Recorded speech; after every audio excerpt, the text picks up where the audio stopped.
Yeah, we're live. There we go. Boom. YouTube is so fast. So fast. All right. I don't know what I'm gonna play yet, so we're just gonna go right to what I was watching. Cause Destiny said something stupid, so I kinda wanna look at that again. Nope. No. Bro, there's so many. What was I just watching? Oh, there we go. Found it. All right. Oh, well, can't even see it. Boom. Look at that. Buying and selling of an asset to price it accurately according to what the market thinks it should be worth. This guy just said that he. All right, let's just keep going. Every asset is going to represent probably a fair value that incorporates. We're gonna play something, but not sure yet. Its future trajectory that is agreed upon by most actors in the market. Ugh, okay. All right. Now have real inflation and consumers are angry about it. And when you print a lot of money, they get bad inflation. So this option may no longer be the same on the table. In 2001, when we had a recession, we had a budget surplus. It was a different time. Since then, this has happened. Wait, sorry, hold on. I gotta watch this. Wait. Give me 2 seconds. I'm gonna throw Mr. Destiny over here because now He's doing this. Fuck. Angry about it. And when you I print can a lot of actually money, do they things get with my bad other inflation. screen. So this option may no longer be the same on the table. In 2001, when we had a recession, we had a budget surplus. It was a different time. Since then, this has happened. This economy is growing. The growing economy has yielded more tax revenues than anticipated. And because of fiscal restraint, those tax revenues went to reduce our deficit. Nice. I'm genuinely asking, doesn't it make sense that inflation is because of an ever-increasing money supply? No. Inflation is only when the cost of certain goods and services increases, when they cost more. That's what inflation is. Sometimes adding money to an economy could cause inflation. Other times adding money to an economy could not cause inflation. It just depends. If the way that you're adding money to That is true. That is true.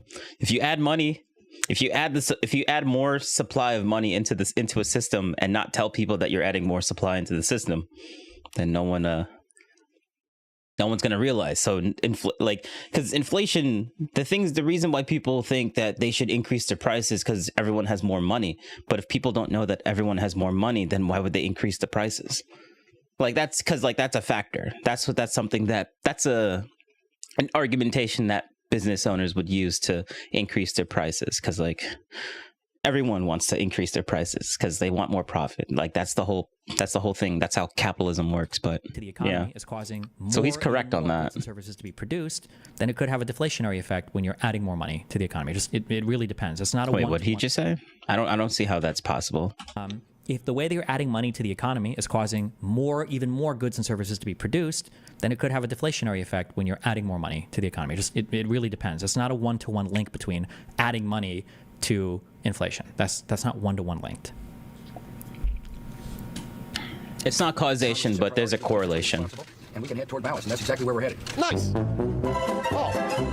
Okay, so George Bush lied. That sucks. But I want to be very clear. Obama. We cannot and will not sustain deficits like these without end. Yeah. Oh, no, what? Obama lied? We have a country that's essentially a debtor nation right now. So we're going to make our country wealthy again. Oh, Trump lied? Any human being going to bring down. Botrix says. Botrix has correctly joined the channel. It's easy to pay it back. Cool. Let's look at the facts. The federal deficit went up every single year in the Trump administration. On my watch, things have been different. Oh, wait. Oh, no. We've had 30 years of government. If he were to just stop at Trump, I think Destiny would have been like, yeah, let's go. But no, he just kept going to Biden and then realized that every single person has said that and basically lied about it. And now Destiny's like, damn. Because Destiny's... So my whole argument with Destiny right now is I think he's just... he claims that he's not partisan or a political hack, which I'm going to state that he actually is.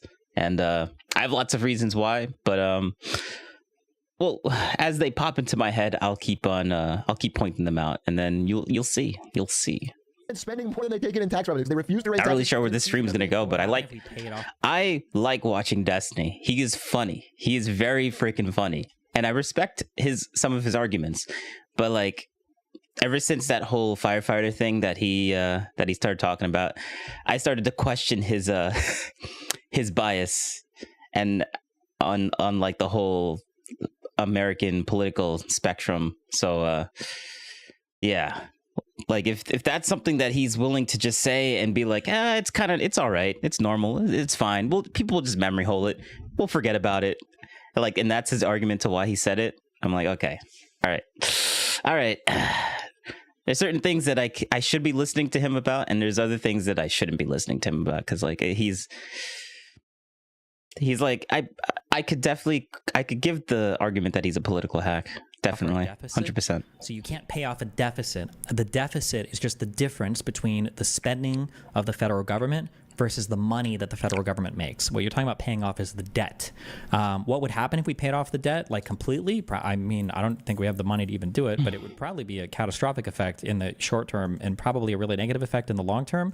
The goal should never be to pay off the debt. The goal should probably just be to have the debt at an appropriate level compared to, I don't know if the best way to be to compare it to the GDP or compare it to the income of the government, but you want it to probably be at some percentage, because leveraging debt is generally positive. As long as you're growing, debt is generally a good thing and not a bad thing, as long as the money is being allocated efficiently.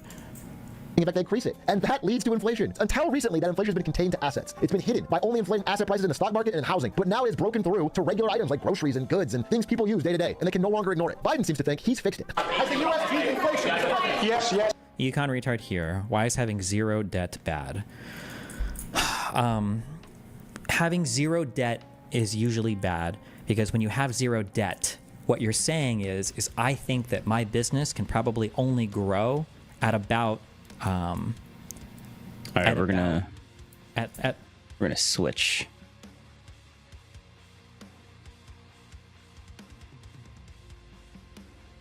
At less than the rate of what it would cost to borrow money from the safest type of borrowing possible, right? So like here's a question, okay? Or not a question. Here's like a set of facts. Let me see if we can do this. Okay. Let's say that your business is, let's say that you have a business, okay? And let's say that the rate of borrowing is, we'll say 3%, okay? We'll say 3%. If you can borrow money at 3%, all right? And let's say that you think that your business can grow at 7%, right? That means that for every year you're at zero debt, right? You're missing all of this potential growth, right? Because if you could grow at 7%, let's say the blue line is your potential growth, and that the green is the interest rate, right? You're missing, we'll say purple, you're missing all of this growth every year. You want to be taking on debt because you know you can grow faster than the interest on that debt. And generally for businesses, this is the difference between like poor people debt and like rich people debt, or really business owner debt, is debt is usually deployed to make more money than whatever it would cost to service that debt.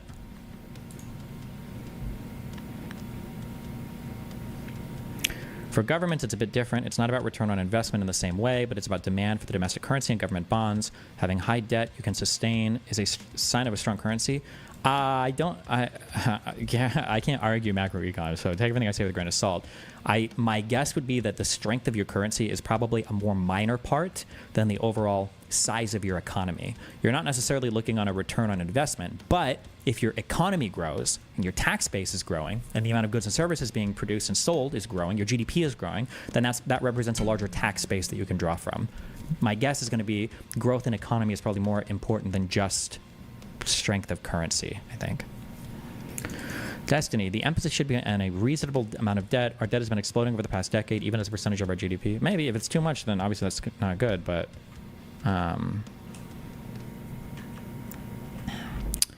if we look at like percentage of debt to, or what would it be? It would be debt to GDP ratio.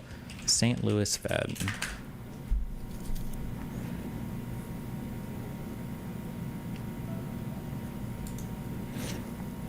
Total public debt as a percentage of gross domestic product.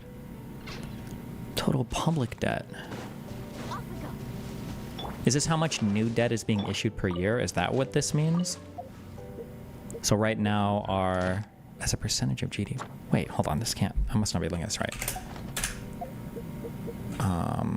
Hold on, US GDP is 25.4. US debt is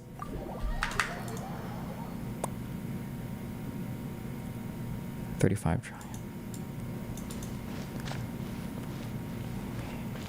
Total public debt as a percentage of GDP. US. Total public debt. Oh no, okay, I understand. So this is the total debt as a percentage of what our current GDP is. Okay, no, never mind. This makes sense. So this does look like it's grown significantly. It's probably not good. My guess would be it's probably not good. But I don't know how much. I don't know if economists even agree on that. I'm not sure what the current feeling is about this. 2007. You can see when the housing market happened, we spent like crazy. And then it happened again with COVID here.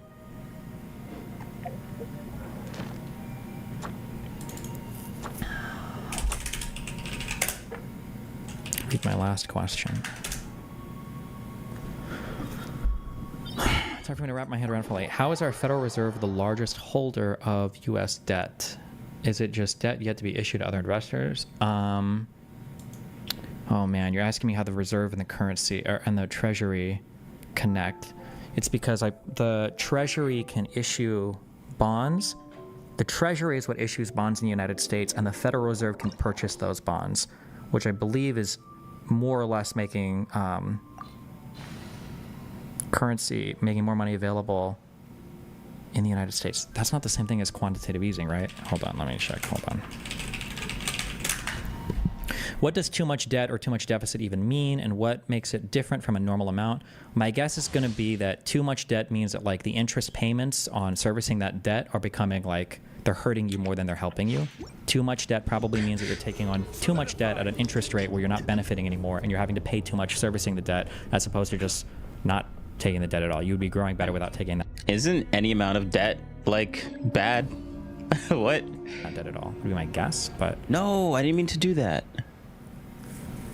Whatever. It's a predetermined amount of government bonds or other financial assets in order to stimulate economic activity. Okay. Is QE the only way, when you talk about the Federal Treasury buying Treasury bonds, is that only done through quantitative easing?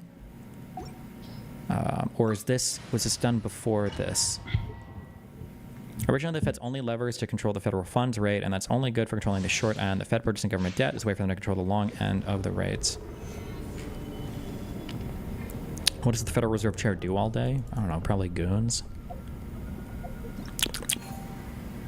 No, open market operations also does that. Okay.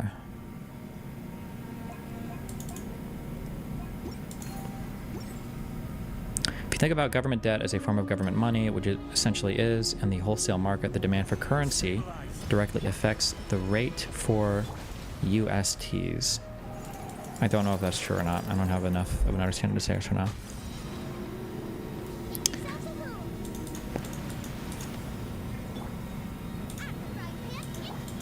Yes, I told you we're going to have a soft landing. We're going to have a soft landing. My policies are working. Start writing that way, okay? Anyway, thank you. There's a few inconvenient truths that people like to talk about with Biden, which is number one, the United States has become an energy superpower during his administration. It has become an oil exporter instead of a massive oil importer. This could be something that is unique to the United States that allows them to have more growth than I'm expecting. Another thing, the CHIPS Act, all the money. Is the issue with the U.S. having a large debt paying interest or paying back the principal, or is it both? I think that it's a second-order problem technically. The United States will never default on its debt. It's impossible because we can print the currency. I think the scare is that the U.S. economy slows down enough that the U.S. paying off its debt becomes something that becomes worthless, right? That, like, imagine, for instance, the U.S. economy collapses today, there's no more growth and everybody leaves. I mean, the Treasury could just print off, like, as much money as it needs to pay off the debt, but now holding USD is worthless. So why does it matter that they pay their debt off, right? Fed has used overnight repos for a long time. QE refers to a level of overnight repos since 2000 onwards. It was unprecedented, largely in magnitude. Okay. Government shutdowns can cause defaults. Does a government shutdown cause a default on the national debt? Well, let's think about it. I think the answer to that is yes, because I think payments servicing the U.S. debt are part of the federal budget's non-discretionary spending, correct? Like if I look at the U.S. federal budget and we look at non-discretionary spending, I think non-discretionary is what includes payments on our debt. Oh, where's this? Show me the pie charts. There we go. Total government spending breakdown. Oh, interest. 589. billion?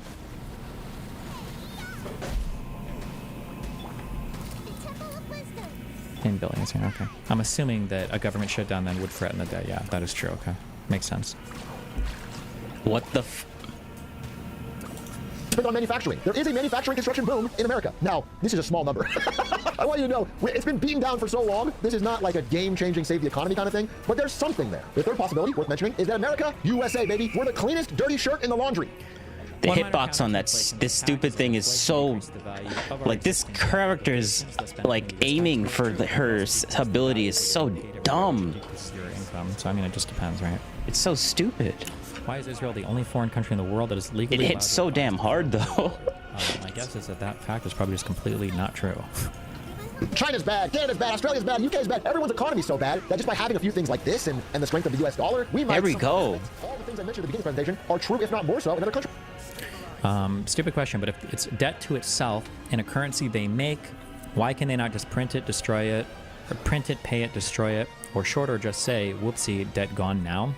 Because if they were to do that overnight, it would probably destroy the value of the United States dollar, which would cause there we go. U.S. export markets to collapse, which would cause probably the U.S. economy to collapse, which would now nobody cares that you paid off the debt because now the USD means nothing, right? Canada has 300 Canadians filing for bankruptcy every day. Not even companies, Canadian people. The German economy has been hit with surprise after surprise after surprise of negative economic growth. Their economy that relied on cheap Russian energy. Then they blew up their own nuclear plants, and someone else blew up the Nord Stream pipeline. Now they have only expensive energy. They're in trouble. But I tend to think those things only make the problem in America worse. I think when someone coughs in a different country, the disease spreads to America. I think having a global economic downturn is not beneficial for anyone, and I don't think there's a flight to safety. It's worth mentioning what you should do. What can you do as an individual if we're headed into a downturn? Number one, probably don't quit. The number of good jobs seems to be shrinking. There's more ghost jobs. It's difficult to apply. Second thing. Am I retarded though, or does the what trillions of US debt not actually matter at all? Is there a number where it does matter? It just matters if like the servicing on the debt means that we're starting to get into a death spiral where we have to keep increasing the federal budget to pay for the debt interest, and it's like becoming like problematic in terms of how much US dollars are flowing out into the world, and it's like fucking our currency over. That could be a problem. I don't think we're at that issue yet, but that would be a problem, right? Thing is, be careful with high interest debt. Pay it down if you can. If you have a big credit card bill or a big Klarna bill or a big Afterpay bill, focus on getting that down before buying something new. Having a high interest debt payment going into a recession can be really bad. Even if I'm wrong and things are fine, you're not going to regret it. You're not going to regret paying down your interest. If you have money to invest, maybe put it in US Treasuries. Right now, you can get 5%. Oh my God. More than half the health is gone with 2 minutes. Bro, that is insane. Things like the GOP massive tax cuts also dramatically increase our debt.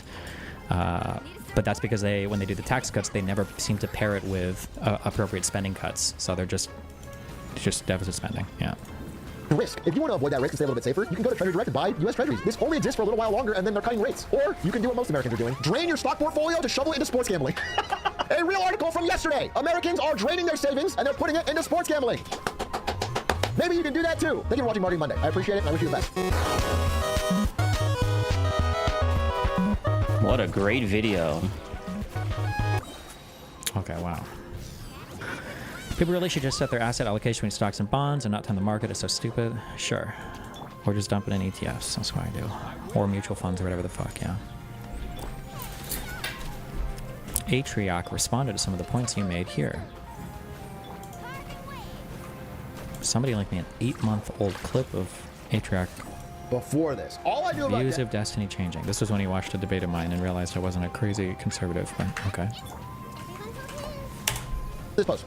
And again, by the way, the guy in the post is not even, I don't even really mind the post.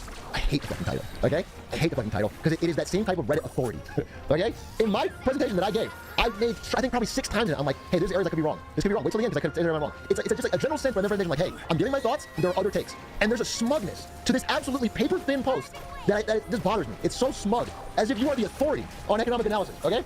So that's the problem. I really hate that type of clickbaity, and I almost didn't want to engage with it, because I feel like when I engage with this, it reinforces the behavior of like, I have to make the most clickbaity fucking title so that Atrioc will respond to it. You will have like, you will have better responses from content creators, me included, if you can phrase your post more positively rather than negatively.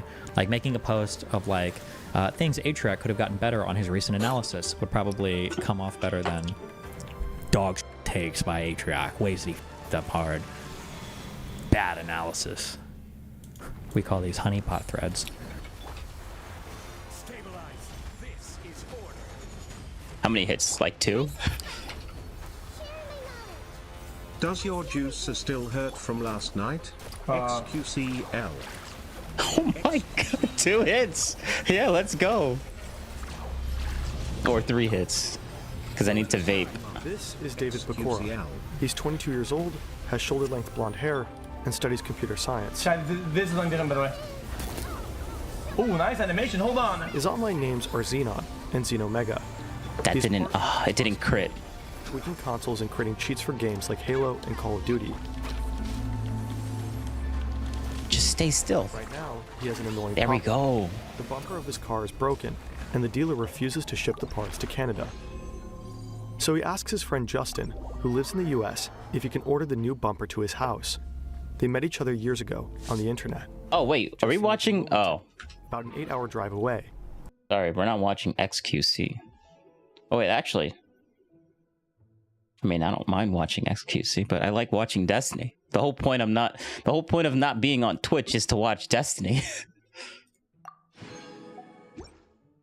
Give me 2 seconds.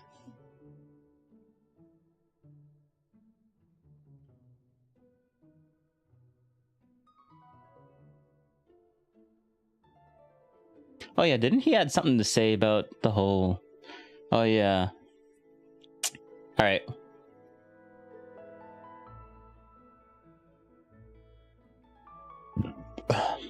I kind of want to watch the Joe Rogan experience with Matt Walsh, because Destiny has... Okay, you know, we'll watch the Destiny version first and watch him cope about this, and then we'll watch the real thing.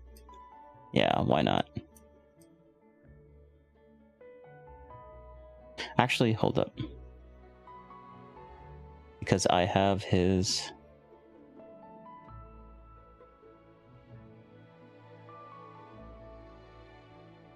There we go. There we go.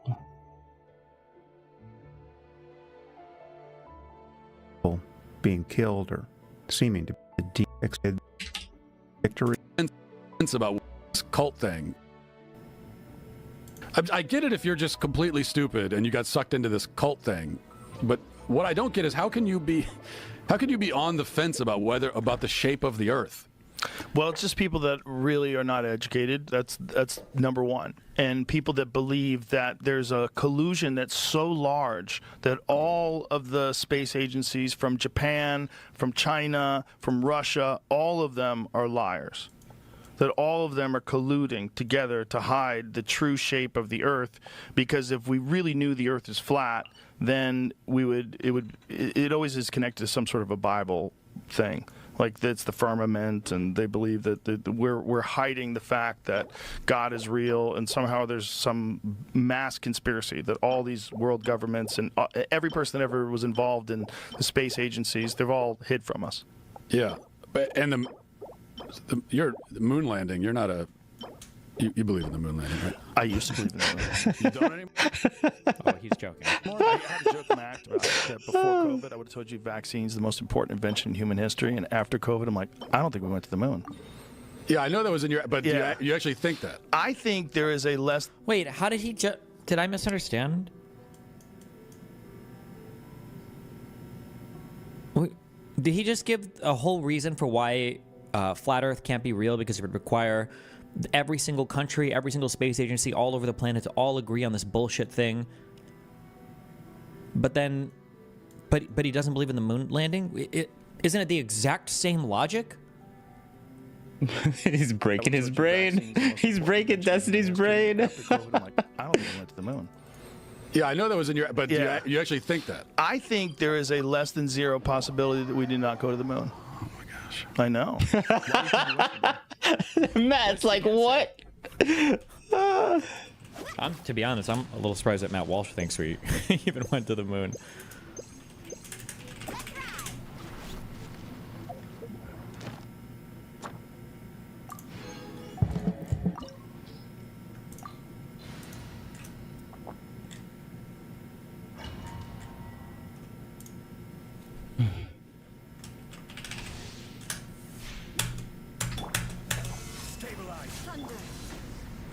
You believe in the moon landing, right? I used to believe in the moon invention in human history, and after COVID, I'm like, I don't think we went to the moon. Yeah, I know that was in your, but Yeah. you actually think that? I think there is a less than zero possibility that we did not go to the moon. I know. Why do you think we went to the moon? Damn. That's exactly what you just said about, well, there's a lot of reasons, but Yeah, he just gave, Rogan just laid out the perfect line of logic. the main thing is what you just said about the Earth. The vastness of the conspiracy that would be required to fake that. It's so vast that it's a lot more incredible to believe that we faked it than to believe that we just went. And going to the moon, it's a massive achievement.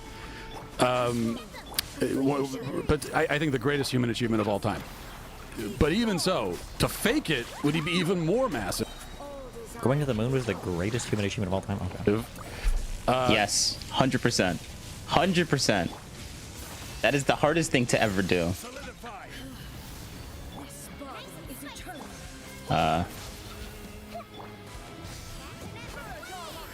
Because not only would you need all of these space agencies and all the different people in American institutions to be colluding, but you'd also need foreign governments, including adversarial foreign governments, who at this point certainly would know we faked it. We missed. They're DGGers. Okay, this is my logic train. Okay, hold on. If you believe this, now, okay. This is like a skit where Joe Rogan is like, obviously, we all three of us here agree that the flat Earth is bullshit, right? Well, yeah, of course, Joe. Why is that, Joe? Well, because every single government on the planet would have to collude knowingly to try to sell this lie. Wouldn't that be insane? And all three of us like, yeah. And then Matt goes, Joe, you believe in the moon landing, right? And then Joe's like, well, I don't know about that. And then Matt repeats the same logic back to him. And Joe's like, yeah, I don't know. Okay, but then I would look at Matt and I would go, yeah, Matt, but wait, what about like the COVID vaccines? Isn't that also like every government on the planet colluding together to sell us the bullshit idea that mRNA vaccines are good and all the private, like, what's happening here? That is a good point, Destiny. It's not even before I used to say people have like the aesthetic of trying to be reasonable or logical. Now they've like adopted like actual logical argumentation as aesthetic because they're not even applying it.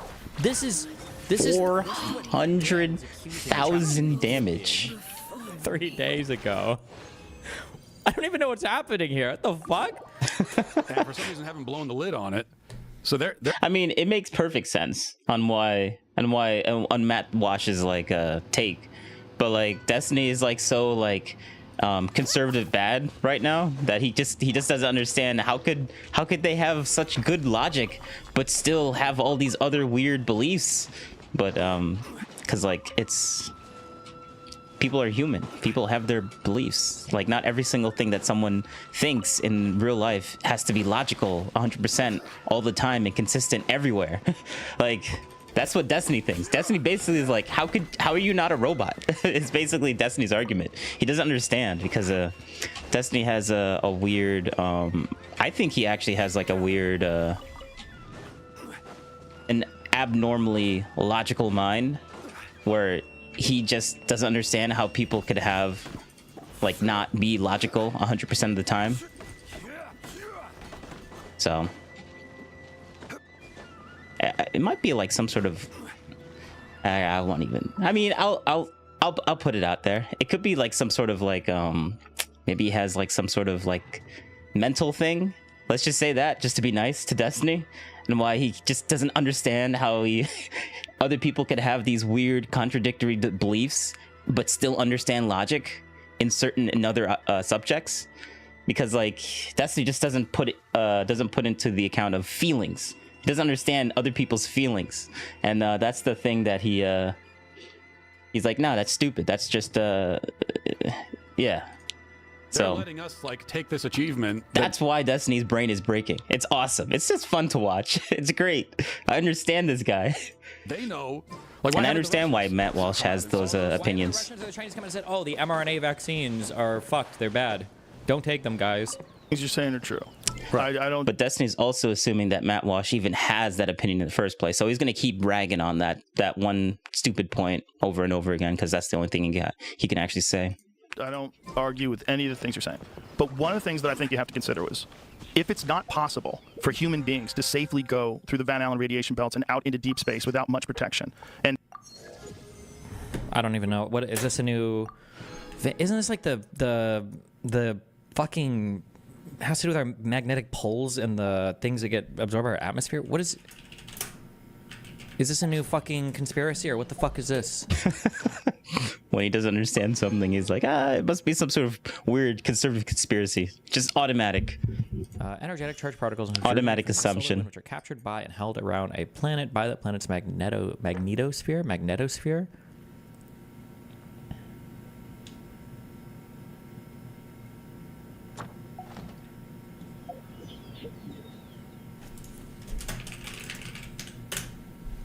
All right, we're gonna. Pretty sure SpaceX people were just in that area for a few days. I'm gonna switch over here. You're just wrong, Destiny. Wrong about what? Yeah, exactly. So this is the thing? Are we gonna have to start doing fucking physics? Hold on. Destiny thinks he's always right and everyone else is wrong. Just to be clear, the vast majority of the planet are educated people aligned with True. Wait, let's listen to that one more time. So this is the thing? Are we gonna have to start doing fucking physics? Hold on. Destiny thinks he's always right and everyone else is wrong. That is just such a true statement. That is such a true statement. Just to be clear, the vast majority of the planet look at him cope. people align with my opinion, okay? I don't know if you're aware of that or not. Yeah, everyone else agrees with me, so look at you. Obviously, I'm right because everyone else agrees, right?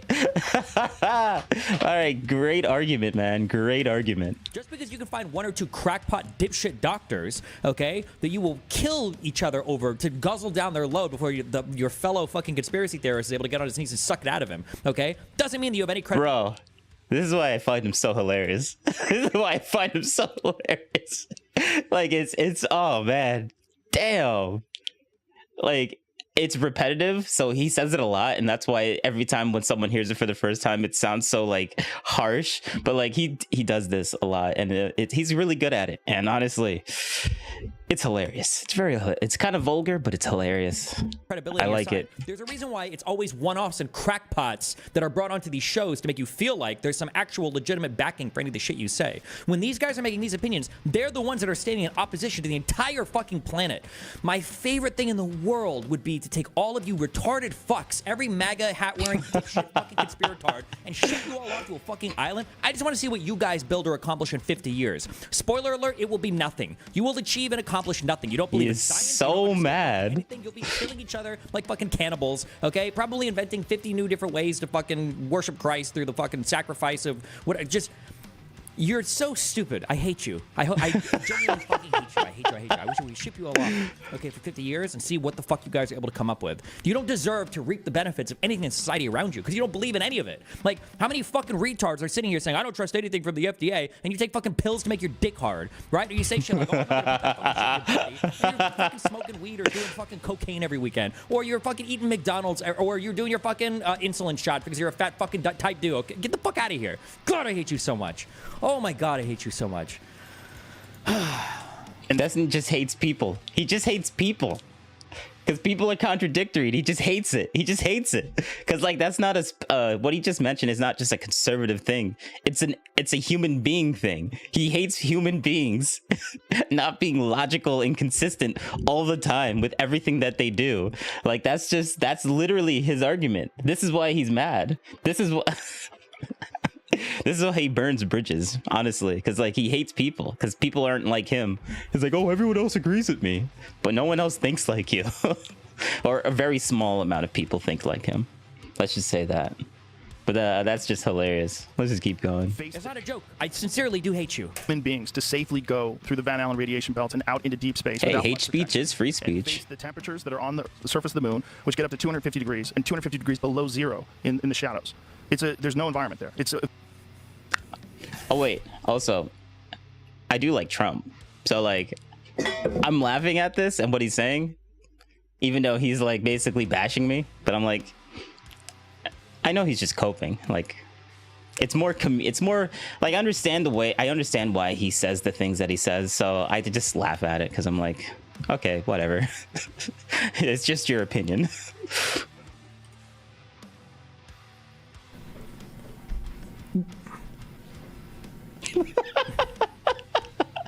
Yo, wait, hold up. I'm actually watching it from the stream itself. So this is all the stuff that the editor on his channel would just cut out. So this is just, it's just awesome. Wait, let's listen to what he just said. What just broke his brain again. Without much protection, and face the temperatures that are on the surface of the moon, which get up to 250 degrees and 250 degrees below zero in the shadows. There's no environment there. It's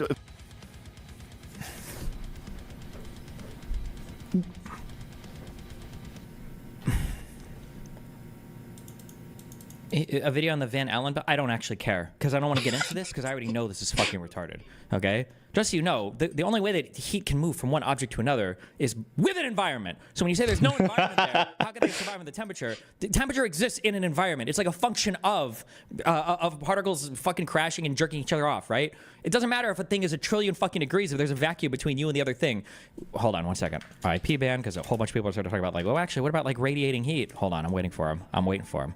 Yeah, literally the heat from the sun. Like, that's a good point. What about the heat from the sun? It's going through a vacuum, but somehow it's still warming the earth, right? Like, that is a good point. And then he's gonna IP ban people that give him that argument, and he's gonna be like, well, what about that, Destiny? And Destiny's like, nah, we're not doing that right now. We're gonna be logically inconsistent right now.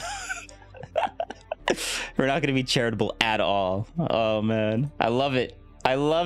I'm waiting for him. Where are they? I love his cope. It's just so fun to watch. Someone's gonna say it. There are different ways for it. Yeah, there he is. The temperature of a particular thing in space is not that relevant if you're not sharing some type of. Oh, it's not that relevant, huh? From one object to Interesting. It's not that relevant. It's not like the entire planet is like alive because of the sun, like, right? Nah. Like they do wear big zero suits. relevancy. It's not like they're naked up there. Hostile beyond belief. Micrometeorites are flying into the moon all the time. They're flying through space all the time. We've never had a single biological organism go out into deep space, past the Van Allen radiation belts, and then come back to Earth and come back. Oh yeah, I do believe in that we went to the moon and stuff. Like Joe Rogan's just being like. He's gonna explain it soon, but like, or Des just doesn't know yet. He's gonna actually look it up and actually like explain it. It's gonna be interesting. Alive, except human beings during the Apollo missions. Every single space station mission, every single space shuttle mission, all of them are inside 350 miles from the Earth's surface. The only time human beings have ever been past that and through the Van Allen radiation belts was the Apollo missions. And we were the only humans that were ever able to do that. The Russians never figured out how to do it. No one else figured out how to do it but the Apollo astronauts. And we did it 7 times, 6 successfully from 1960. When they say things like the Russians never figured out how to do it, and I admit I didn't study the moon shit that much, was it because the Russians couldn't figure out how to keep people alive through Van Allen radiation belts? Or was it because of all the rocketeering and shit they needed to create, like multiple vehicles that could detach and land and come back and go back to Earth and everything? Like, no, they were able to launch things into space. They launched animals into space and they all died when they came back. Like, bro, but like he said, he didn't research any of this. So he's like, oh, is it because they didn't actually do anything? Like, isn't because they didn't go into space at all? No, they did. And people, like, they died. Like, I think there was like a dog that went up there, or a chimp. Not sure if it was the US or Russia or whatever country did it, but like they did it multiple times, and they had animals go up there, and then they ended up dying because when they came back, they were dead. So. And they were monitoring their vitals the entire time when they went up there. So, but that was like the very first rocketry before like they started doing the Apollo missions. They finally figured it out though.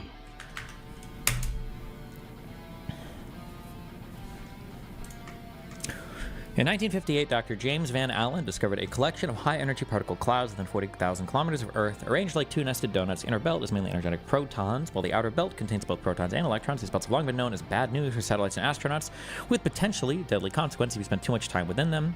The figures below, produced by scientists. See, that right there is just stupid. Like, for satellites and humans, like, we got a ton of satellites in geosynchronous orbit, which is basically very, very freaking far away from the planet. And they're like, I think we have like a couple of telescopes there that are just in geosynchronous orbit. So basically, as the Earth spins, it orbits the Earth and it just stays right there perfectly in a straight line. So like, if you want a satellite to always be in like in like just sitting in one spot in the sky relative to your position on the planet. You just put it in I think a geosynchronous orbit, which is very far away. Not to where the moon is, but basically in this whole belt thing that Destiny's like looking up in.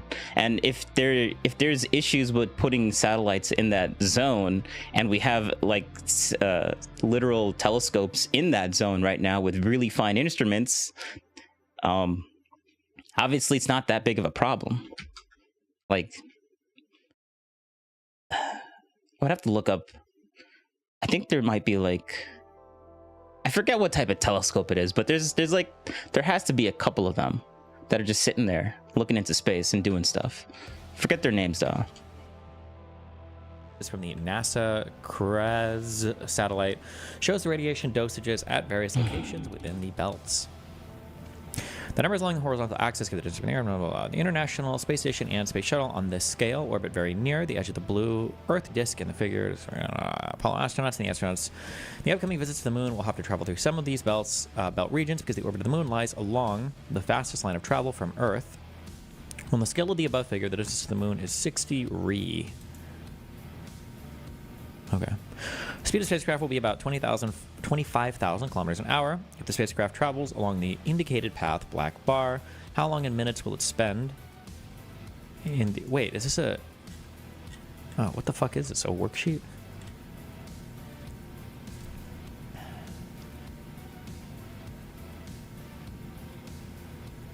Speed of the spacecraft will be about blah, blah, blah. If the spacecraft travels along the indicated path, how long in minutes will it spend in the blue, green, yellow, orange, and red regions?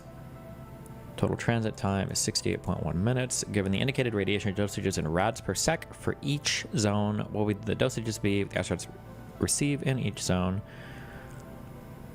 What is this, like 15 rads? 16 rads? Some people believe that the Apollo moon landings were a hoax because astronauts would have been instantly killed in the radiation belts. According to the U.S. Occupation Safety and Health Agency, a lethal radiation dosage is 600 rads in 1 hour. What is your answer? Here to the moon landing hoax believers. Wow, cute.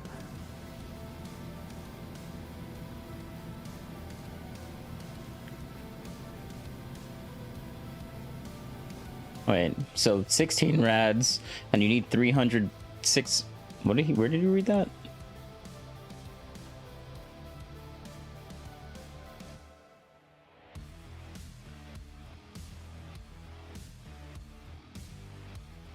$60 a second, a minute.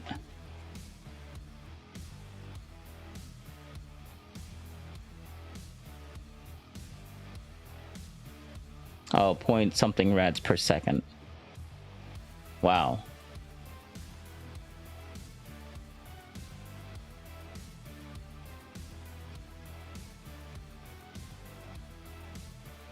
Oh, 16 rads per second. Okay, so that's what they're adding together here.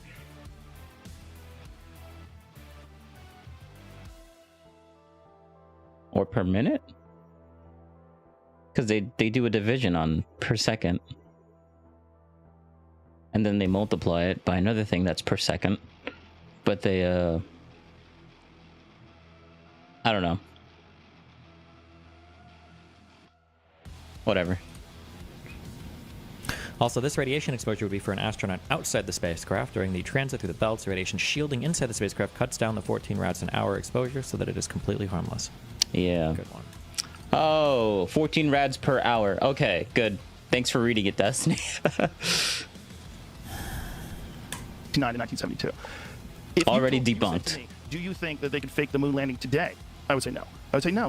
People are going to be able to track it. It's very easy. They have satellites. They're going to know everything. But in 1969, the technology was so crude that when they first showed the Apollo 11 landing, they didn't even show a direct feed to the networks. So like if you're on CBS News, you don't get a direct feed. What you do is you point a camera at a projection screen. So that's why the film looks so shitty. The camera is pointed to a projection screen where you see the astronauts jumping around on the moon. The film looks so shitty? Wait, what? Hold on. Hold up. I need to... This is so annoying. All right. Give me 2 seconds.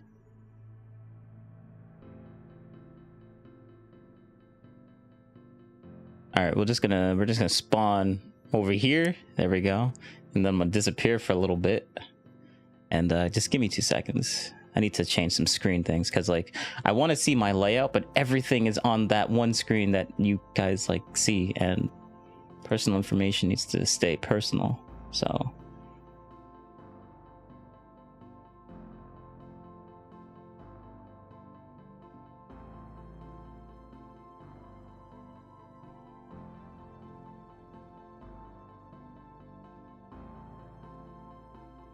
all right. I'll just figure how things are going to work up there when I get to it.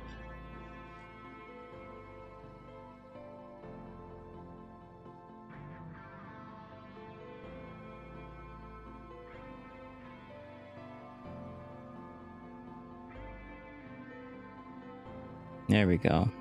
We're back, boys. We're back.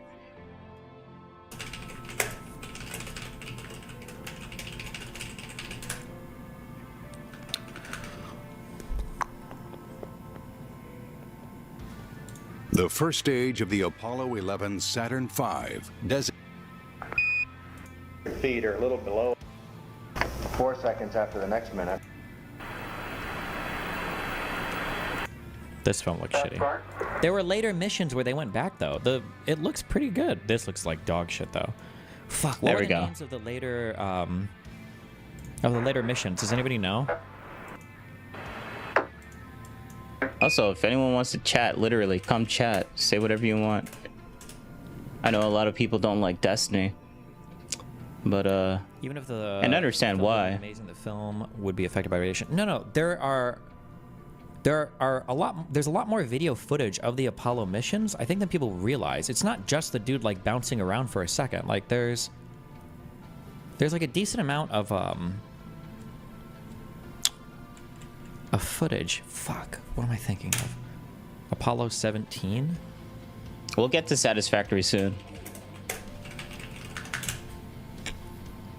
I just want to finish my dailies on Genshin Impact.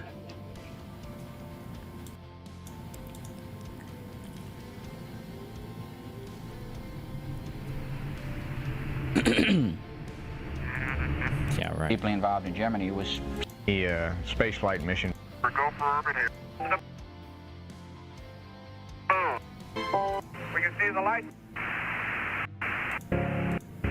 Down here. Put a flag up in them. What the heck? We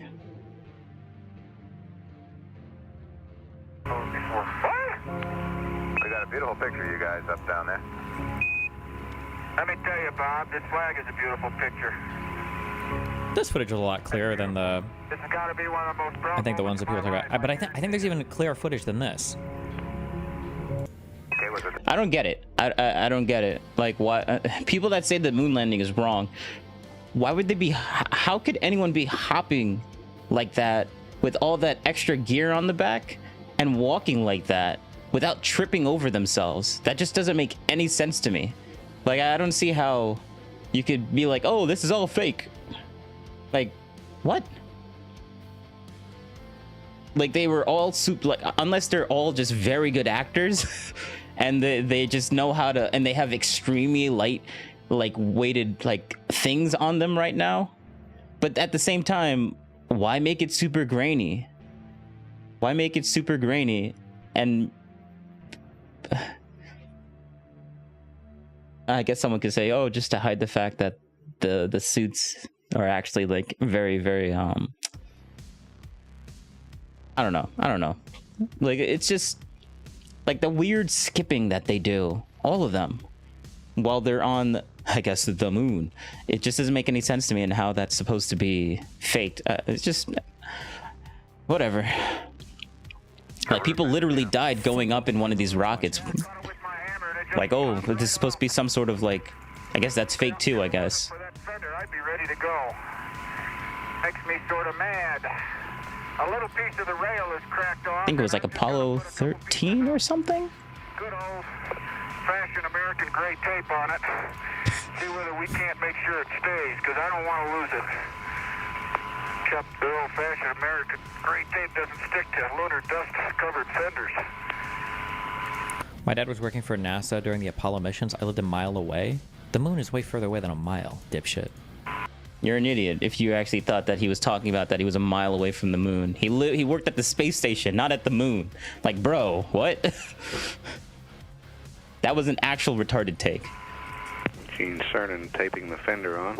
I never thought I'd be out here doing this. Bob, I am done. If that fender stays on, I'm going to take a picture of it. Because I'd like some sort of mending award. It's not too neat, but, well, let's hope. Fucking losers. Okay. See if we can't fill this up for Christmas. Woo! Gonna wrinkle your toes now. Oh, I wouldn't worry, Gene. Okay, the surface is not changing in terms of the detail, the surface texture of the fine-grained regolith. No one cares. What do you mean no one cares? Hold a paper to reach the moon. I would guess 1,000 times. I would guess 43 times. Very oddly specific, right? It's almost like I pre-watched it.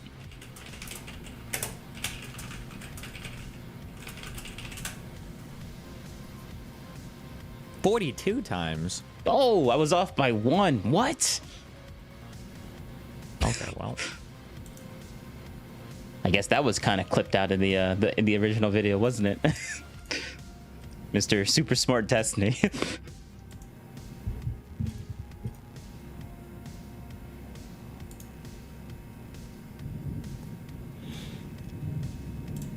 And you see this weird, grainy, third generation image, right?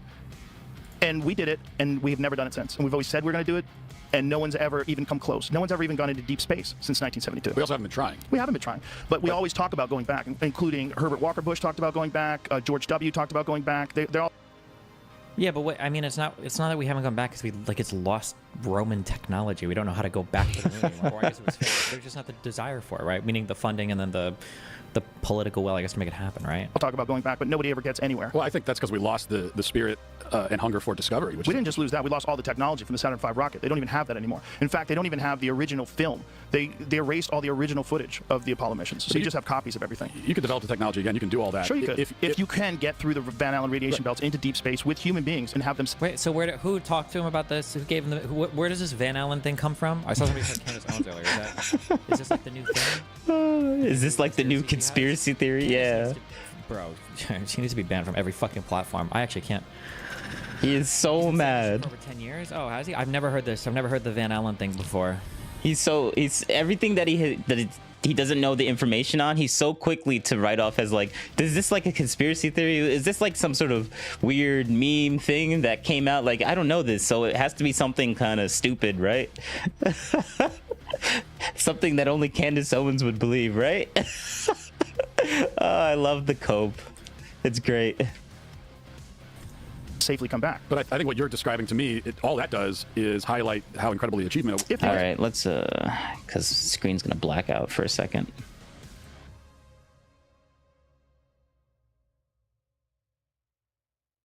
Right, if they did it. Well, here's the main point.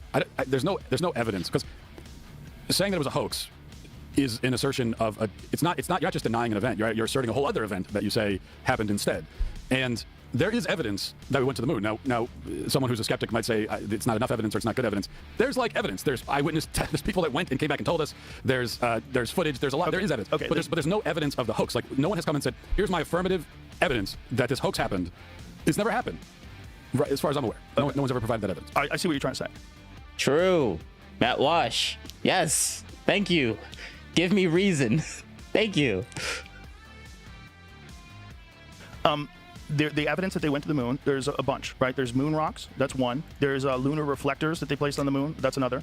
And there's a couple problems with those. First of all, the Soviets put laser reflectors on the moon as well. And also, the moon itself, in many places where you shine lasers on it, it bounces back by itself. The reflective quality of the moon, the reason why the moon is so bright and white in the sky when the sun hits it, there's a certain amount of, you get a certain amount of bounce back off of different things with lasers. There's some photographs that are interesting. What was it? Was the India? What was the one where they got the most high-resolution photos of the lander? I'm looking at Wikipedia right now of all third-party evidence of the Apollo mission. One of the things that's interesting is they gave a moon rock to, was it the Prime Minister of Holland? Is that what it was? Which one was the moon rock they gave that turned out to be petrified wood? So the Apollo astronauts gave a moon rock to some foreign dignitary, and it turned out to be a piece of petrified wood. They do have samples of moon rocks that came from the moon.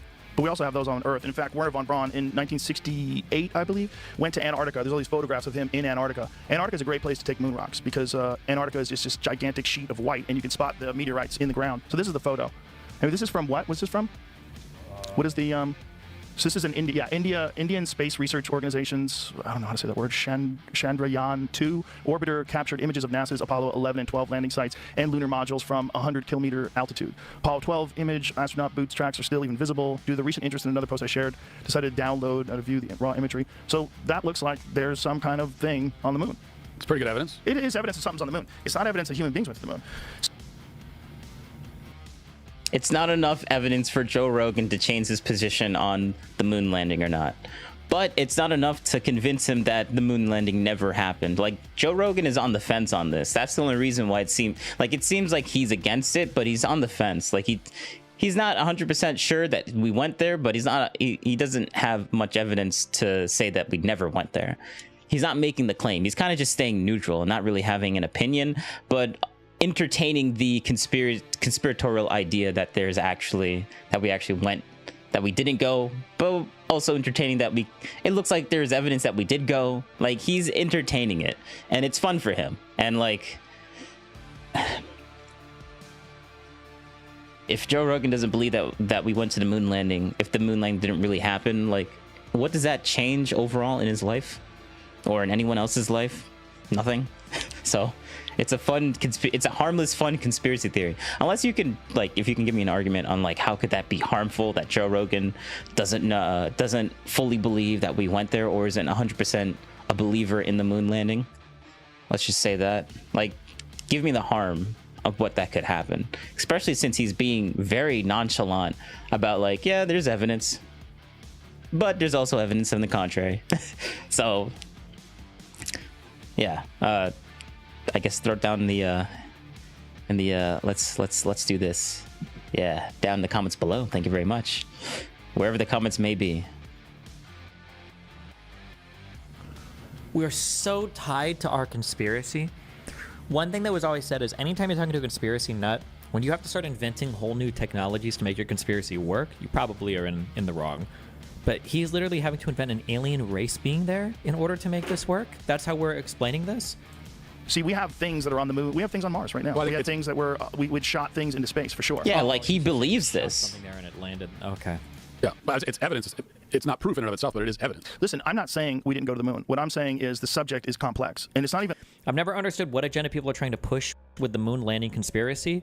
It's the agenda that they need to be removed from society. These people are a cancer that are rotting us. Okay? Yeah, it's a cancer. When Joe Rogan doesn't know that we're on, like, when he's on the fence when we're gonna be that we landed on the moon or not, that's a cancer in society, man. Like, bro, Destiny, chill. Oh my god. Bro. Oh man, they're cancer in society. That is crazy. All right, Destiny, we need, what's this, you need to chill. Okay, to snap. It's built on this. There's like so many different reasons why people say this, and all of them feed into the same type of toxic culture rot that these people push.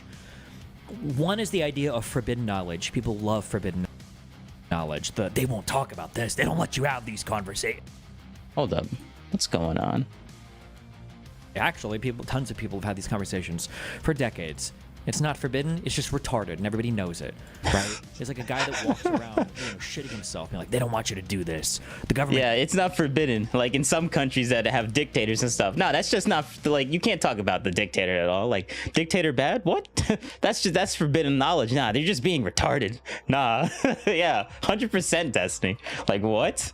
They're just being retarded. Okay. All right, Destiny. Like, yeah, go say that to someone that's in I guess it's. Like, I'm just giving you an analogy of where, like, I'm going to say the exact same argument that Destiny's playing, but then put it in a different context and show you how stupid that what he's saying actually is. Like, it sounds really nice. It makes sense in this context that I guess he's trying to pull off, but, like, it's just, like, I just want to show you the absurdity of his actual, like, the argument if you apply to anything else. It's just funny. It's just funny. It doesn't want you to know that you can walk around with your asshole caked in shit, and that's why I fucking do it. People, it's not illegal to smell like shit, is it? They didn't want you to know that you can shit yourself and walk around and like it's like this. It's like, okay, I mean, you can do it. The hell does that sound? That's one aspect. The second aspect is that they don't know anything about how anything works because the world is so complicated now. It's just like LEDs. What the fuck does that stand for? I'm trying to think of. I mean, you can easily like look that up.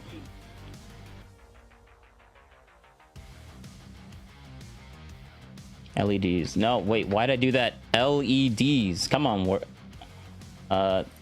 meaning. Actually, you know what? Screw it.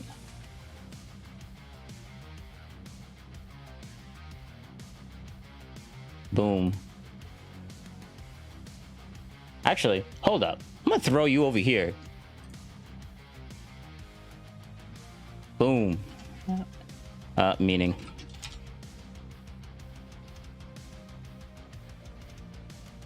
Light emitting diode. That's what it means. LEDs. Boom. Right there. Look at that. Oh, what does LEDs mean, Mr. Smarty Pants? Destiny, you're supposed to be smarter than this. Come on now. Give a joke, and I can't even think of one. Something retarded. Like, everything is too complicated, so you can invent a conspiracy to explain everything. It winds in nicely with the not believing in any third-party institutions. This is why they would never be able to build or achieve or accomplish anything. And also, by the way, these people aren't builders, they aren't achievers, and they aren't accomplishers. These types of people are drags on society that the rest of us have to drag along with us, okay, in order to accomplish fucking anything, all right? These are not the fucking Einsteins. Yeah, Mr. Destiny, the guy that streams and plays video games for a living. And now he does research. Yeah, you're definitely like 100% contributing to everything that's around you right now. Like, bro, what are you talking about? Are you talking about yourself right now? Like, where's this? Okay, I mean, that's just his opinion. He's just mad. Honestly, he's just mad. Like, he's actually just mad and just venting right now. So let's just hear it. And the Oppenheimers and the whatever, these are the fucking retards, okay, that are flinging shit from you on the side of the road because they don't believe in fucking sanitized water or whatever. They're complaining that the fluoride is rotting their brains. All right, something is. I don't know. It's not the water though. God, I hate these people. Fuck. It's so harmful to think those things. And let's see what you come up with. Show me what you come up with in 50 years, because the answer will be nothing. They won't come up with anything. They don't believe in anything. Bro, the amount of money these people are making right now. Oh, they don't come up with anything, but they make millions of dollars somehow. What? All right, Destiny. Like Candace Owens is making a killing right now. She has to be a millionaire. Christian now. They have no intellectual grounding, okay? They don't know anything about how to even arrive at a true statement or what it means for a statement to be true. They have no respect for third-party institutions, even though they all relentlessly use them, right? These are the same people who don't believe the vax because it wasn't tested. Monoclonal antibodies, fucking, oh, pump me full, doctor. Like, God, I hate these people. God, I hate these people. Even a little complex. It's really complex. Because they believe one thing over the other, and the one thing that they believed over the other ended up working. What? Like, are they dead? Because that was the wrong decision?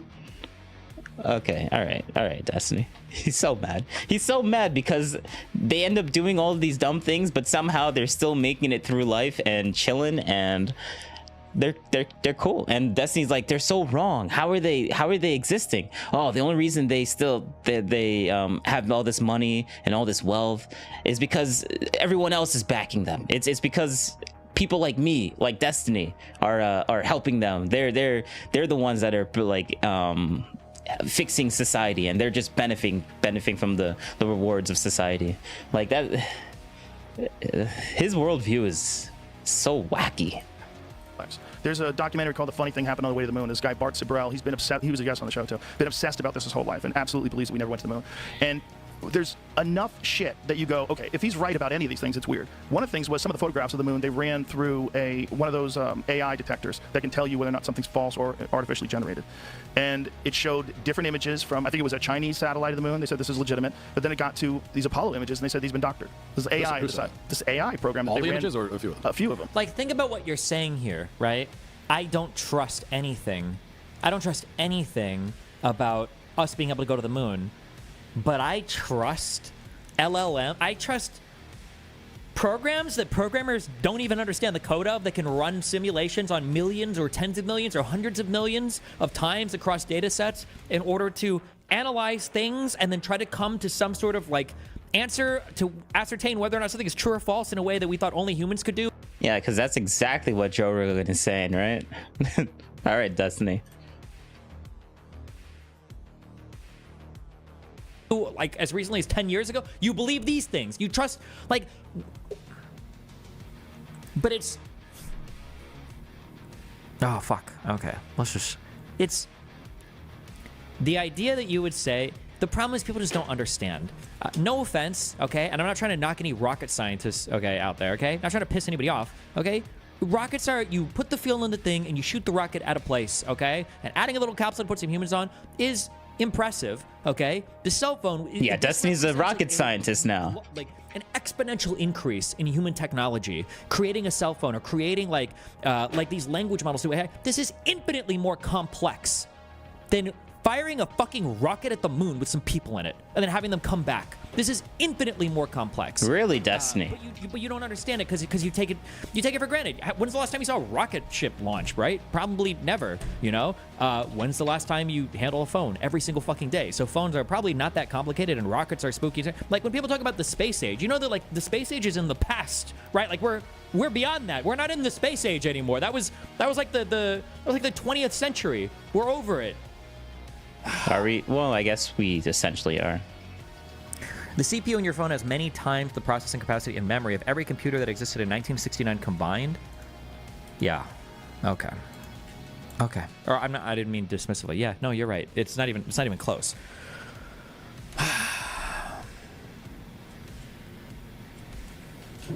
I'm pretty sure, like, collectively, it was like megabytes maybe of data across the entirety of what could have been stored across all the drives of those early Apollo missions, of all the Apollo missions. Let me get a drink, 1 sec. Oh yeah, we don't have the luxury of the editor just skipping these parts where he disappears. So I got to do it for you. Can we move on? Are we done with this? I think we're done with this. Oh, oh, is he? Yeah, he's done with this. He's done. He got his Red Bull. He doesn't need to be watching this stuff anymore. He hates these people. But then other ones were found to be authentic. I don't think so. I think they only ran a few images through. See if you can find those, Jamie. Find what they did. Please don't hate on space so much. Building those rockets at the 60s and calculating the trajectory of the moon with so little computing power was insanely hard. Yeah, I know. Yeah. It was a lot of work. But also, keep in mind, there was already a lot of research on that, right? With ICBMs, with missiles. Like, there was a lot of that was happening militarily as well. Like, there was a lot of work. There was a lot of research. There was a lot of money being poured into that industry because being able to shoot nukes at your opponents was really important. Because how cringe is that you have to fucking ship to Cuba, okay, in order to be able to nuke the United States? You don't want to be that loser, right? You want to be able to shoot shit from your backyard. True.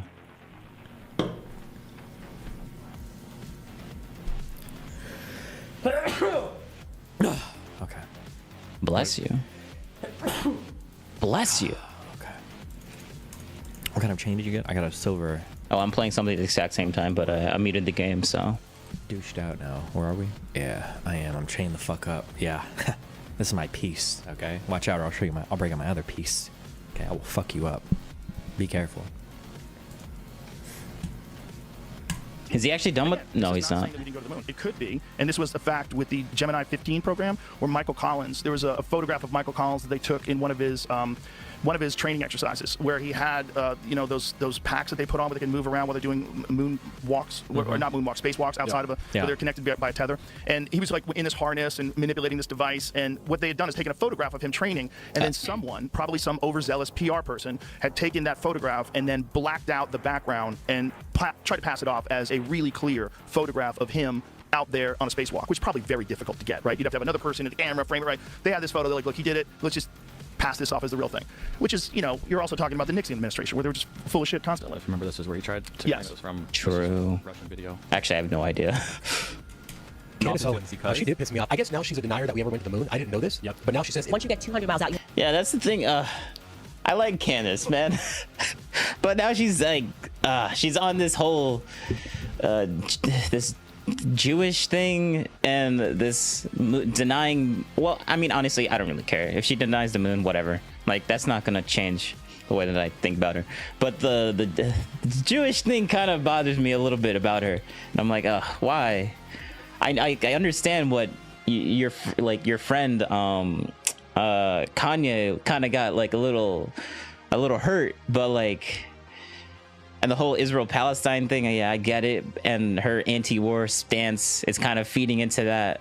Like, I understand why she believes what she believes, but like, it's just, I can't really, like, I'm gonna fight her on those whenever she brings up any of those nonsense things. Like, I'm not gonna agree with it, but I will always keep pivoting, being like, yeah, all the other things that I like whenever she talks about the black community. I think she's a little too harsh for certain people, but like, I understand where she's coming from. So she's the only person that's criticizing and actually doing legit criticism of her own community. So like, well, there's other people too, but Candace is like she was like the OG version. And then the Hodge twins is like the, I mean, they're more comedic. They don't really give, they're like, what? They're more comedic. So it's you kind of have to take what they say with a grain of salt, but they're hilarious too. Maybe I'll watch some of their videos actually.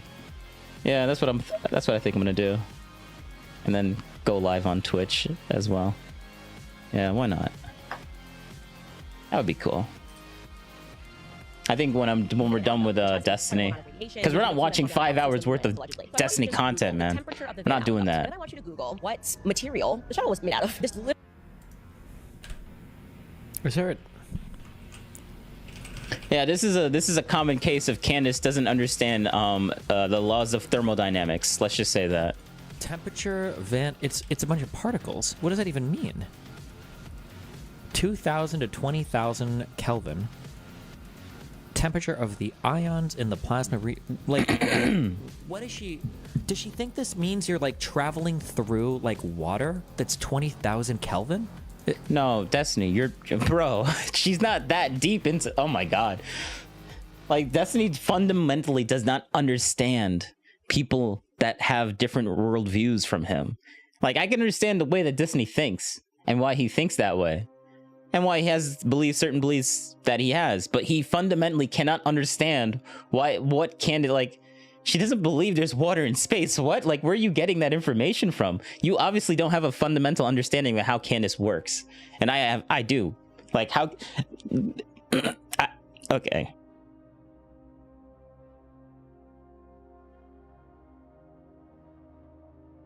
My throat. Stuff just wants to keep building up. It's so annoying. But like, yeah, that's... Like, where did you get... All right, let's just keep going. It's okay. He quit. He literally has zero fundamental understanding of how Candace thinks the way that she thinks, and that's why he'll never be sympathetic for the other side, because like, and that's why I call him a partisan hack, basically. Yeah.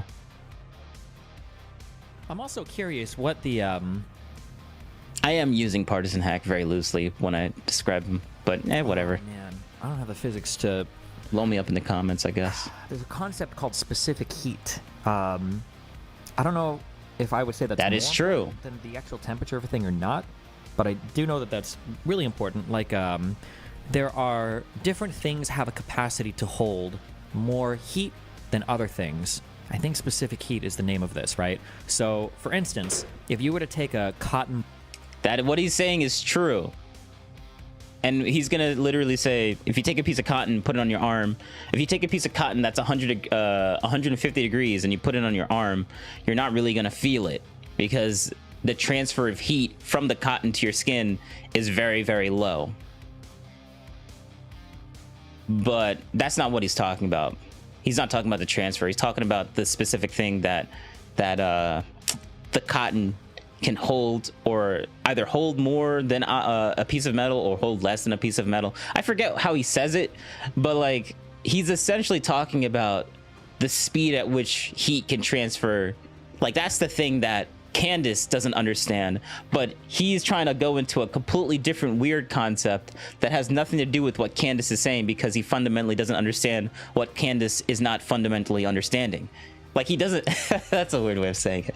Destiny does not fundamentally understand what Candace is not fundamentally understanding in the whole space thing, being a specific type of metal. Like, what Candace is doing is very surface level, and I understand her misunderstanding, but Destiny doesn't understand Candace's misunderstanding. He's assuming that it's some sort of malicious, weird, retarded, conspiratorial thing that he doesn't even want to like try and understand, because it's just too, like, I guess in Destiny's words, she's just too retarded for him to understand.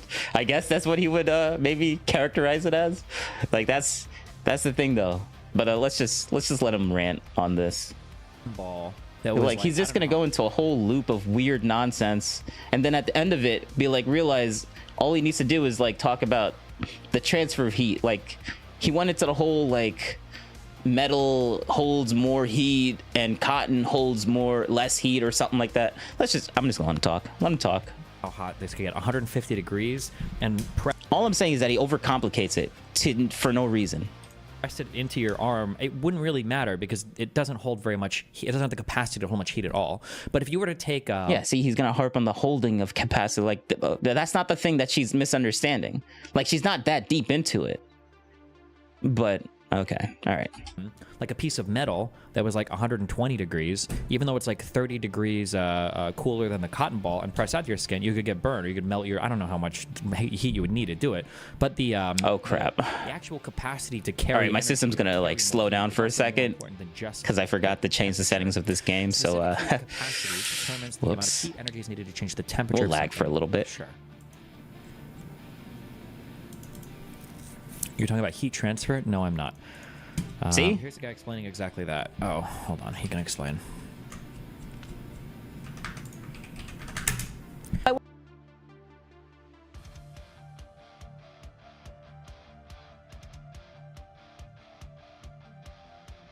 I think you're thinking of conductivity. No, I'm not. No, it is not conductivity. And it has nothing to do with conductivity. It is conductivity. That's the thing that she's misunderstanding. But what you're talking about isn't what her misunderstanding is. You're just going on some weird rant that's somewhat associated with what Candace is saying, but you fundamentally do not understand. So let's just keep going.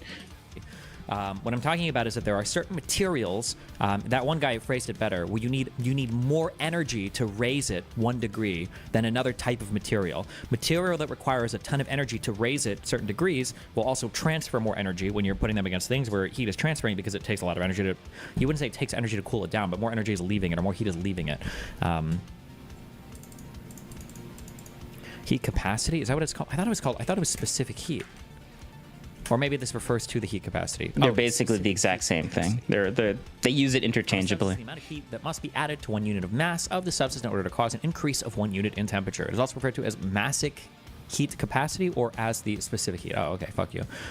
More formally, it is the heat capacity of a sample of the substance divided by the mass of the sample. This is important. The mass part is really important, because if we have like a single particle that is like super hot, but it carries no energy because it's just one particle, then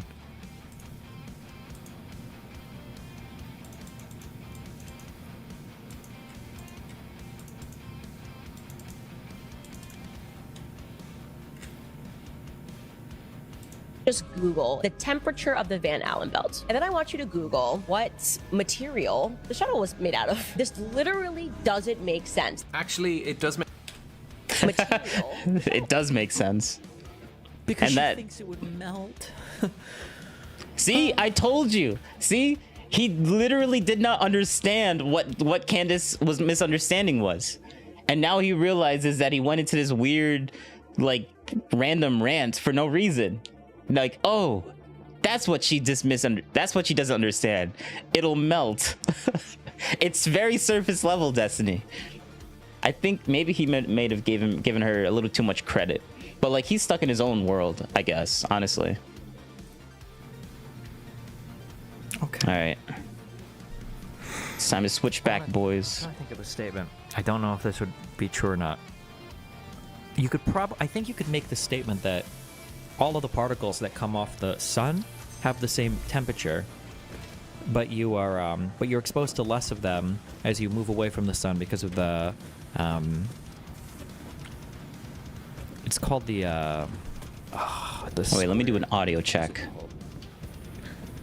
It has to do when you're moving up in dimensions. Hold on, I'm gonna close my eyes so I remember this. As you move out, and particles have to spread out across multiple dimensions, this is called it's the something squared law. Kill me.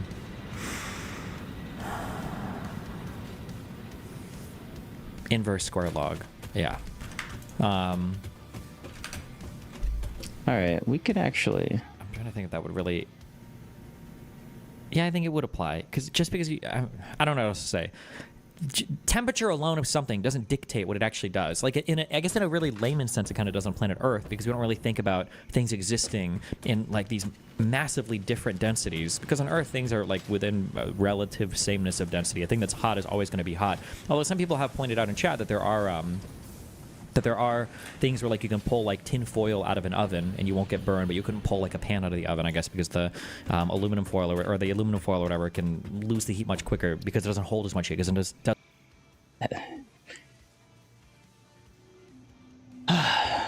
I'm not 100% sure on this, but, like, aluminum foil is very freaking thin. I think the fact that it's very thin is probably and it has, like, a massive amount of surface area. That's probably the reason why it dissipates heat very, very freaking fast, because there's literally nothing, like, it can't hold any heat. There's basically no mass to hold heat, and there's so much surface area that the moment that the air around it changes, it automatically changes to that air temperature. Like, you would have to have, like, a ball of aluminum to, like, really soak in a lot of heat and then touch it and then kind of burn yourself, I guess. But I'm not 100% sure on, like, what he's trying to talk about, because he keeps going back and forth between, like, well, yeah. Doesn't take as much energy to heat it up, and then conversely, it won't give off as much energy when it's cooling down. But well, okay. I want you to just Google the temperature of the Van Allen belt. And then I want you to Google what material the shuttle was made out of. This literally doesn't make sense. Actually, it does make sense. You just don't understand the difference between heat and temperature, which a lot of people don't. Yeah. Temperature is just... It is actually quite confusing. Wait, we know what this guy looks like now? When did he do a face reveal? I just realized. He's always, like... Makes sense. Actually, it does make sense. You just don't understand the difference between heat and temperature, which a lot of people don't. Temperature is just the average kinetic energy of particles in a substance. We're going to make a new starter base. Or a main base, actually. They are conducting heat. You can have two things that have the same temperature, but one can feel colder. Like when you touch tiles in a kitchen versus, say, wood, the tiles will feel colder because they're better at conducting heat away from your hand. And heat is just the total amount of energy transferred between two objects due to a temperature difference. Yes. And in space, while the particles have, like, a really high temperature because they're whizzing around like crazy, they can't... There's not enough of them to transfer a significant amount of heat to a spacecraft. So you're just wrong. We went to space. True. Like, all Destiny had to do was show that video instead of going down these weird rants. Comes from Jason, who asks, how long could a nuclear submarine last in orbit? The answer is not very long, but not for the reason I expected. The submarine wouldn't burst. Submarine hulls are strong enough to withstand 50 to 80 atmospheres of external pressure from water, so they'd have no problem containing 1 internal atmosphere of pressure from the air. And the hull would likely be reasonably airtight. Although watertight seals don't necessarily hold back air, the fact that water can't find a way through the hull under 50 atmospheres of pressure suggests that when the sub is in space, air won't escape quickly. Okay, so why would it not work? My guess is going to be... The reason why it won't work is because there's no... Like, what the guy literally in the short pointing out Candace Owens, like, I think Real Engineering, that's his channel name. He like what he literally just said, like, there's no significant difference in heat change in air between the outside, the air free zone, and the water free zone. Oh, water free zone. Well, yeah, because it's a submarine. Okay, but, like, so everything is just going to heat up because heat can't radiate away from the submarine. And a submarine has a nuclear reactor. Most submarines have nuclear reactors, and they produce a lot of heat. And in order to cool down that nuclear reactor, there is you got to like they liquid cool it. And if there's no liquid around the ocean to cool the submarine, it just overheats and melts down basically instantly and shuts off. So yeah. But that's basically what's going to happen. They burn, they die because they end up heating up too much. Basically, they overheat. Subs must be pressurized. I imagine this provides a decent amount of radiation protection. The hull would, and then I imagine that is it just going to be because they don't have? No, they have oxygen. They're underwater. Is it really this hard, Destiny? There you go. I wonder if everybody boils inside. Yeah, there we go, Destiny. Oh, it took you a little bit, but oh my gosh. You got it. You got it. Everything inside overheats. That's absolutely what happens. True. Everything overheats and everybody inside dies. Dangerous carbon dioxide buildup wouldn't be an issue, as submarines use CO2 scrubbers that can be run indefinitely. You watched this years ago. Video posted 6 months ago. True. He just banned the guy. He literally just banned the guy, I think. Definitely, as long as they have power. Destiny likes to ban a lot of people. Nuclear submarines use electricity to extract oxygen from water. In space, there's no water, so... Why wouldn't this apply to the ISS? Does the ISS have radiators and shit? Yes, it does. The ISS does have radiators and stuff. That's the reason why it doesn't... Like, there's a ton of surface area on that thing to make it so that there's at least a significant amount of... Also, they're not producing a significant amount of heat on that thing. They don't have a nuclear reactor sitting in there. They use solar panels, which generates very, very little heat to make electricity. They might have other energy producing sources on there. No, actually, I think that's the only energy producing source. They could have like one of those I forget what you call it, but you put them in like it's like a nuclear reactor, but it's not the one that you put in a submarine. It's like a decay reactor. Like basically you have like something that's very radioactive, and you just put it on and you just let it decay, and that the decaying rate produces heat, and that little bit of heat, that constant rate of heat from the decay of that mass of uranium or whatever is the thing that you use for energy. So yeah, but it produces very little heat. Like it's very easy to dissipate that. Like I think the cylinder itself has fins to radiate heat, and that's all you need to make it so that it doesn't overheat. Basically, actually, it's basically impossible for those to overheat, I think. Unless you damage it. You would have to damage it. Yeah, probably. Because it's just one big sustained chemical reaction for the entire time. Let's just keep going. Forget what you call them, though. In space, but they put them on satellites. How cold it is everywhere. The actual problem is you have to get rid of heat because there's no thing to actually like transfer heat away from a vessel. Like the no, there is a way. You just have to have like radiator fins, basically. But like Destiny wouldn't know that because he doesn't play Kerbal Space Program. Or he's not a freaking rocket scientist. So like, for him to come into this thing and bash on Candace and all those people so like harshly, and he has no idea or very little knowledge of how it is to be like a rocket scientist. Oh, it's so simple, right? Like those are his arguments from before. It's stupid. Like that's just all right, Destiny. You're breaking my brain too. Accumulate more and more heat inside of a thing until it overheats and you die. So you have to find a way to radiate the heat into space. I don't know how they do it in the ISS, but yeah. Of course you don't know. So they wouldn't be able to manufacture more air. They carry enough oxygen in reserve to survive for a few days at least, but eventually they'd be in trouble. The really big problem, though, would be overheating, because space is so much warmer than the ocean. If you're pedantic, that's not really true. Space is, of course, very cold. But if you're even more pedantic, and I am, it is true in two different ways. Space in Earth orbit seems cold because it's so empty. Without a warm environment around you radiating heat back to you, you lose heat by radiation much faster than normal. But space in Earth orbit is actually warm. The pedantic reason for this is that temperature is a measure of the average kinetic energy of a collection of particles. And in space near the Earth, molecules can have average kinetic energies in the thousands of degrees. This doesn't make space feel warm, though. When I was a kid, I remember watching my dad use a metal grinder. Whenever metal touched the grinding wheel, sparks flew everywhere, sometimes falling in a shower on his hands and clothes. I couldn't understand why they didn't. Is this minute physics? After all, the glowing sparks were several thousand degrees.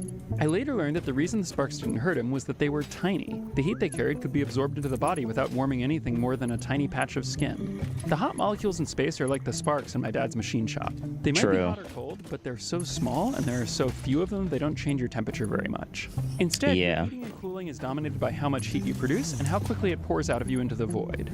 And this is the practical reason that space is warm. Without air or water around you to carry heat away from your surface, you don't lose heat by conduction or convection, just radiation, which often isn't a very effective way to cool down. For most human-carrying spacecraft, the big problem isn't staying warm, it's keeping cool. And a nuclear submarine isn't just carrying humans, it's carrying a 200-megawatt nuclear reactor. It's hard to get good numbers on the efficiency of nuclear reactors in military submarines, but a conservative guess based on civilian reactors is around half the reactor's energy, or around 100 megawatts, is lost as heat. This heat is normally dissipated by seawater, but again, no water in space. Without cooling, a nuclear reactor outputs enough heat to warm the entire submarine by about half a degree Celsius every minute. The submarine would become too hot for human survivability within an hour. But the nuclear reactor isn't designed to warm the submarine in this way, so instead the heat would build up within the reactor and lead to a meltdown. It appears keeping a nuclear submarine in orbit is a bad idea. But to get out of orbit, the submarine would need to slow down enough that it hit the atmosphere, which would slow it down the rest of the way. Without rockets, it has no way to do this. Okay, technically the submarine does have rockets. The problem is they're not attached to the submarine. Launching the missiles won't meaningfully propel the sub. But they don't need to be attached. They just need to be turned around. If the ballistic missiles carried by a nuclear submarine were placed in the tubes backward, they could each change a large nuclear submarine's speed by about 4 meters per second. A typical deorbiting maneuver requires in the neighborhood of 100 meters per second speed change, which means that the 24 Trident missiles carried by an Ohio-class submarine could be just enough to get out of orbit. Now, because the submarine has no heat-dissipating ablative tiles, and because it's not aerodynamically stable at hypersonic velocities, it would inevitably tumble and break up in the atmosphere, with debris disintegrating in the air at several hundred knots. If you tucked yourself into the right crevice in the submarine and were strapped into an acceleration couch, there is a tiny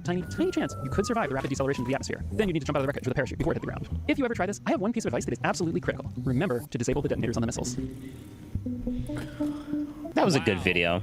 That was a good video. Just Google the temperature of the Van Allen belt. And then I want you to Google what material the shuttle was made out of. This literally doesn't make sense that an aluminum alloy could have gone through the Van Allen belt for an hour and a half or 59 minutes. It just couldn't have happened. Literally can't happen. There's no explanation. The Van Allen belt, it's a belt there is radioactive particles that come from the sun, right? We have magnetism in the earth, and they get wrapped around the earth into this little donut-looking thing around the earth, right? Oh, I've seen this on pictures before. What's the evidence behind this? That it's impossible to pass because there's radiation. Okay. But I don't think Kenneth Owens understands that there's different kinds of radiation. For instance, radiation ultraviolet. That can be stopped with a simple fabric on your shirt. Okay. Now there's alpha, beta, neutron, and gamma radiation. In alpha particles, you can block with a piece of paper. Beta particles, you can block with aluminum or any kind of metal. And then gamma radiation, you block with lead. This is why in big nuclear reactors, there's a lot of lead. This is what I wanted to explain before, but then I forgot. I got sidetracked because Destiny was being kind of annoying or overly pedantic on something that was stupid, and I had to call him out on it. But yes, there's different types of and well, yes, that's the thing that Candace Owens also doesn't fundamentally understand. Like, it makes no sense, right? But she doesn't understand that there's, like, she's surrounded by different types of radiation all the time, but they're not, like, damaging or going through anything. Damn, I wish if his camera wasn't there, I would have to see what this is. Is this, like, air? Like, this is air, and then, so alpha can't go past air or whatever, and then beta can go... Wow, so beta can go through hands and lead around to keep all that from seeping out. Well, neutrons. Okay, whatever. Van Allen belt is pretty much just A and B radiation. So you can block them with something as thin as a few millimeters of aluminum. But I don't think she knows that. And the other thing that she said is, we can't go through them. Well, they're expanded around the entire Earth. The northern southern parts really don't have any of the Van Allen belts. It's only in certain latitudes that it's affected. So all NASA did was like, yeah, we can go through them, but let's just go above it, more north. So you don't really ever get into the really bad part, which you could do. Now, here's the funny thing. Polaris Dawn, which is a SpaceX mission that's going to go to space and do the first spacewalk of humans, private commercial spacewalk, not of a government entity, they're going to pass through the Van Allen belts. They're actually going to be in the Van Allen belts. So what you're going to say in a week when they start walking outside of this Dragon spacecraft is you're going to say that SpaceX is faking it too? You know what she's actually going to say? She's not going to say anything because she's not going to mention it, and she's going to not ever go back to the fact that she brought this ever up, that the moon landing was fake and whatnot. I almost feel like this is something I don't think that's true. To stay relevant. They try to dive into these pretty outrageous conspiracies, shine some light in them to allow a base that actually wants light to be shone onto these conspiracies, right? And it's essentially feeding into a certain demand. So when various things like this come out, she's not going to care about that, or she's going to tell you, so what, Fabian? And then she's going to go to the next thing, right?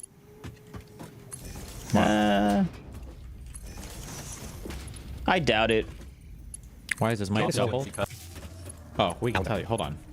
They're actually going to be in the Van Allen belts. So what you're going to say in a week when they start walking outside of this Dragon spacecraft is you're going to say that SpaceX is faking it too? You know what she's actually going to say? She's not going to say anything because she's not going to mention it, and she's going to not ever go back to the fact that... Actually, I don't know. I'd have to be on set to figure it out. I don't care. And think of what our nation would be with no Russia-Ukraine war, no October 7th. All right. I think that's it. We're done with Destiny. let's open up something. Let's open up something different and maybe some Hodge twins, actually. Get some Hodge twins. Or actually, let's listen to this. Let's watch some more Destiny propaganda. Yeah. Let's watch some Destiny propaganda. Boom. Look at that. Watching it from the source itself. The editor from himself. Not the weird stream VODs, no. Not the complete good version where we actually find some of the flaws in his character. No, we're gonna watch the edited down Destiny propaganda. 42 minutes. All right, let's see. What does he have to say about Jordan Peterson? I actually didn't watch this. Who wants to destroy the world? It's gonna be all bad. All right. If you were psychoanalyzing Trump and Kamala Harris, what would you conclude right now? If I could vote in the American election, I would vote. Is he going to say, I would vote third party, or I would vote for Donald Trump? He's on the Daily Wire. He can't see. I don't think he will say Donald Trump. Doesn't he pretend to be centrist? I don't think he'll full on say he would vote for Trump, right? I love his Daily Wire conspiracy theories. That's my guess. Dr. Mike exposes the myth of Ozempic. Uh-oh. If you've been on TikTok or Twitter as of late, you've seen this new drug, Ozempic. Polar opposites now, running for president of the United States. I actually don't know what that Ozempic thing is. Psychoanalyzing Trump and Kamala Harris, what would you conclude right now based on everything you've seen and heard? Psychoanalyzing Trump and Harris. Okay, so we're gonna have to attack Trump on something and say that he's got some kind of character flaw, but it can't be an essential. It can't be like incredibly important, right?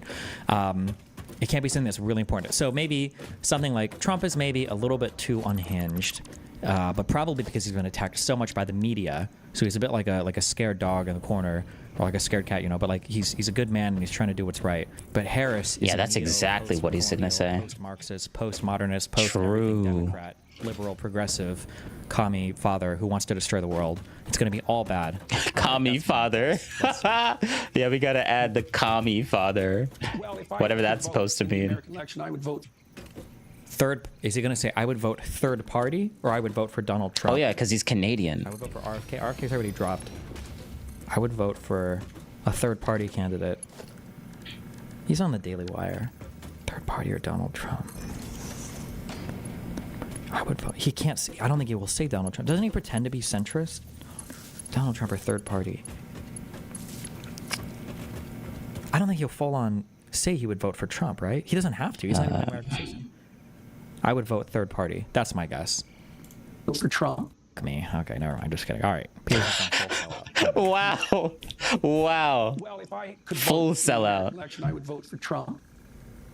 Yeah. Okay. Good job, Destiny. I don't trust Harris. Now, I love this Trump? Destiny propaganda, man. He was president for 4 years. Like, look, the best predictor of someone's future behavior is their past behavior. If you're trying to hire someone and you have documented history of their efforts in precisely the domain that you're attempting to hire for, and the evidence is clear and valid. I hear a Destiny Cope coming up. What's he gonna say to this? Oh, his record. Let's talk about his record. my evaluation of his record. That's what Destiny's probably gonna end up saying. Let's see. I actually didn't watch this, so you use that let's see. In favor of all other predictive. I can already hear it coming. Predictive markers. So I think it's more appropriate for me as a clinician who knows the psychometric literature. He should. Has he lost his medical license or whatever yet from Canada? If not, comments like these, he absolutely should. He absolutely shouldn't have any kind of medical, any accreditation, accreditation. Any of that should be revoked. Like he absolutely. This is such an unbelievably irresponsible statement. Also, by the way, people were literally ass pained about this in the last election cycle, where people were diagnosing. Wait, hold up. Let's listen to that irresponsible statement again. Let's listen to that irresponsible statement. Let's go back. Let's listen to that. I don't trust Harris. This was so irresponsible. Well, he was president for 4 years. Like, look, the best predictor of someone's future behavior is their past behavior. If you're trying to hire someone... Oh, that's false. Yeah, that's irresponsible right there. No, that's false. That's wrong. Very irresponsible, right? And you have documented history of their efforts in precisely the domain that you're attempting to hire for, and the evidence is clear and valid. You use that in favor of all other predictive what would you say, predictive markers. So I think it's more appropriate for me as a clinician who knows the psychometric literature. Has he lost his medical license or whatever yet from Canada? If not, comments like he's so mad. He is so mad because the thing that he finally couldn't, like, I said this is the cope. This was the cope. we ignore what just happened. Yeah, like what I called it. This is his cope. Immediately just like red herring and go like attack his credibility. Basically, that's what he's gonna end up doing. I'm like, what is he gonna do to like cope from this? Because like he obviously hates every single thing that anything to do with Trump good in any certain type of way. Nah, bad. They're a bad academic. They should have their license revoked because they're wrong, obviously. Oh, I love it. Oh, I love listening to this. It's great. Destiny Cope is just it's so good. It's so good. Let's listen to it. Let's keep going. What is he gonna say? Oh, his license should be revoked because he's a terrible human being, because this is so irresponsible. Like, what? He absolutely should. He absolutely shouldn't have any kind of medical, any accreditation or accreditation. Oh, he almost said medical license. He almost said he's slipping. Destiny's slipping.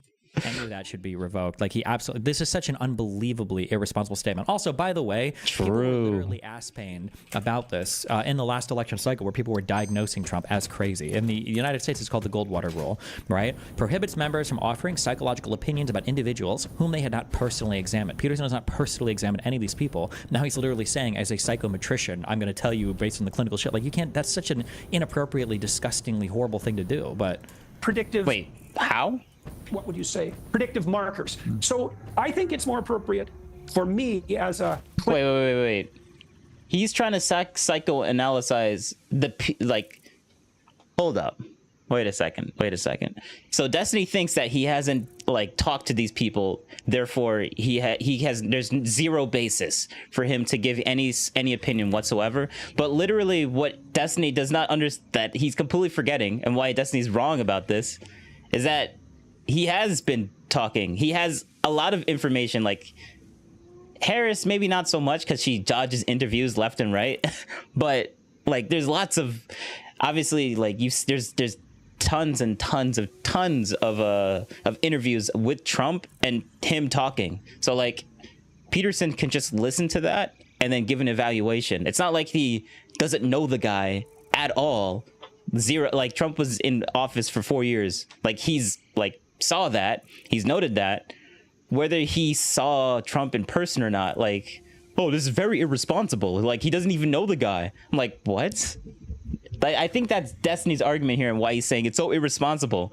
But at the same time, like, just because Peterson, like, I'm not going to claim that Peterson actually like went down and sat down with the two of them and did like a whole session with them to psychoanalyze them and give them specific questions. I mean, you don't even need to do that. Like, all of their data is all over the internet. So for freaking Destiny to be like, oh, this is so irresponsible, I'm like, what? Really? Is it really? You have to think about it. Like, he's so Trump bad-brained, he can't even like think straight. And I'm like, bro, he could have just got the information from just watching them do interviews. And a ton of content of them is online with them speaking to a lot of different people. Oh, he's so irresponsible to psychoanalyze because he has never sat down with them at all.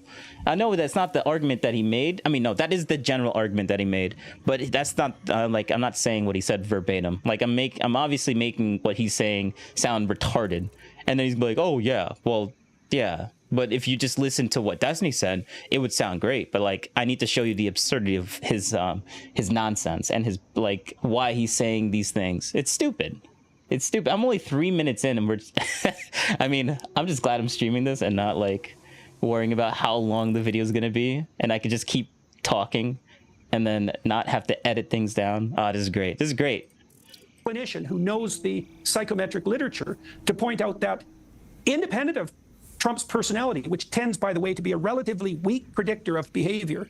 It's intelligence that's the best predictor, and then personality. We have a documented track record. Okay, so what do we know about Trump? Well, as far as I'm concerned, we know this.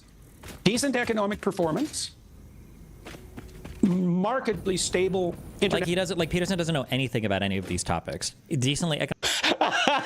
Oh wow. So Destiny picks and chooses his PhD guys that have like actual credentials on whether they should be credible or not. Yeah, okay. All right, Destiny. Oh, okay. Oh, this guy has no idea. It's not like he went to school for it and got like an actual license and everything. Nah, we don't care about the credentials anymore. Okay, Destiny. Cope some more. I want to listen to it. It's so good. He has tax cuts. That's it. What else could you possibly say? Bro, you didn't even let him finish what he's talking about. Like chill. Like, look how quickly he is to like respond to this, because he's so ass mad whenever someone gives Trump any good like credibility or anything. It's just, oh, it's so good. It's so good. So what do we know about Trump? Well, as far as I'm concerned, we know this. Like, he's not gonna let him think. He's gonna go in all bad faith on Peterson doesn't know anything about any of these topics. Yeah, obviously. Really? What did he do? He has tax cuts. That's it. What else could you possibly say? National situation. True. Plus. He's on the Republican Party. What else could he say? All of these by now, right? It's always the same things. No wars, which is retarded and stupid. I don't think America's been in a war since World War II. It's such a dumb metric. No wars. What happened with Afghanistan? Oh, since World War II. No, Destiny's trying to be overly pedantic. He's using war in the literal sense instead of the loose sense that they're basically instead of the loose sense that we basically like. When Peterson says war, he means conflict. Like, we've been in conflict for so much, and I think Trump was the first person that didn't start any new conflicts. But Destiny wants to be overly pedantic. It's like, oh, no new wars? Well, the last war we haven't been is World War II. Because every other conflict that we've been in, we've never actually technically said that we were in war. So technically, the whole Afghanistan thing that we were in for like 20 something years, it wasn't a war. It wasn't a war because they never officially said it was a war. That's Destiny's argument here. Like, it's just retarded. Like, he's being super bad faith right now because he hates Trump, and anyone that supports him, he hates. So like, obviously, he's gonna be bad faith. Like, true. Stupid things. Decent economic performance without listing any policies. No wars, which means nothing. He's going to say reduced immigration at the border by the end of his term, even though that's not true. And when it was happening, it was in large part due to... Notice how the first thing that Destiny said is like, oh, what are the good things? Like, how are you going to say anything about the good things? And then when he starts actually saying some of the good things that that Trump did, now he's like, oh, it's just random talking points.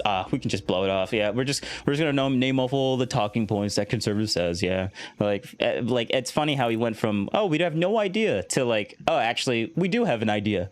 Interesting how he backtracked so quickly on that. It's fun. It's fun. I love the cope. It's so good. Let's see, what else? What are the other stupid talking points? Respect around the world? Maybe?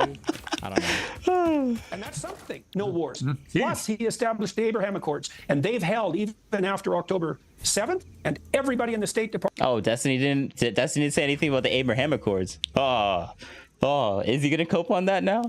told the Trump administration that putting that agreement together was impossible. Now, of course, it's the Abraham Accords that have infuriated and frustrated the bad actors in Iran, and that's pretty much the entire political class there, and fomented October 7th. It wasn't technically a war. And produced this catastrophe that's unfolding.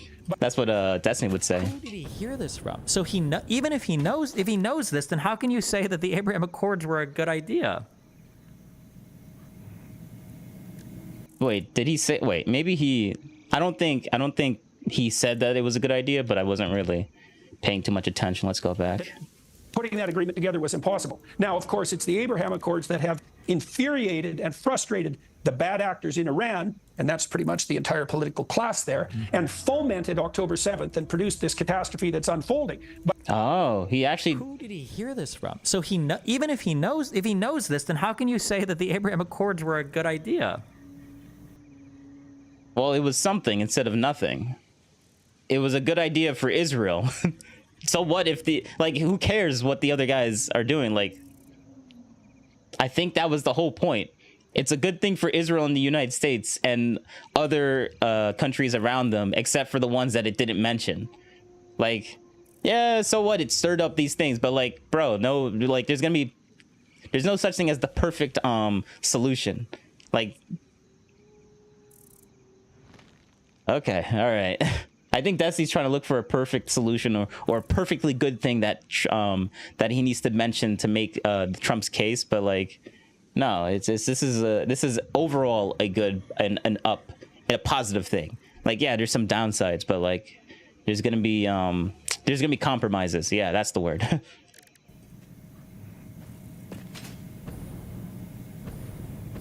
And now he has a hard time understanding.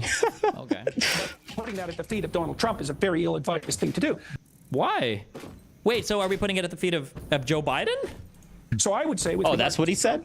Well, we know what a Trump presidency would be like, but there's something else to consider, too, because you might say, well... What about Vietnam? I don't think we ever formally declared war in Vietnam. I think the last formal declaration of war, I'm pretty sure, was World War II. You see what I said? You see what I said? He's being super pedantic. No new wars. Oh, the last war was in 2000.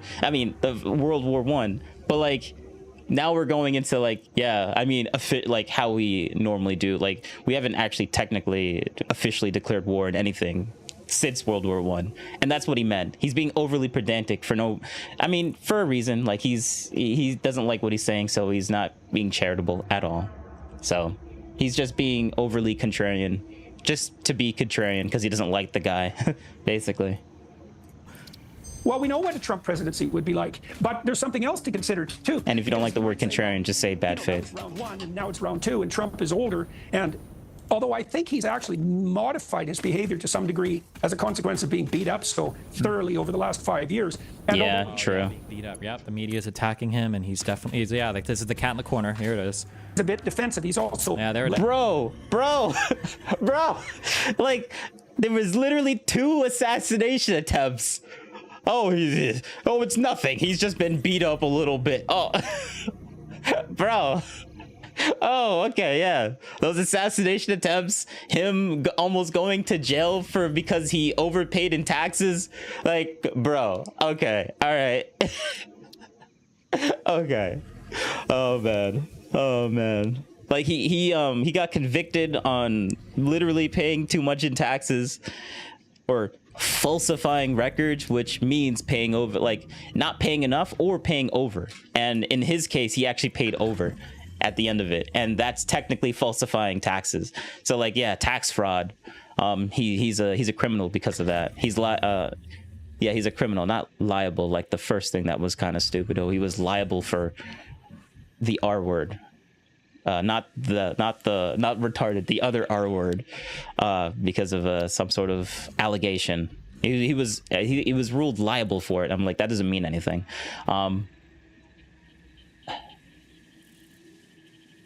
But yeah, we'll just keep going. Blustery and more human, which I think is a big plus. But for me, the other thing that I've seen really switch that's really been positive for me is that Trump doesn't take any bullshit at all anymore. He's on the attack. Do you think he'll say that? He's so unhinged now. Trump has pulled a lot of hyper-powerful people together around him. Who? What? Wait, who's he going to list? Musk, I mean, obviously, Gabbard, Vivek Ramaswamy, Robert F. Kennedy, most of whom would have been Democrats in anything approximating the same in the normal world. Yo. Okay. By the way, this is who conservatives in the United States right now listen to, and they're like, this guy is really smart. This guy, most conservatives in the United States have an incredibly favorable opinion of Jordan Peterson, and I think he's an intellectual. I think he's very, very, very smart. He has a very good handle on things. He's very smart. Very good analysis of the current U.S. political climate. And so, you see, my sense is that somebody whose narcissistic impulses are out of control, because Trump is a Oh, but it's okay. It's okay that so there's going to be another minor critique. He might have narcissistic impulses, but he's smart enough to surround himself with good people. Wait, what? That's a minor critique? Is that your definition of a minor critique? He's basically calling Trump a narcissist, but that's a minor critique. Oh, okay. Name a worse well, I mean, I guess Destiny thinks the worst critique is that Destiny's would argue that Trump is basically wants to be a dictator. So I guess being a little narcissistic is a minor critique in Destiny's world, I guess. I forget. I'm like, why did he say minor critique? How is that a minor critique? That's a legitimate critique of Trump. But like in Destiny's world, I mean, Trump is like his like an actual critique, a major critique would be is to say that he could possibly become the next dictator. So like, and he's not even gonna say that. So obviously this other thing that he's talking about, it's just minor. This is all minor. It's a minor critique. Which that's just all right, Destiny. People that can pull him back from the brink to make sure that narcissism is channeled in a positive way, so that he knows if he wants to do things that are good for him, he has to do things that are good for America. Flamboyant and dominating character who likes the public light. So you think, well, you know, does he tilt too far in the narcissistic direction? It's like, well, why would he share the spotlight with the rest of this crew? And the other thing that we should consider is that, look, man, I would vote for Trump if for no other reason than Musk himself has already agreed to head something like a Department of Governmental Efficiency in the U.S. It's like, okay. True. You know, and then Kennedy. Oh, yeah. True. The department and the government is going to save the government even more money. Wow, great idea. Is bringing the public health crisis into the political realm, and both those two things are revolutionary. I would also say Ramaswamy seems to be. Go ahead. Ramaswamy is a very smart guy as well. I completely agree with you. I like Vivek. Also, I think that Trump has shown with these assassination attempts something very surprising that I suspect a lot of people would not have expected, and that is genuine personal courage. I mean, the first time when he was actually shot, to insist on getting back up and to punch the air. Oh, Destiny has nothing to say about this now. Really, nothing to say about this. Destiny wants to memory hole the whole Trump assassination attempts like so badly. He wants to do it so badly. He doesn't want anyone to actually like remember any of this stuff. He's trying to memory hole that so badly because he's like, it's a stain. Like he can't say anything about it. And he's so butthurt about that, honestly. So is he actually going to say anything about this? Oh, but Trump has never been backed in a corner or attacked or anything. Like, he doesn't have to worry about stuff. Like, he's just a big... Trump is just... all right, I'm just going to keep going. I'm not going to keep insinuating. It was a remarkable thing to do. God, it's so cringe. Oh, it's cringe to talk about Trump's like 2 times getting almost assassinated. Yeah, it's cringe to talk about that. That's Destiny. This is Destiny's world. Oh my God, this is actually unhinged. This is why this is why I can't take him seriously whenever he talks about Trump or anything to do with Trump, basically, because like. It's cringe to talk about Trump's assassination attempts. Cringe. Like, what? Like, who cares? It's cringe, man. Why even bring it up, man? Like, bro, that was like so 2 months ago, even though the second attempt was like, what, a week ago? From literally the stream right now. But like, yeah, that's just, man. Wow. It's just wow. Later, he was back. Insist on getting up? What are you talking about? He went back a little bit. Rally with an even bigger crowd, like nothing had happened. I spoke to him that night, and he was, very gung ho. I'm just going to keep doing it. They're not going to stop me. That is personal moral courage. I don't think you ever know whether you have it until it happens. And then you saw again with this latest one. He was cracking jokes immediately afterwards, saying, "Well, I wish I could have finished my birdie putt." Again. The reaction, it's a quality of Trump that we haven't really seen until you see it. And you're never quite sure how people will respond when there are genuine threats to kill them. And he's actually been shot and then nearly got killed again. And yet he's back out there continuing with the campaigning. So whatever you think of Trump, I do think on the personal courage aspect, he's shown a lot of it recently. True. Yes, grace under pressure, but also you pointed to something else, is that he was up cracking jokes. Hitler wasn't well known for his sense of humor. And the thing about Trump, and you can't deny this, Trump is a funny bastard. Right. And the only reason Peterson even brings up Hitler in the first place, because everyone likes to compare Trump to Hitler. So like, if Destiny was gonna say anything about, why do you even like bring up Hitler in the first place? Like, something's in the back of my throat.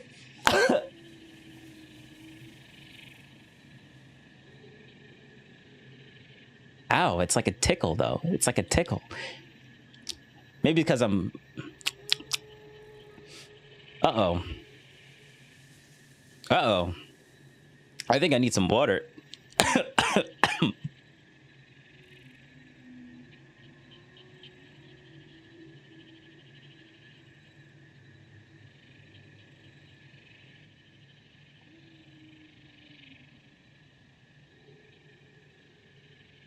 I'm still here. I just need to drink some.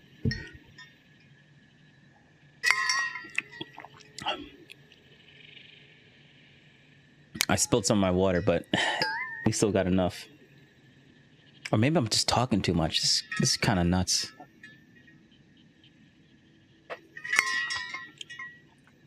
Funny. He'll say daring things just because they're comical. I was in the middle of a point and my throat is like hurting, but I want to like continue the video. He's really good at it. And even his Twitter usage, his X usage, Twitter, of course, because he's not really using the platform now. Impulsive, entertaining, unbelievably cutting and funny in a stand-up comedian sort of manner. And, you know, that just doesn't go well with the tyrannical personality, because tyrants aren't well known for being able to tolerate the court jester. Let's put it that way. True. So True. Trump is tough and funny. The other thing about Trump you got to think about too is, you know, is he ambitious? Well, I don't think it's ambition that's driving his pursuit of this second term. I mean, first of all, Trump's an old man, and second of all, he's already president, and he's as famous as you can get. Yeah. And you might say, well, his ambition is so... Yeah, exactly. So what... You know, it's compelling and forward regardless. So what exactly? So what does Trump have to gain to becoming president again? Like, he was already president first, so he already has the clout for that. And he's not making more money becoming president. Like, we saw his tax returns. Like, he lost a lot of money when he became president the first time. So, like, what type of power does he not have that he doesn't like? That doesn't like. The guy's a billionaire, a rich billionaire that all he does is go golfing on the weekends. Like, what if he becomes president? He can do more golfing. Like, obviously, the reason he's going into president is because, like, he wants, like, I'm trying to find the bad faith version of Trump that Destiny has in his head. And I'm like, I don't see it. Like, I mean, I can see the bullshit version of Trump being terrible. Like, I can, like, he gives, Destiny makes a really good case on Trump being like he could be a potential dictator, and I can sort of see it, and it's kind of scary, I guess. But like, then you look at all the other things that Trump does, and and when he's in like specific situations, he doesn't take all this extra power, even though he could have done it. And he keeps talking about how like his greatest accomplishment in the government of Roe v. Wade and having that overturned. And I'm like, bro, he's celebrating the point that he gave the power away from the federal government and put it back to the states. That's his greatest achievement. He's talking about that being his greatest achievement. Like, what? Oh, but he's a guy that's a dictator that wants all the power and the only reason he wants to be in power is because he just wants power. Like, what is the ultimate goal for Trump wanting to become in office? He wants to be in office forever? Like, what? Like, he's 80 something years old. Like, you think he wants to spend the rest of his life in the White House? Like, he's a billionaire. If he wants to live in a White House, he could just buy a house that's in DC and then have it be built like and make it look like the White House somewhere in DC and say that, oh, look, I'm living in the White House. Like, I think that I'm trying to see the benefit. I'm trying to see the benefit. It's just it's so dumb. His worldview on Destiny's worldview is just stupid. I'm just gonna keep going. We're gonna keep going. We're done ranting on that. I don't actually think. True. Trump is surrounded by these billionaires, celebrities, politicians, etc., and that is good. Harris gets supported by similar types, and it's Hollywood or the deep state, or Zuckerberg is going to use Facebook to help Harris's government, whereas Musk should head a new department. That is true. It is funny that Elon Musk is literally, by the way, a full-throated propagandist right now. He's just tweeting out now, like, yes, Trump needs to win the election. He's a propagandist because he supports Trump. That's basically Destiny's argument. Essential. I'm not gonna be able to find his tweet because this guy and the 20 people running his account, very convincing, Destiny. Like so convincing. Like, he's literally retweeting libs of doxing. Jesus. Libs of doxing. Oh, he's so bad. I love it. And he owns the platform. Are you just curious? If you create a new account on X, are you automatically subscribed to Elon Musk? No. I don't know if that's true. I'm just curious. I don't know. But, like, I mean, I know he's got, I think. I know, but, like, I love it whenever it comes to Trump or anything doing with Trump. Destiny just loves his conspiracy theories. Oh, he just loves his conspiracy theories. I should actually, I don't have a, I should, so the way that I have this thing on OBS, I should actually make a version where I can have a full screen version of the video that I'm watching, but have the game minimized. I don't actually have that set up yet. I'll have to remember to do that. Yeah, I'll have to remember to do that. But so for right now, we're just gonna have to. You're gonna have to deal with the tiny little screen on the right hand side. On X. Like the fact that he's just blatantly in favor of Trump and he just spam promotes it. See? Fucking day. Literally. All the time. Oh, he supports Trump. Oh, it's so bad. Oh, it's so bad. I love it. Is so blatant. And then you're like, oh, this guy should be part of a new government. It's so blatant. Admin. For the U.S., for the world, Trump must win. Well, yeah, like I think Kamala Harris. Yeah, anyone that supports Kamala Harris, and they shouldn't be they shouldn't have a spot in the government at all. All the people that support Biden having these spots in the White House right now in his cabinet. Oh, that's so bad. Like they just blatantly support Biden. Like that's just so bad, right, guys? Like, come on, man. Like, chill. Yes, this is so gross. Holy shit. Oh, it's so gross. Yeah, it is disgusting for Biden to do that. It's so gross. So Elon called me. As you know, he endorsed me full-throated. Great endorsement. I respect Elon a lot. He respects me. Full-throated. Not easy for him to endorse. Do you think it would not be good to have a department to investigate administrative inefficiency? It seems like like kind of thing to go. No, we already have Office of Accountabilities. Oh, name them. Oh, we already have Office of Accountabilities that does this already. All right, name them. Name them, Destiny. Don't just put the claim out there. Name them. That's what OAG. These exist for every major department. They already exist. The problem is what happens is people will say this thing. Wait, the AOG. Wait, what's the AOG? Hold up. Go back a second. No, the OAG. What do they do? All right, we'll incognito this for a second. OAG. What do they do? The Office of wait, actually, why don't I just the Office of Attorney General, different roles depending on enforcing laws, providing legal advice. Wait, what?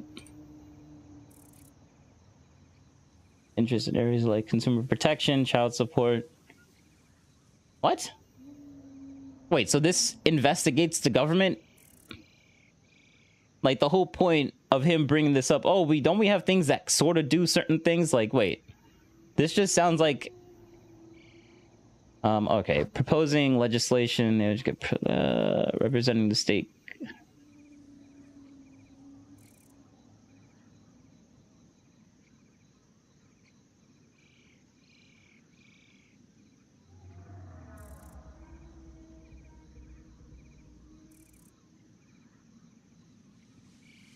Wait, on behalf of the state? Wait, that means they work for the state. Or maybe I don't know what a civil suit is. Maybe that's a bad thing, right? Operating,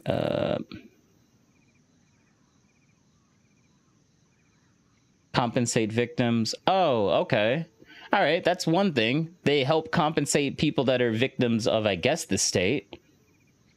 Acting as an independent watchdog, the OJ can act as an independent watchdog over the government spending.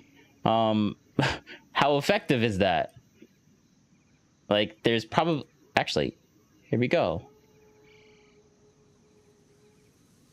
Oh, wow, look at that. We got a YouTube video and everything.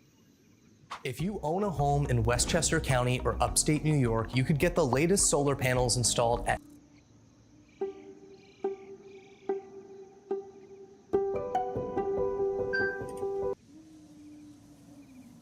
The Control and Audit General? I guess that's...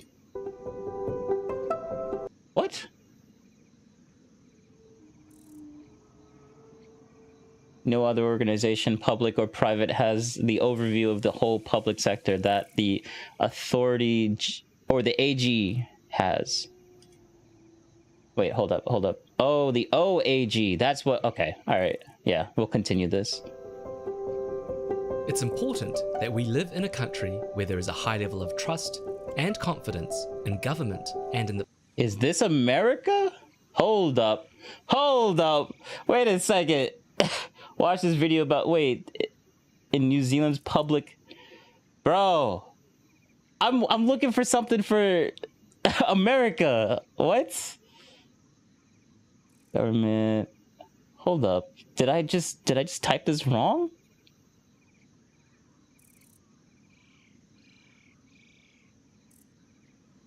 America.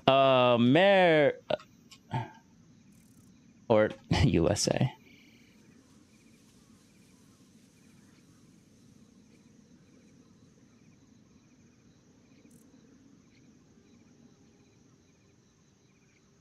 That's great that other countries have it, but we're specifically talking about the USA.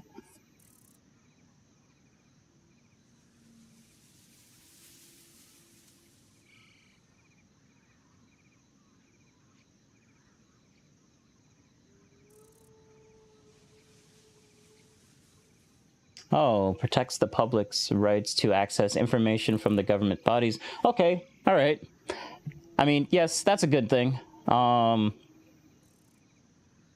So, like, it basically enforces the Constitution, right? Because the Constitution is the check of the government. Cybercrime, child exploitation, identity theft, and fraud. So they protect the people. Even when it's the government that could be, like, maybe they're inefficient. Consumer protections. Okay. All right. Yeah, we have, I think basically it just seems like this is actually the thing that, yeah, sure, it helps, but what Trump is talking about is having a more robust version of that, because there's a lot of things that are slipping through the cracks that a lot of people, or let's just say half the country, is experiencing, because half the country believes in these things. So obviously, wanted to say, obviously there's a few things slipping through the cracks. I mean, that's an understatement. If, like, because like half the country actually believes this organization isn't really doing its job. Public participants, lodge, or maybe it's not doing enough, honestly. That's probably the better argument. To increase public participation. Incentives to increase. Well, you're obviously doing a terrible job at that. We have, well, actually, there's an argument to counter that point.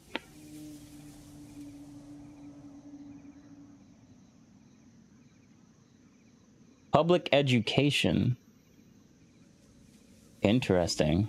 Okay. All right. Destiny sort of has a point, but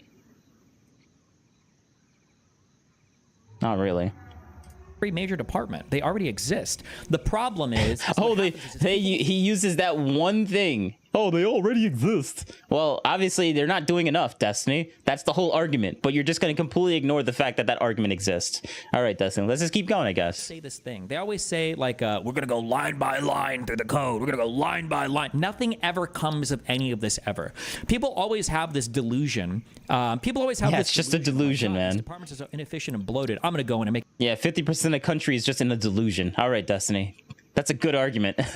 So convincing, man. Okay, good luck. And then they go and it's like, okay, well, there's a lot more complicated than I thought. Like, you can't just create a magical department of efficiency and then magically fucking create and then magically make it so that now everything is like running better. Like, no offense. Magically? Sorry. Take offense. Elon Musk can't even manage Twitter. He can't manage one company that he bought. Why the would I imagine him to be able to manage the government? To be honest with you, it takes courage to endorse. Say, didn't Jordan B. Peterson spend some time? Wait, hold up. Wait, did he just say something stupid about Elon? Like, he can't how many successful companies has Elon underneath his belt? What? PayPal? I think there was another thing that I'm just not aware of. But let's just ignore that other company. Oh, wait. Yeah, we got PayPal. We got the Boring Company. Apparently they're making profit somehow, even though they just do dumb stuff. Like, they make flamethrowers. Somehow they're profitable because they're hiring people. But we got the Boring Company. What was the other one? You got Tesla, obviously. They're making a killing. Like, literally the best electric cars on the planet, I would say, in my opinion. Then we got SpaceX, literally the best space agency on the planet right now. Then we got Starlink. like the only company in the world that's making internet accessible to everyone via satellite. Like, and then and then we got X, or Twitter. Twitter was supposed to die a long time ago, but somehow it's still here, right? Oh, but Elon, wait, what did he say about Elon? Like he's an idiot or something? Like what? Or not successful? Like what the heck did he just say? Like it's just retarded, some of the things that he says about Elon. And he only says it about Elon because Elon supports Trump, and like anyone that supports Trump has to be stupid, right? Like magically make it so that now everything is like running better. Like, no offense, or actually I'm sorry. Sorry, take offense. Elon Musk can't even manage Twitter. He can't manage one company that he bought. Why the? He can't manage one company, but somehow all those other companies are somehow running basically perfectly.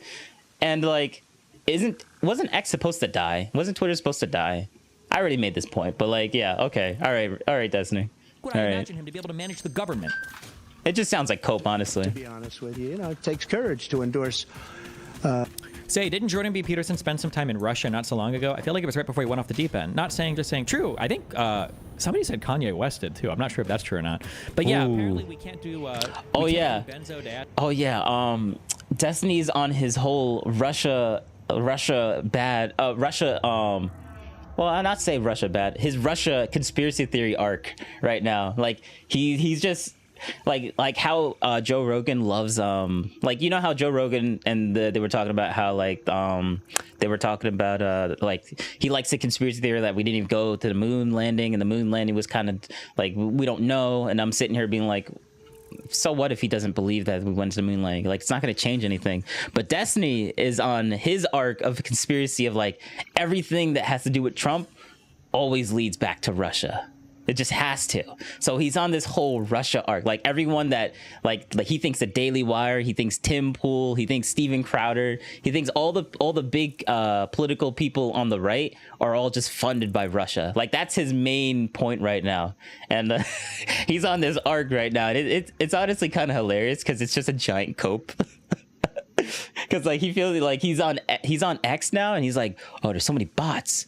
Oh, they're probably Russian. And I'm like, bro, this guy, anyone that supports Trump might be a Russian, paid for by Russia. Now he thinks Twitter is like basically has like some sort of like since Twitter, Twitter or X is now like private. He's starting to think that there's probably a lot of money from Russia going into X right now, and that's why there's so many more bots. Even though there was a bot problem on X/Twitter. Long before Elon ever bought the company, but now Destiny's starting to realize that there's a big bot issue on X or Twitter. Yeah, okay, interesting how he's now realizing that. It's just great. It's fun. But yeah, let's just keep going. I'm gonna go back a little bit. Honest with you, it takes courage to endorse. Say, didn't Jordan B. Peterson spend some time in Russia not so long ago? I feel like it was right before he went off the deep end. Not saying, just saying. True. I think somebody said Kanye West did too. I'm not sure if that's true or not. But yeah, apparently we can't do benzodiazepine. Diazepine. We can't do benzo detox in the United States. I guess that's impossible. So you've got to go to Russia to do it. It's retarded. Many people have courage, and many people don't. He does have courage.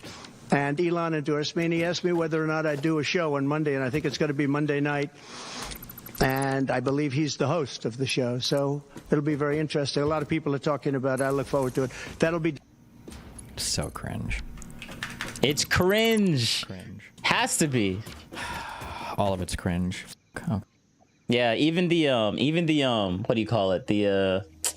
Yeah, whenever he got attempted assassination, that's cringe too, right? Right, Destiny?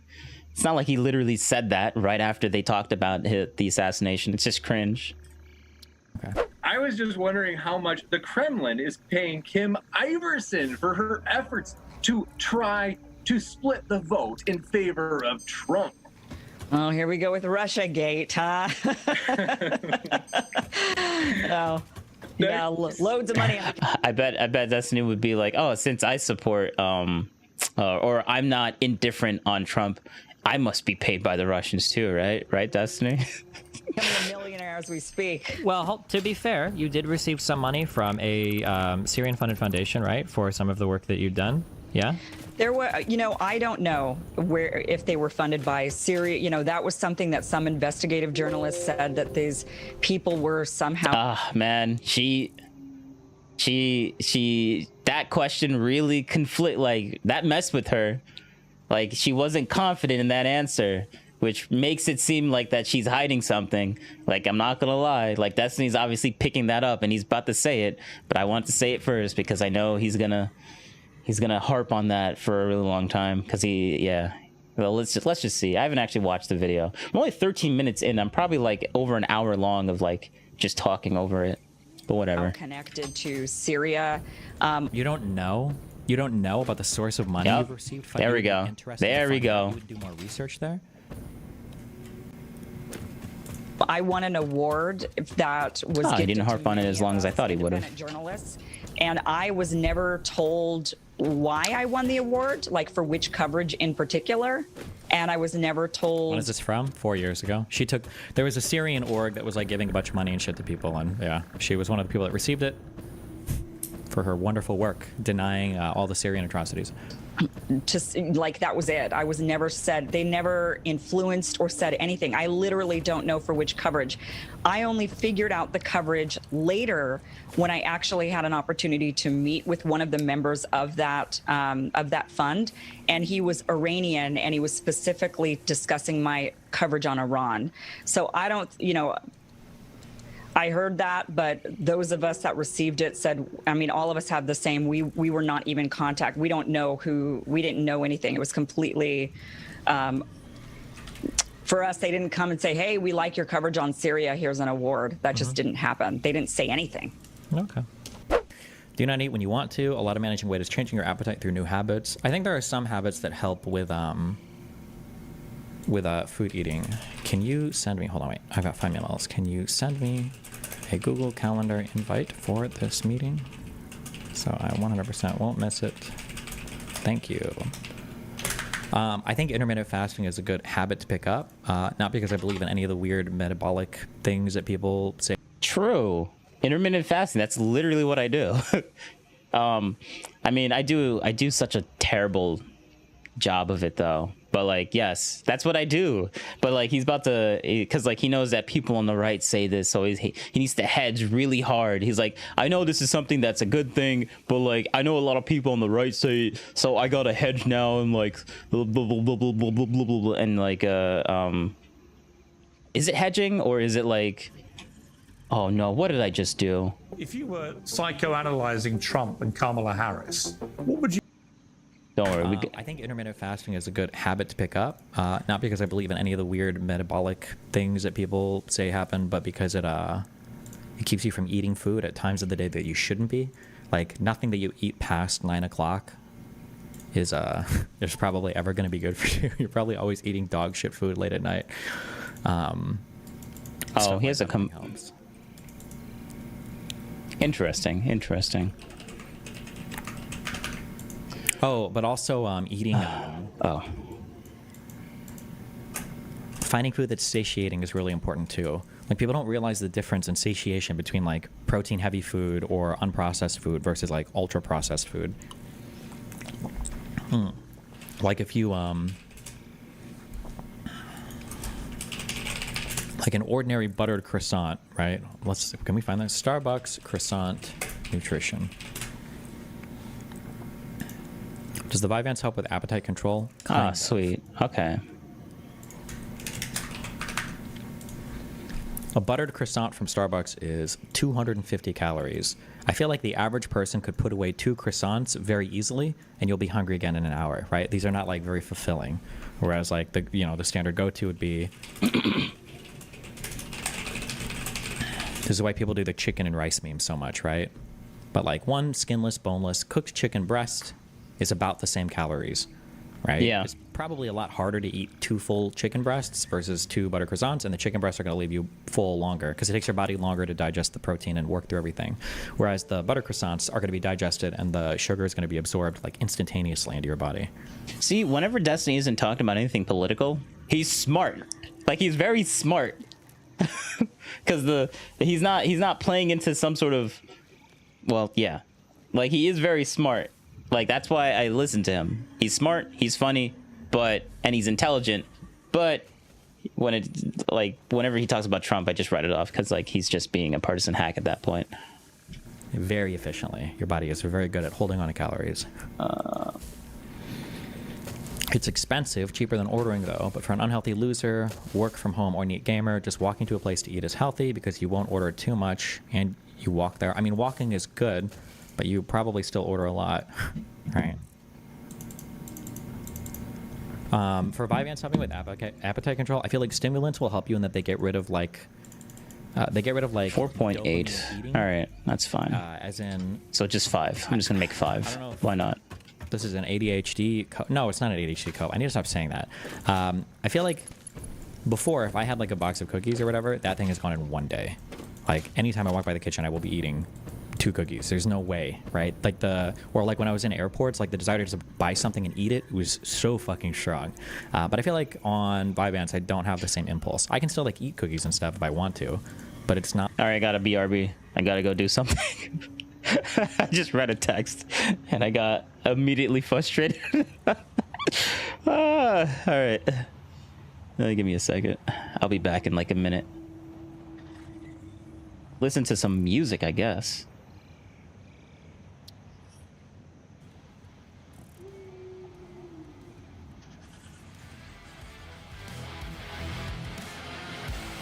Yeah, that's fine. Actually, hold up.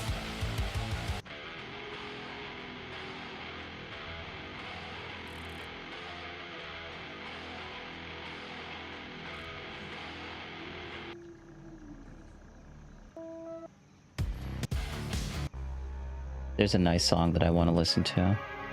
Yeah, actually, no. Whatever. Actually, no. I want to play a specific one.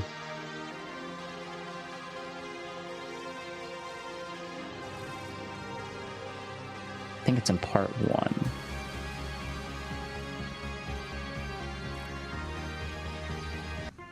This one, boom, let's go. Repeat that, and I'll be right back, boys. I'll be right back.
right, we're back, boys. We're back. And we can throw that right back down to like super quiet.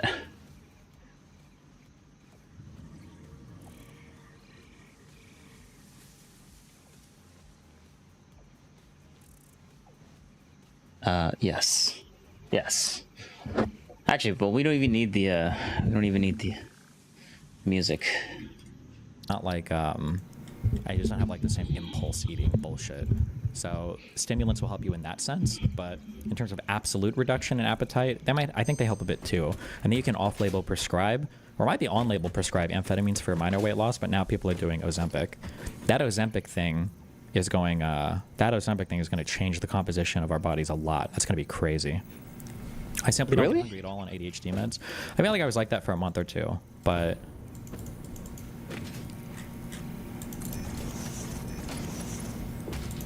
do you think intermittent helps regulate daily caloric intake? I mean, it can, yeah, as long as you're not retarded about it, yeah.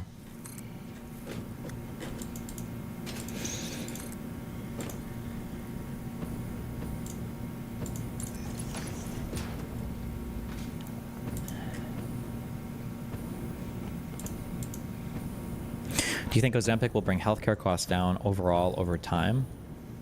I think Ozempic will probably make the entire world, or the entire Western world, a way better place. Yeah, holy shit. The amount of money that we spend, the amount of health complications relating to obesity, it's probably like the single biggest, next to like fucking vaccines or something, assuming there aren't catastrophic side effects or something that we're missing.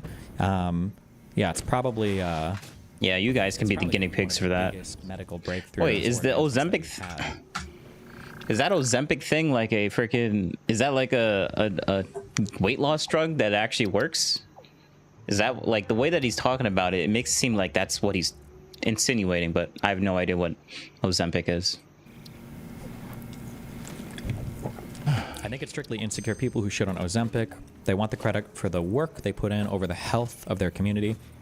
Well, the thing is, some people will moralize your body a lot, because they'll say that like the way that you treat your body and the things that you do for your body are like evidence of, you know, moral character. And they're not totally wrong to some extent, right? That working out and eating healthy requires some level of discipline and everything, for sure. True. And if you shortcut that with a medication, that it's not like as morally righteous or whatever. But I mean, at the end of the day, it's your health. Who the fuck cares? If you can be healthier by taking a pill, then you can be healthier by taking a pill.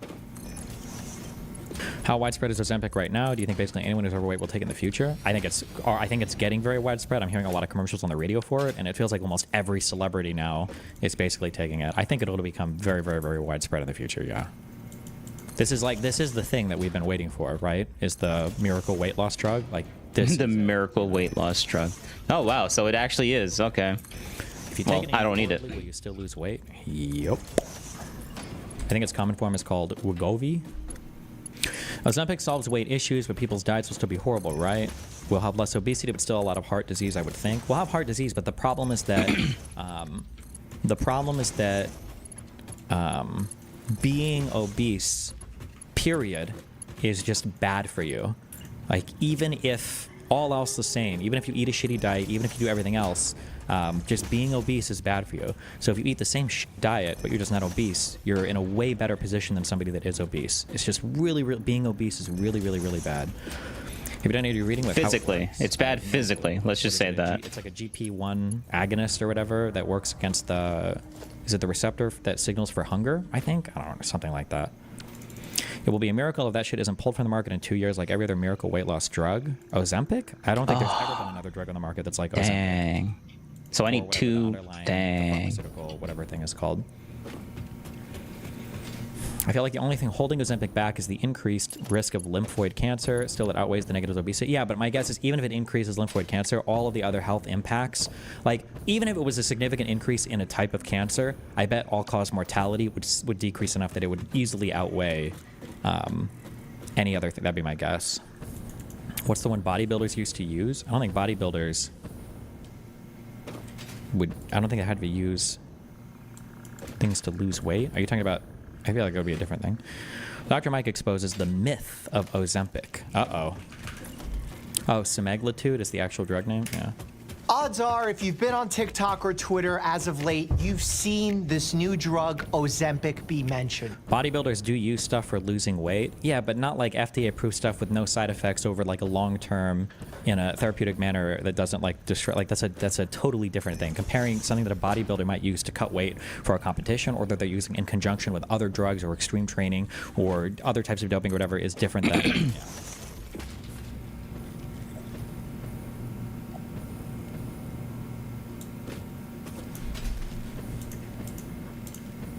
I've actually seen Elon Musk tweet about it. It's been covered in the New York Times. It's literally everywhere. It was something that began with an E. I think I was thinking of fighters, not builders. Are you thinking of EPO doping or whatever, like blood doping, or? So it's about time that we talk about the truth when it comes to Ozempic. For those who don't know, Ozempic is a medication that's been FDA approved to be used in patients who have diabetes to help control blood sugars and, as an added effect, decrease the likelihood of major cardiovascular events and have increases The drug is called clenbuterol. in weight loss. Because of this added effect of weight loss, many people started using the medication off-label for just weight loss. The pharmaceutical company decided to take the same generic medication found within Ozempic, called semaglutide, increase its dosage, and repackage it under a different brand name called Wegovy, and seek FDA approval as a weight loss medication to be used in conjunction with lifestyle changes for individuals who are either obese or overweight, but also who have one weight-related diagnosis, like hypertension, high cholesterol, etc. And after so many people started getting Ozempic prescribed for this off-label use for weight loss, it exploded in popularity, mostly on television and on TikTok, with people claiming that they've lost huge amounts of weight, talking about their successes. And as a result of all this publicity, there was literally a run to doctors to prescribe this medication for them off-label. Why do people hate pharmaceutical companies so much? It's just like the next thing, just like big anything. Like it's a company, it's something you don't understand, so it's like prime for like being hated. No, that's the retarded take on that. The real reason why people hate pharmaceutical companies is because of there's a giant hate for the vaccines. There's a lot of there's been anti-vaxxers for like the beginning of time, whenever they came out, and the government keeps pushing them all the time to their kids, and a lot of people get very emotional with like what they put or inject with their kids. So that's like it's just a. And people that are like naturalists or whatever they'll see like, why are you putting this metal thing into my kid? I don't want that. Like that's just that's unnatural. We never need to do that for millions of years. Why should we start now with my? And people get very emotional with their kids. Like it's very irrational. It's very irrational. But it's easy for this to be a thing to not happen, or for it to happen in real life, because it's a very irrational thing. So like it's just prone to that. But like Destiny just gives the most retarded take on that. But okay, good job, Destiny. In order to help them with actually, what did you just say? What did you just say? Prescribe this medication for them off-label. Why do people hate pharmaceutical companies so much? It's just like the next thing, just like big anything. Like it's a company, it's something you don't understand, so it's like prime for like being hated. Yeah, okay. In order to help them with their weight loss, which unfortunately ended up creating a shortage, which puts people at risk who desperately need the medication because they have a... And just in case if people think I'm not an anti-vaxxer, like vaccines are cool, they're great, they're good technology. It's just specific ones that like if I don't need it, then I don't need it. Like that's just it. Like I'm not gonna get a shot for every single thing that's on the planet. Like there's side effects on some of them that I just don't need. Like if I'm not going to a place that has this certain disease and you want me to get the vaccine for that type of thing, for that disease, and the side effect is that I'll have a light fever, I'm like, there's no reason for me to take it. Why would I go through that light little fever just so on the off chance that I go to that random country one day I won't contract it? Like, nah, it's just not my, like, that's just my take on that anyways. But I'm not anti-vax. Like I got the tetanus shot. I don't know if that's a vaccine or not, but it's a shot anyway. It's a needle that goes into my body. That's basically all I really care about. Like I don't even care if you want to give it the label vaccine or not, even though they kind of like changed the definition on that multiple times since COVID started. But like that's a different argument. But yeah, let's just keep going. Like a true diagnosis of diabetes and are not using it for off-label uses. There is a huge rise of misinformation happening at this very moment. Wait. I'm sorry. Hold on, real quick. Okay, we don't care about the higher dimension thing. No, we do. Okay, we'll do nothing else. Let me watch this real quick. Let's finish this part. Hey, I was a Democrat my whole life. Yeah. And I think that the pharma also has the craziest profit margins. I doubt that that's true if you adjust for risk. Okay. Hey, I was a Democrat my whole life. Yeah. And I think that the far left extremists have. It's just become too much of a gap between what a Democrat was 10 years ago, what it is to now. I agree. And it's now. True. It's like, the far left. I hate that they're even associated with Democrats because they're not even Democrats. Frankly, they're communists. True. For real, actual communists. Yes. I don't know why we have to share that space with them. True. Because it gives this impression that the body of the Democrat Party is like fringe, being socialist communists. True. And it's not the case. The vast majority of Democrats are social Democrats who believe in liberty and democracy and free markets and all this kinds of stuff. And and having social nets for the less fortunate of us, which in a capitalist society, the byproduct is going to be that there's going to be some losers.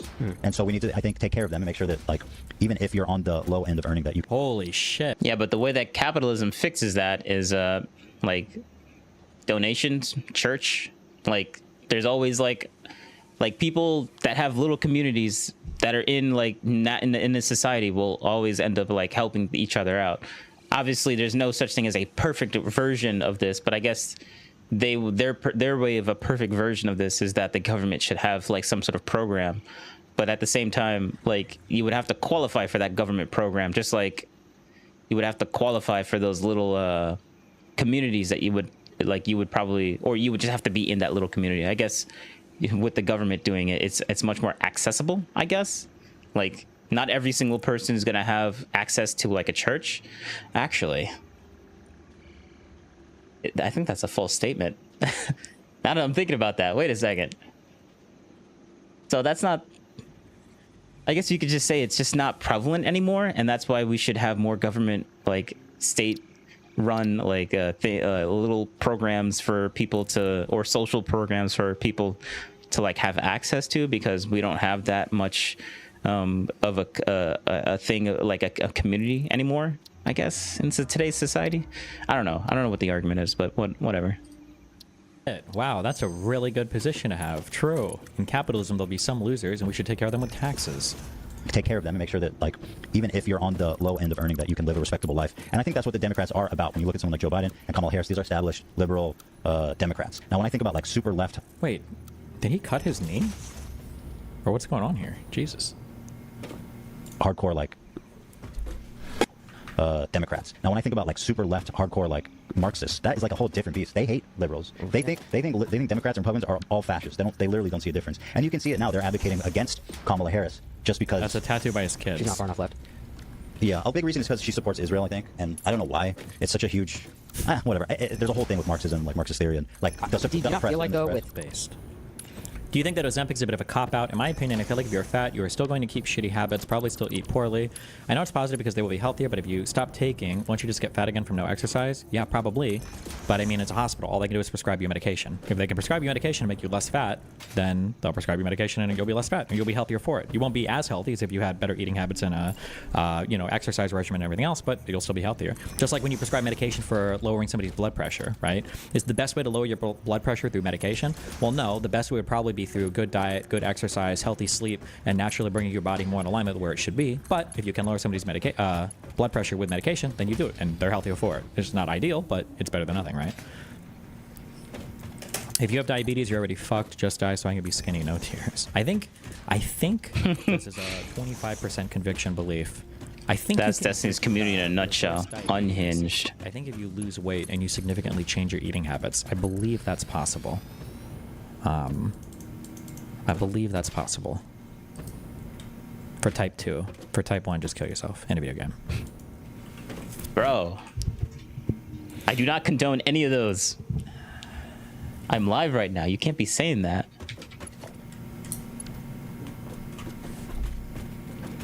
How does type 1 even exist then? Type 1 is a punishment from God to smite the unholies.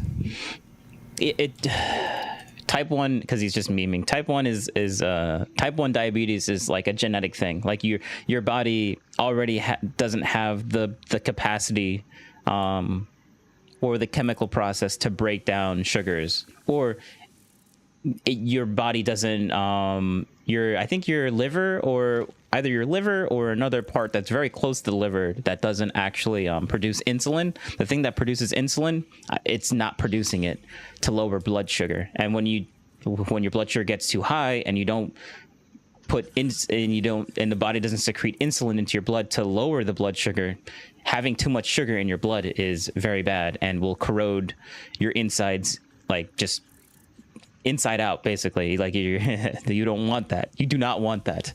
It is bad. Very bad. Let's just say that. And you could die very quickly. That's what has to do with your body's inability to use insulin to regulate your blood sugar. Type 1 diabetic. There we go. Type 1 diabetes is an autoimmune disease, meaning your immune system is eating your pancreas, and your pancreas has, I think they're beta cells that produce insulin, and your body kills those, so your body doesn't make insulin naturally, or it makes a severely reduced rate, and then your blood sugar is high, and high blood sugar just kills you over time. So type 1 diabetes is autoimmune. You can't do much for it, except maybe you get AIDS. Maybe that makes it go away because your immune system gets killed. I don't know. Type 2 diabetes is just your body has made so much insulin because it's got to shove so much blood sugar into your fat cells that eventually your cells get so tired of insulin, sending those... It gets so resistant of insulin. Saying, hey, what you doing? That your cells start to ignore it, so your body has to make more and more and more and more insulin, and then eventually your cells stop caring, and then you have to use exogenous insulin. You need to pump even more, and your cells just care less and less over time. So I think type 2 diabetes is characterized by insulin resistance. Type 1 diabetes is characterized by autoimmune disease that attacks your pancreas. There's a type 3 diabetes. The pancreas, that's the one. Or maybe that's what people theorize Alzheimer's disease is. I don't remember. But, okay, finishing this. Desperately need the medication because they have a true diagnosis of diabetes and are not using it for off-label uses. There is a huge rise of misinformation happening at this very moment that we have to fact check. This claim is patently untrue, and anyone saying this has a terrible understanding of how Ozempic semaglutide actually works. This medicine actually works as an appetite suppressant that slows or delays gastric emptying, therefore you feel full and you have less of an appetite. So it's more of an appetite modulator, leading you to consume less calories, therefore losing weight. Not, oh, I can eat 10 pizzas and take this medication and not absorb the calories. You see, that's why this thing works so much. That's why people keep saying it's a miracle drug, because mostly, like, the main reason why people end up becoming fat, I think for the most part, most people, the reason why they end up overeating or becoming fat is because they overeat and they always feel hungry. So if this thing's suppressing their hunger, then they don't feel like they need to nibble on anything, which is changing their eating habits, kind of subconsciously. Let's just say that. So that's probably why. But wasn't there other chemicals that did the same thing? Maybe it just doesn't do it to the same degree as this. Like, this thing physically slows down your stomach to not digest so fast. But there's probably negative effects of digesting things slower. Wouldn't there be, right? It's more time that your body's doing a specific process. There's probably certain chemicals that are going to be I don't know. See how there's a very important difference here? Because if you eat a lot of food and take this medication that slows your gastric emptying, it's going to make you feel worse, and you're going to have more side effects. More nausea, more vomiting, more potential diarrhea. Oh, wow. He literally just starts talking about it. Interesting. People are actually talking about these side effects who are eating their normal portions or even eating reduced portions. So imagine if you were to overeat thinking you can while taking this medication. That's a cause for concern. This claim is starting to spiral out of... Oh. So since it's physically slowing down a process, then overeating is much... Wouldn't that mean... But what's your definition of overeating? I guess you're over... Well, I don't know. of control because it initially started with some simple observations that doctors made of their patients who were losing weight on Ozempic or Wegovy, and they were seeing that those patients were losing body fat, but they were also losing lean muscle mass. This is not surprising. Oh, I'm never taking that then. Suppressing appetite, therefore having the patient consume less calories. Anytime. I think he might be ready to talk about it. I think your body is, I think, happier to shed muscle than it is to shed fat. Which is why when you're cutting or why when you're trying to lose... I don't know if that's true. That could be true. That could be true. No. No, that can't be true. Because that would be biologically stupid. Like, evolutionarily stupid. Because, like, when you start, like, the whole point of fat, like, there's a reason why you have muscle to move around. If your body starts... Like, all the people that had the genetic trait of your body prioritizing eating away muscle before eating away fat would have died out a long time ago. Because, like, you're eating away your ability to escape enemies instead of eating away fat that literally just sits there to do nothing. So, evolutionary speaking, that doesn't make any sense. Lose weight, it's still recommended that you do some type of resistance training so that your body has the stimulus necessary to hold on to the muscle. Otherwise, if you're in big caloric deficits, your body will happily shed muscle. I don't know if it's because it's easier to access the calories from muscle. I feel like that's probably not true. I don't know why, but I think that's the pathway. I think your body will begin to digest the muscle before it goes for your fat reserves, unless you're actively using them. You're going to be consuming less calories. You will both lose muscle mass and body fat. This is obviously not ideal, but with this... Okay, that makes a little bit more sense. But let me listen to that completely. When you're cutting or why when you're trying to lose weight, it's still recommended that you do some type of resistance training so that your body has the stimulus necessary to hold on to the muscle. Otherwise, if you're in big caloric deficits, your body will happily shed muscle. Yeah, atrophy. If you're physically not using your muscles will atrophy. Okay, that makes sense. Yeah. So, fasting, but you should always keep using your muscles because then your body is going to start pumping chemicals into your body saying, hey, don't take away this because we need this. We're always using it. Yeah, that's true. Atrophy is a thing. Yes, when you don't use a muscle, it'll deteriorate. It's much more prominent in older people than in young people, though. I don't know if it's because it's... That's why exercise is good. I feel like that's probably not true. I don't know why, but even I think if you're not bulking, you'll begin to digest the muscle before it goes for your fat reserves, unless you're actively using them. You're going to be consuming less calories. You will both lose muscle mass and body fat. This is obviously not ideal, but with this type of medication, that control is limited. But we do have control. Any good doctor should not be just prescribing this medication and forgetting about the patient. You're supposed to be getting the medication and having the... We'll fix this eventually. ...slowly increase based on the effects and side effects that we're seeing.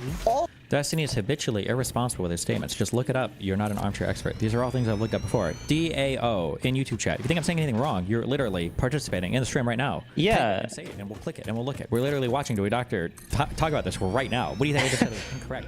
Feel free to throw it in chat, buddy. That is true. So it should come with a plan for nutrition, possibly meeting with a nutritionist who can help guide you as to how much protein you should be taking in, despite the fact that you're consuming less calories, and a plan for exercise that includes resistance and weight training to help keep on some of that lean muscle mass. This is the one where I'm seeing the most examples of on TikTok. Someone saying, oh, I took Ozempic for a wedding and I lost 10 pounds. Look how great I look. This is not what the medicine was intended for. In fact, people who are already of a healthy weight looking to get skinnier were not the ones that were studied when we were checking the safety and effectiveness of this medication. So maybe taking it while you're already at a healthy weight can lead to worse side effects. And the worst part of all of it, once you stop taking it, the weight will come right back. This type of yo-yo dieting has been associated with numerous health risks, including returning to your normal weight and then going past it and gaining even more weight after you stop a medication like this. Oof. You can't win, fatties. And still lose weight? Yes, because weight is just a factor of how many calories you take in versus how much you burn. If you eat like shit, it's harder to eat less calories because usually that food is less satiating, so you usually eat more, but you can eat like shit and still lose weight. Your body doesn't punish you for eating unhealthy food by making you fatter. It's just a function of how much how much energy you take in versus how much energy you burn. Somebody said, we've talked about this before, I don't know, maybe thinks he hasn't, but I guess we'll say it again. Somebody said lean muscle mass loss is often misunderstood data. Water equals lean mass. Anytime you decrease calories, you'll begin to hold less glycogen and less water as a result. Yes, when you begin dieting, the reason why you lose a ton of weight in the first week, you might lose 1, 2, 3, 5, 10 pounds, depending on how fat you are. Yeah, it's mostly like, it's mostly water weight. It's literally just water weight. Your glycogen stores, and glycogen, I think, is... It's carbs plus water, I think. Yes. Okay, so I wasn't a complete idiot when I said that. Glycogen reserves, and when you burn through those by dieting incredibly quickly, you'll lose a lot of weight incredibly quickly. But you haven't burned through actual fat. That's why when you start dieting in the first week, you'll lose a ton of weight, and then you'll either stall, or as your glycogen reserves become more adapted to your new diet, you'll increase weight a little bit, and then your weight loss seems incredibly stalled or slower, and then you get demotivated because for some reason it's not going as well as it did in your first week. The very first week of weight loss, it's your glycogen reserves that are hardcore adjusting, and it's all the water that you're losing as a result of burning through those and not replenishing them by eating the same amount of bullshit you were before. Yes, true. Anytime you have a rapid type of weight loss, what can happen is you lose the subcutaneous fat that's present in your skin, especially if in your 30s or 40s. And as a result, you can develop this hollowed out appearance to your face. Now, if you're taking Ozempic or Wegovy the correct way, this shouldn't be happening. My suspicion is the people who are experiencing this quote-unquote Ozempic face or this hollowed out look are individuals who are rushing to lose weight, using it in a way that is not being prescribed to them, because when doctors prescribe these medicines, they do it with a titration mindset, meaning they start low and they slowly increase your dose while monitoring how much weight you're losing, how many... Now, weight loss equals bad. Well, wait, yes. Technically, if you really think about your human body... Doing anything too quickly, changing anything on your body too quickly is obviously not something you want to do. Like if your body was able to do it quickly enough automatically, then, well, we wouldn't categorize it as doing something too quickly. But when you do something too quickly, like if you stop breathing too quickly, something bad's gonna happen. If you stop drinking water too quickly, I mean, that's such a weird way of saying that, but if you I mean, that doesn't even, if you just stop drinking water. Let me see. If you drink too much water too quickly, you could you could die from literally having too much water in your blood. Like, your blood is so diluted with so much water that all the cells in your blood just what is it? Like, if you drink water quicker than your kidneys can excrete it, your body will literally drown itself. Because the cells in your body won't be able to make it. There's just so much volume and there's so little cells. The amount of the cells won't naturally be able to make it to places in the body that it needs to make it or send resources to. It just won't work. It's like I don't know how do you say it. It's I guess an analogy is a highway.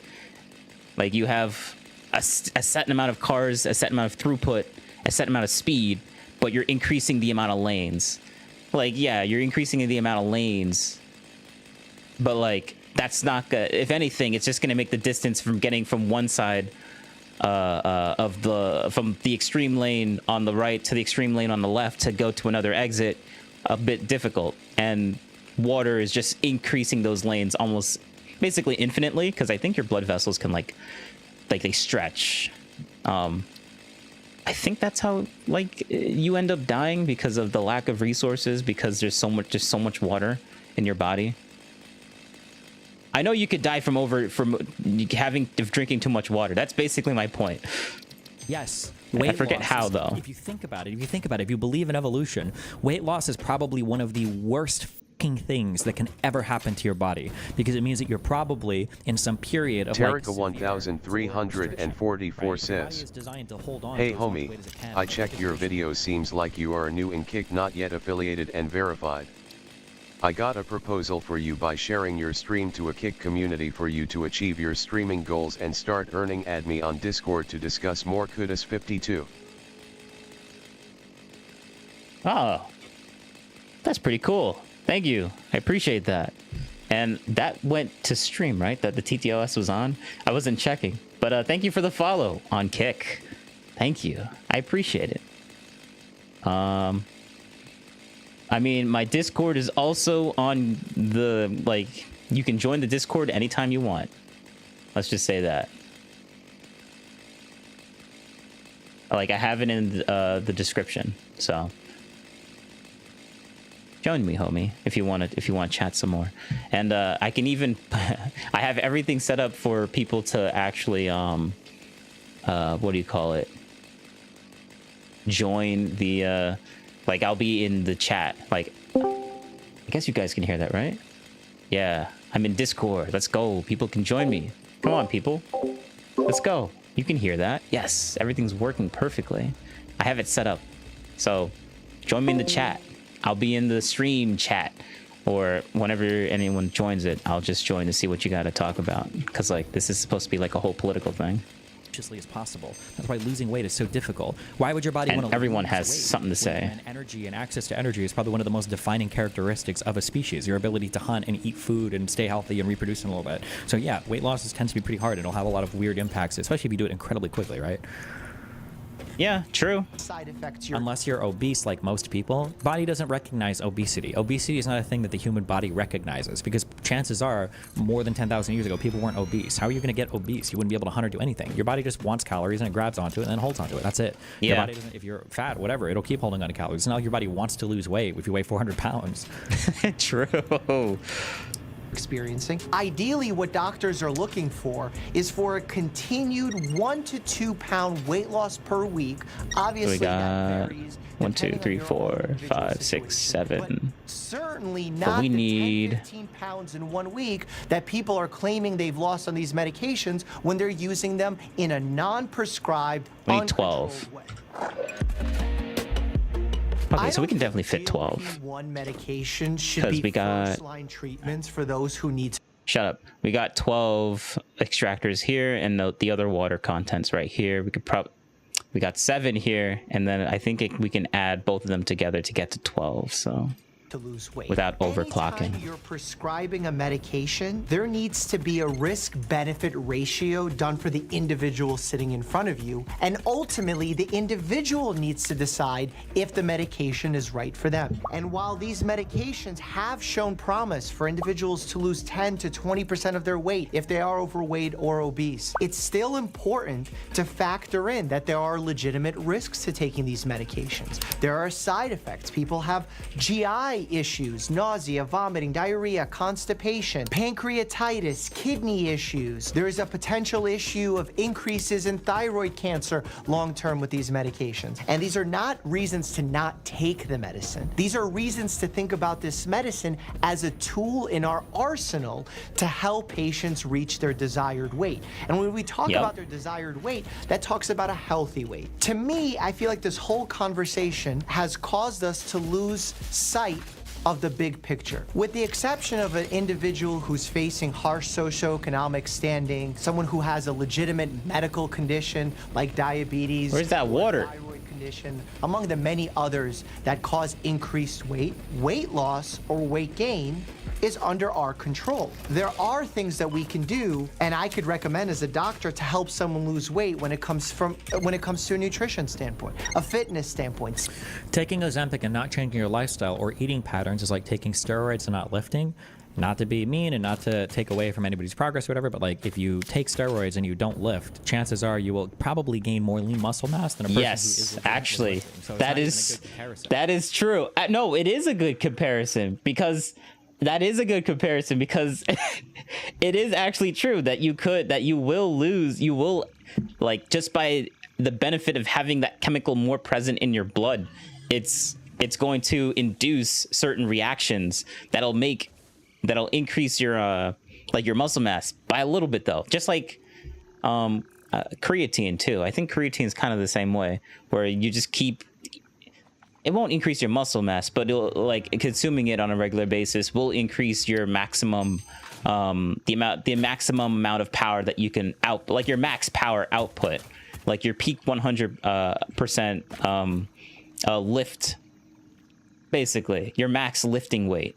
Yeah, like you never want to lift at your max lifting weight. You want to lift at your 80%. So you're basically increasing how much you can what your 80% is. So if your 80% is like 100 pounds, creatine will increase your lifting rate by it. I'm not going to go into how creatine works. It's literally just a specific chemical that's more present in your muscle that you can use to actually lift weights. I'm not getting it more into that than just that. Let's just keep going. I guess not necessarily the healthiest thing to do, and there are a bunch of downstream side effects from injecting yourself with steroids, however you do it. Yes, true. But not lifting and like roiding the fuck up will probably gain you more lean muscle mass, at least in the beginning, than a person who's even legitimately lifting. So yes. So it's exactly the same. Etc. When I think about my patient's health, I don't just think about their weight. Weight is not the sole determinant of one's health. And when it comes to improving someone's lifestyle, we're not only lowering the weight, we're also improving their quality of life, decreasing risks of certain cancers, other diseases, and ultimately extending and prolonging their lives. That's what being a doctor is about, not just focusing on the scale. I actually had a patient whose doctors said all of their symptoms were due to their weight. And I actually found that wasn't the case at all. Click here to check that out. And as always, stay happy and healthy. All right. That was a good Destiny video. Oh, wait, there's still like what? How many more minutes? Like 2 minutes left? All right, well. Have you looked into the Tuskegee trials? People aren't skeptical about Big Pharma for no reason. How many people do you think were impacted by that? Have you looked into cars that... Why does that matter? That was a complete non sequitur. Like, yes... Wait, hold up. Listen to what he just said. Have you looked into the Tuskegee trials? People aren't skeptical about Big Pharma for no reason. How many people do... Yeah, that's true. But then he goes like, how many people do you think is affected by that? Like, what do you mean? So what? There's a reason why people think this. They probably think the amount of people, whether it's true or not, they think that the amount of people that were affected by this is too much. So like... You can give an arbitrary number, but that number to different people will they'll either say that's too much, or maybe it's not that bad. But like that's still relative. Like there's not a specific number of people that you could say that was affected by that will be like reasonable to every person. I mean, that's a true statement, but at the same time, you could run down the logic train of like, well, then nothing really matters. But let's not do that. So do you think we're impacted by that? Because everything is relative. Have you looked into cars that like lied on safety like evaluations? Do you not trust any cars ever? Or have you looked at, like, there are so many... Why would you go to cars? Where there have been bad actors. It doesn't mean that you suddenly distrust the entire industry. What mechanism would increase... Well, that's not one thing. I mean, you can say that, oh, there's one thing, but like, obviously it's not just that one thing. There's lots of other things that I'm going to say that there is and not really actually give examples. So let me do a Destiny right now and just keep going. Hypertrophy, even on steroids, please enlighten me. You could just Google it if you want to know on your own, but you do realize that all the muscle that you have in your body doesn't just come from resistance training or hypertrophy, right? Yeah. That there are men that carry naturally higher amounts of muscle on their body for a lot of different reasons than other men, and it's not just related to how much exercise they do. If you have more genetics in your body, you can naturally carry more muscle mass on your body. It's part of what steroids does. If you don't like it, go Google it. We're not gonna... This isn't like even a super debated thing. Go watch Dr. Mike, not this one, the other one, Mike Isertel, okay? I think it's this. Do you think that larger people on average carry more muscle along with fat, obviously, than like a 140-pound dude that doesn't work out? Yeah, I mean, different types of muscle, sure. Like a fatter person isn't necessarily going to be able to bench a whole lot more, but they can probably squat a lot more because they're using their legs more to carry themselves around. Yeah, like, true. You should think of, when you think about muscle, when you think about strength, you should think about it proportionally to how much you weigh or the body that you have, right? Like a guy who's 300 pounds that can bench 200 pounds is a lot less impressive than a person who weighs 120 pounds that can bench 200 pounds. You should consider strength to be like a function of your body weight as well. Yeah. Why is the burden on me? I said, you don't need an expert. Just look up the info instead of asking Destiny for advice on anything. Destiny's only an expert in streaming and yapping. Then why even watch a stream ever? Just go Google a bunch of stuff and look it up. Don't watch for anything. Okay. All right. Yeah, I think this is like a propaganda thing. At the end of his video, right? Yeah. Canvas for Harris. No, I'm not interested in that. No, thank you. Actually, I would do it just to be like, actually, I like Trump, so I'm gonna canvas for him instead. Or I won't even say it. I'll just come in and be like, yeah, we're definitely doing this for Harris. 100% true. What else do we have? I guess let me let's turn that off for a second because I want to find another video to watch. I like watching Destiny. It's fun. But let's really, third assassination attempt on Trump. FBI folks plot to arrest. Wow. Oh, Rob Noor. Ooh, what did Rob Noor? Oh wait, when was this? When was this? Wait, hold up. I need to find this because Rob Noor tried basically Destiny basically like burnt a bridge with Rob Noor. So I need to find 921. 921. Okay. You guys can't actually see this. We're gonna find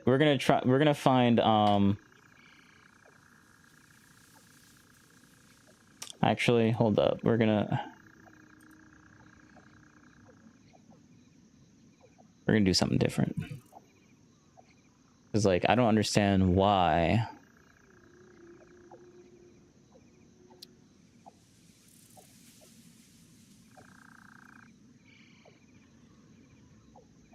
No, that's not on. Give me 2 seconds. Give me 2 seconds.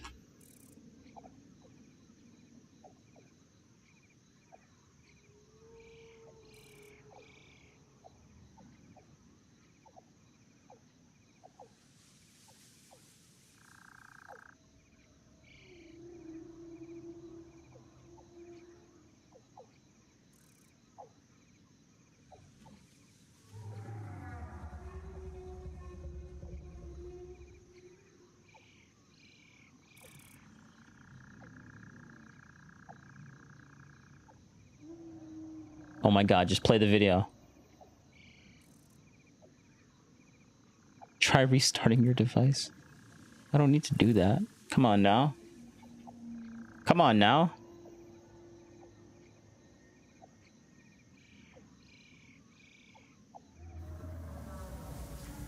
No, why?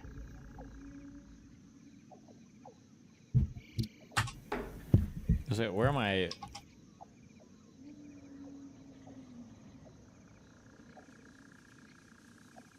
There we go. Okay, so that's the wrong one.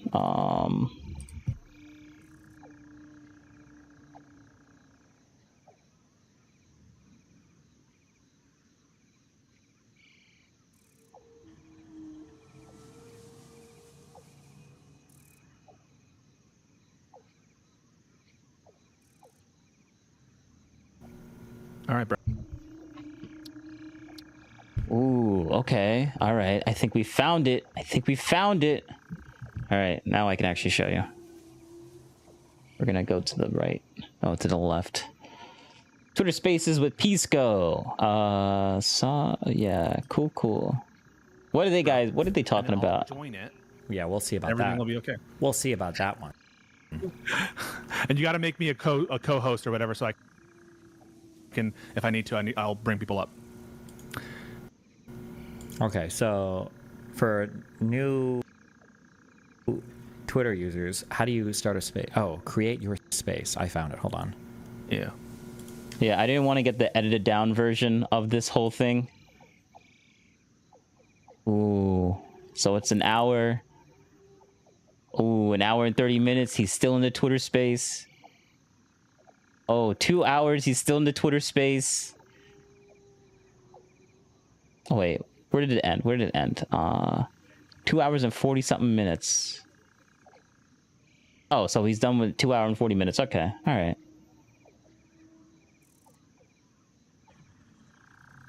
Title, it's Yo. Can you hear me?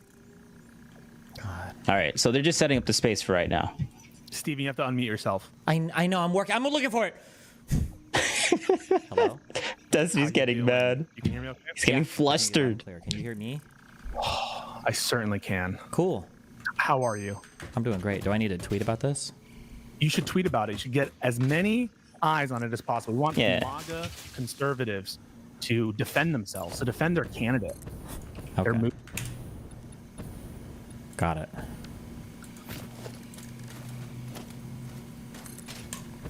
So we want what's going on in this world, conservatives. That's a good question, Pisco. You want to know the world I want? Tell me what world you want. Tell me about the world that Pisco wants. The world I want is one in which we don't have an unhinged opposition party. The world I want is when a candidate for Republican governor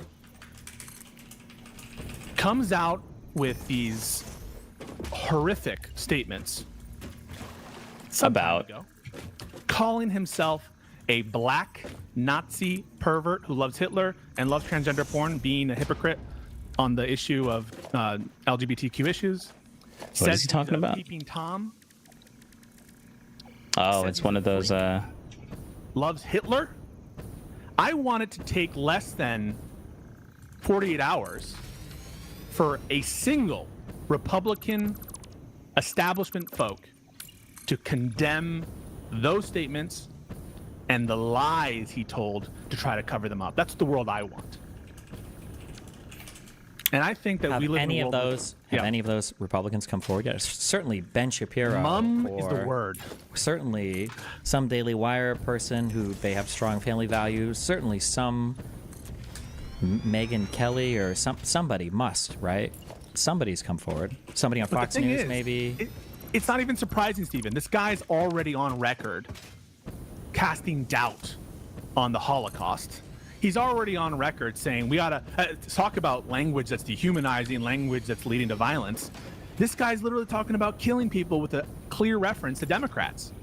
And so where's the condemnation of that, Piers Morgan? Where's the statement against that, Piers Morgan? Where's the condemnation of like what? Wait, hold up. I'm about to explode this guy.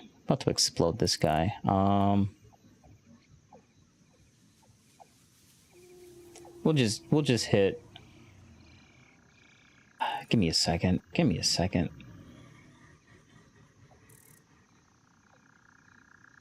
Because like I saw this as I was searching for stuff, and I'm like, really? Again? A third time? But I didn't want to watch it because I'm like, it just plays into my bias.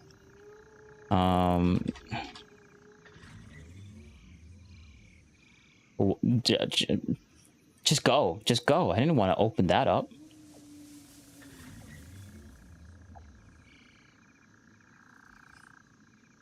Yeah, like literally. Great community is that. Like, what?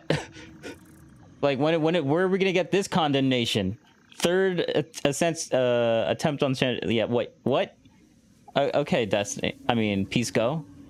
Like, come on now. Like, when are we gonna get a condemnation of this? You don't say anything. The third one. When did you guys say anything about this? What? Like, bro.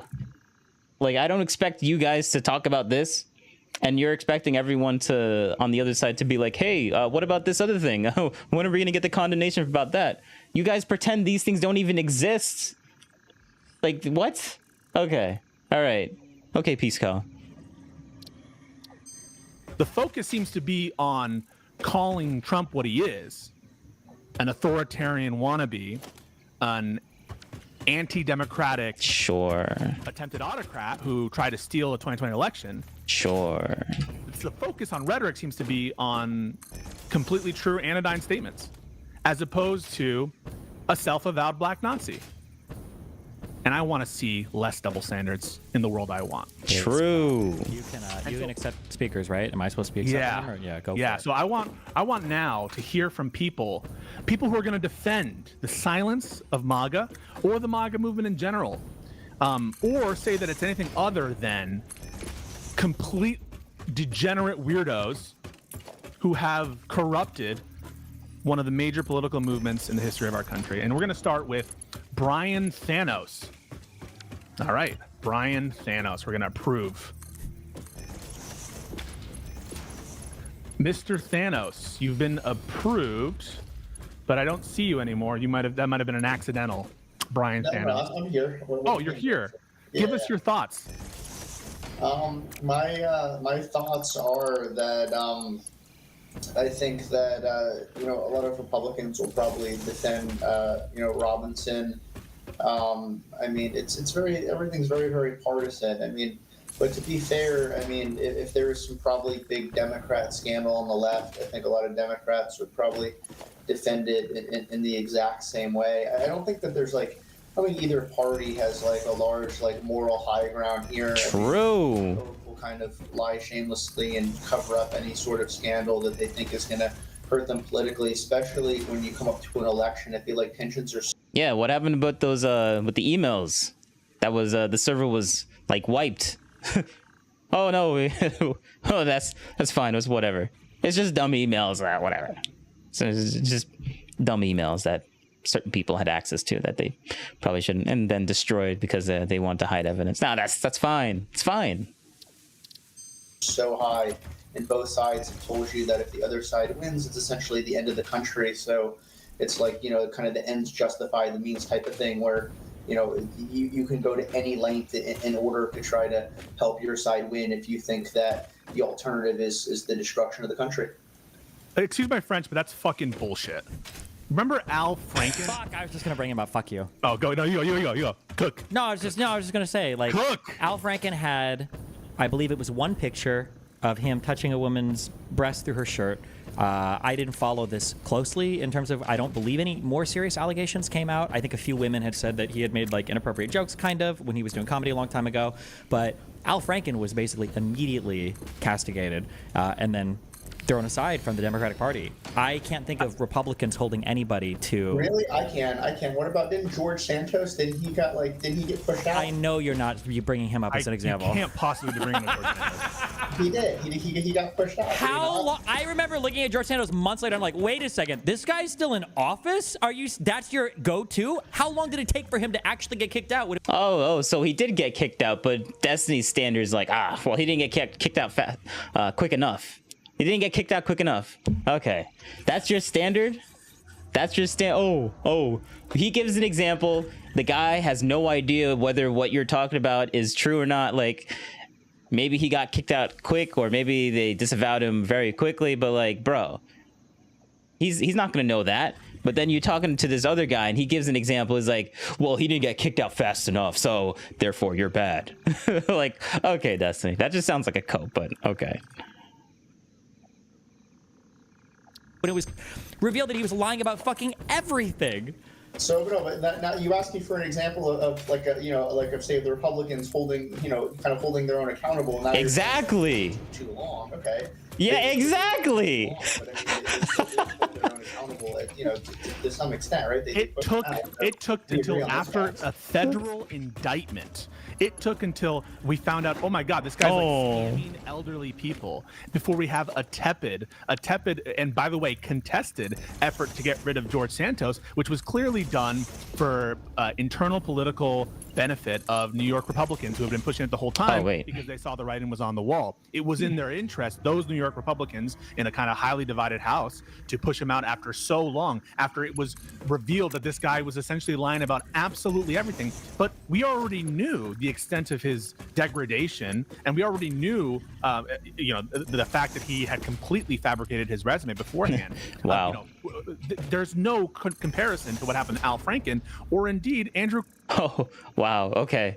I mean, it's not like he brought it up to compare it to that. He brought it up to show that, yes, the Republican Party has taken out people. Just because it didn't, like, the timing wasn't to your standards, doesn't mean that the overall point that his point of like the Democrats have bad people and they've taken people out, and the Republicans also have bad people and they've took them out. Like, yeah, that overall point still exists. Like, come on, man. You can, and now you guys are just talking semantics about like, well, he didn't do it fast enough. Like, okay, all right, that's just great. Like, it's uncomparable. Like, obviously we're better. Like, we did it quicker. See, guys? And they all just pat themselves on the shoulders. I'm like, okay, all right, whatever. Cope some more, Pisco. Andrew Cuomo was one of the most popular governors in one of the most Democrat states, and he was kicked the fuck out.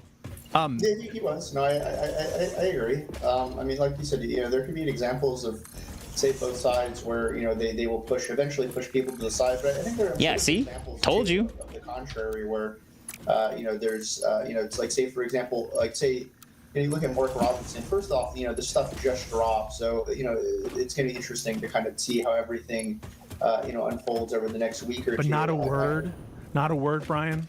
Not what do a you mean, not a single word on. I don't support this guy. I mean, no. I'm saying not you. Somehow, I'm going to be on stage with Mark Robinson, rallying from I don't. Why haven't national Republicans? Mark Robinson. Trump released a statement, right? They released a statement like, "Hey, we're focusing on North Carolina. We need to win North Carolina." Doesn't even address that this guy called himself a black Nazi. Be like, hey, that's messed up. Or at least saying, hey, those were statements a long time ago. I don't think they reflect him now. Nothing.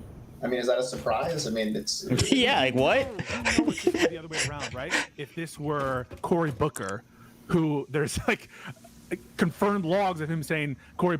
Wasn't there a whole weird thing in I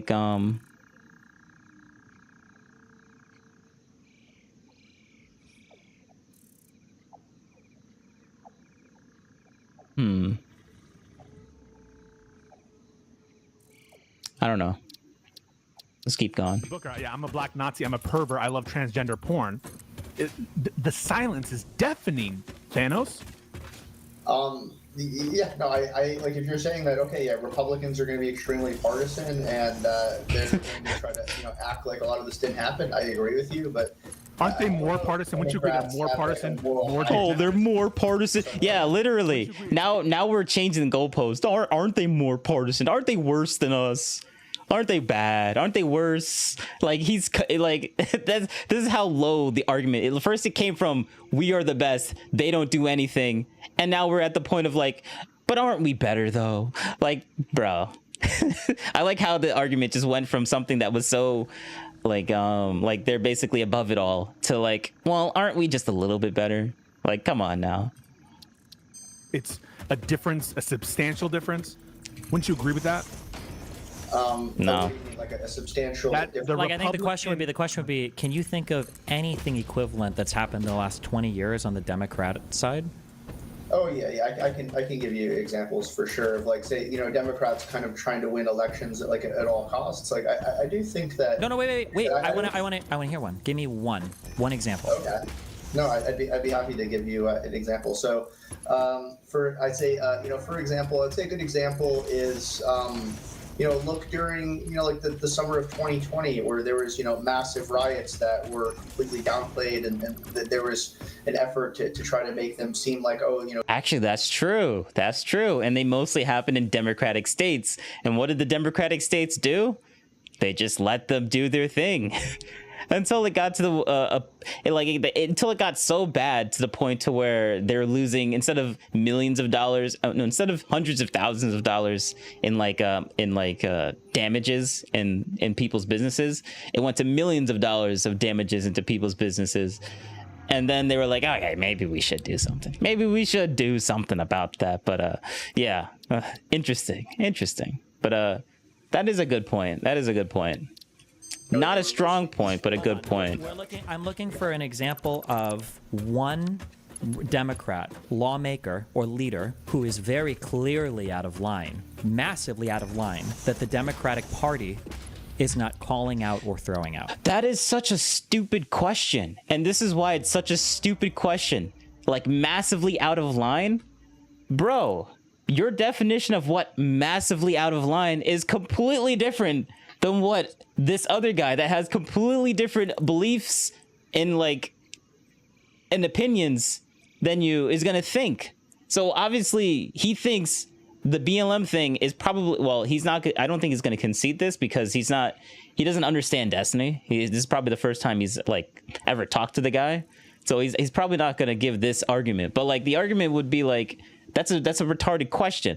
Obviously whatever I say isn't gonna go to your standard of what you think is massively the words that he just said. Let me go back. I hate going back in this because for some reason it buffers a lot, but that's probably because my internet is being, maybe I should. I'm looking for an example of of one Democrat lawmaker or leader who is very clearly out of line. Very clearly out of line. What is your definition to that? What's your definition of very clearly out of line? It's obviously different than what the other guy is. Because, like, if someone hates Democrats, the little things that Democrats will do, they'll over-exaggerate and say, like, oh, yeah, that's clearly out of line. And then they'll use that as an argument. But if you like Democrats, you see the little things that Democrats do, and you're like, well, that's obviously not out of line. Like, come on now. But Destiny doesn't... That's why I'm like, that's just a stupid question. Like, it's a leading question. Like, obviously, he's not gonna, like, I would say that the BLM or the riots that were happening, the Summer of Love, what they would call it in 2020, yeah, I think that was out of line because of what was going on and the negligence that the Democratic state, the blue states basically just let or the blue cities, honestly, that just let them do their thing, and we're supporting it, and we're just being negligent at that point. But no, that's not something that's clear out of line. Like, bro, all right, whatever. Out of line, that or at least to Destiny, it's not. Is not calling out or throwing out. That's what I'm looking for.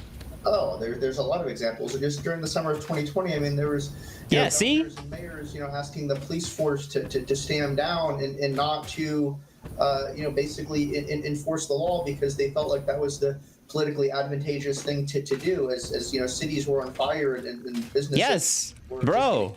Like, what? I don't think Yo, I didn't even pre-watch this. Can you give me an example of one? Oh my God. What? Is that, yeah, see, he's being bad faith. He's being bad faith. He knows this existed. He knows that this happened because, like, he's not an idiot, but he's like, nah, give me one. Like, I know what you're talking about, but be hyper specific now. Like, okay, all right, Destiny. Like, there's no pleasing him. He needs a Democratic name and a specific thing so we can look it up and debunk it like immediately. Like, he's not gonna accept the worldview that actually, the objective worldview that what actually happened and be like, oh well, that's true. That did technically happen, and there was a lot of Democratic governors in cities that just kind of let this happen. Like, he's basically not going to be reasonable. He's not being reasonable right now. He's being kind of bad faith a little bit. Let's just say that. Let's go to Minneapolis. I mean, that one. You're going to compare Tim Walz's reaction to Black Lives Matter to oh my God. Robinson? Have you lost your mind? I mean, you asked for an example. Yeah, literally. He asked for an example. Oh my God. And he's going to give you an example. He's like, oh, you're actually comparing something that I think is not really that bad to something that I think is actually completely really that bad. Like, what? Shut up, Pisco, and let him actually, like, speak. This guy's obviously some Twitter, not to be mean, but some Twitter nobody that probably this is the first time he's actually expounding his opinions on something.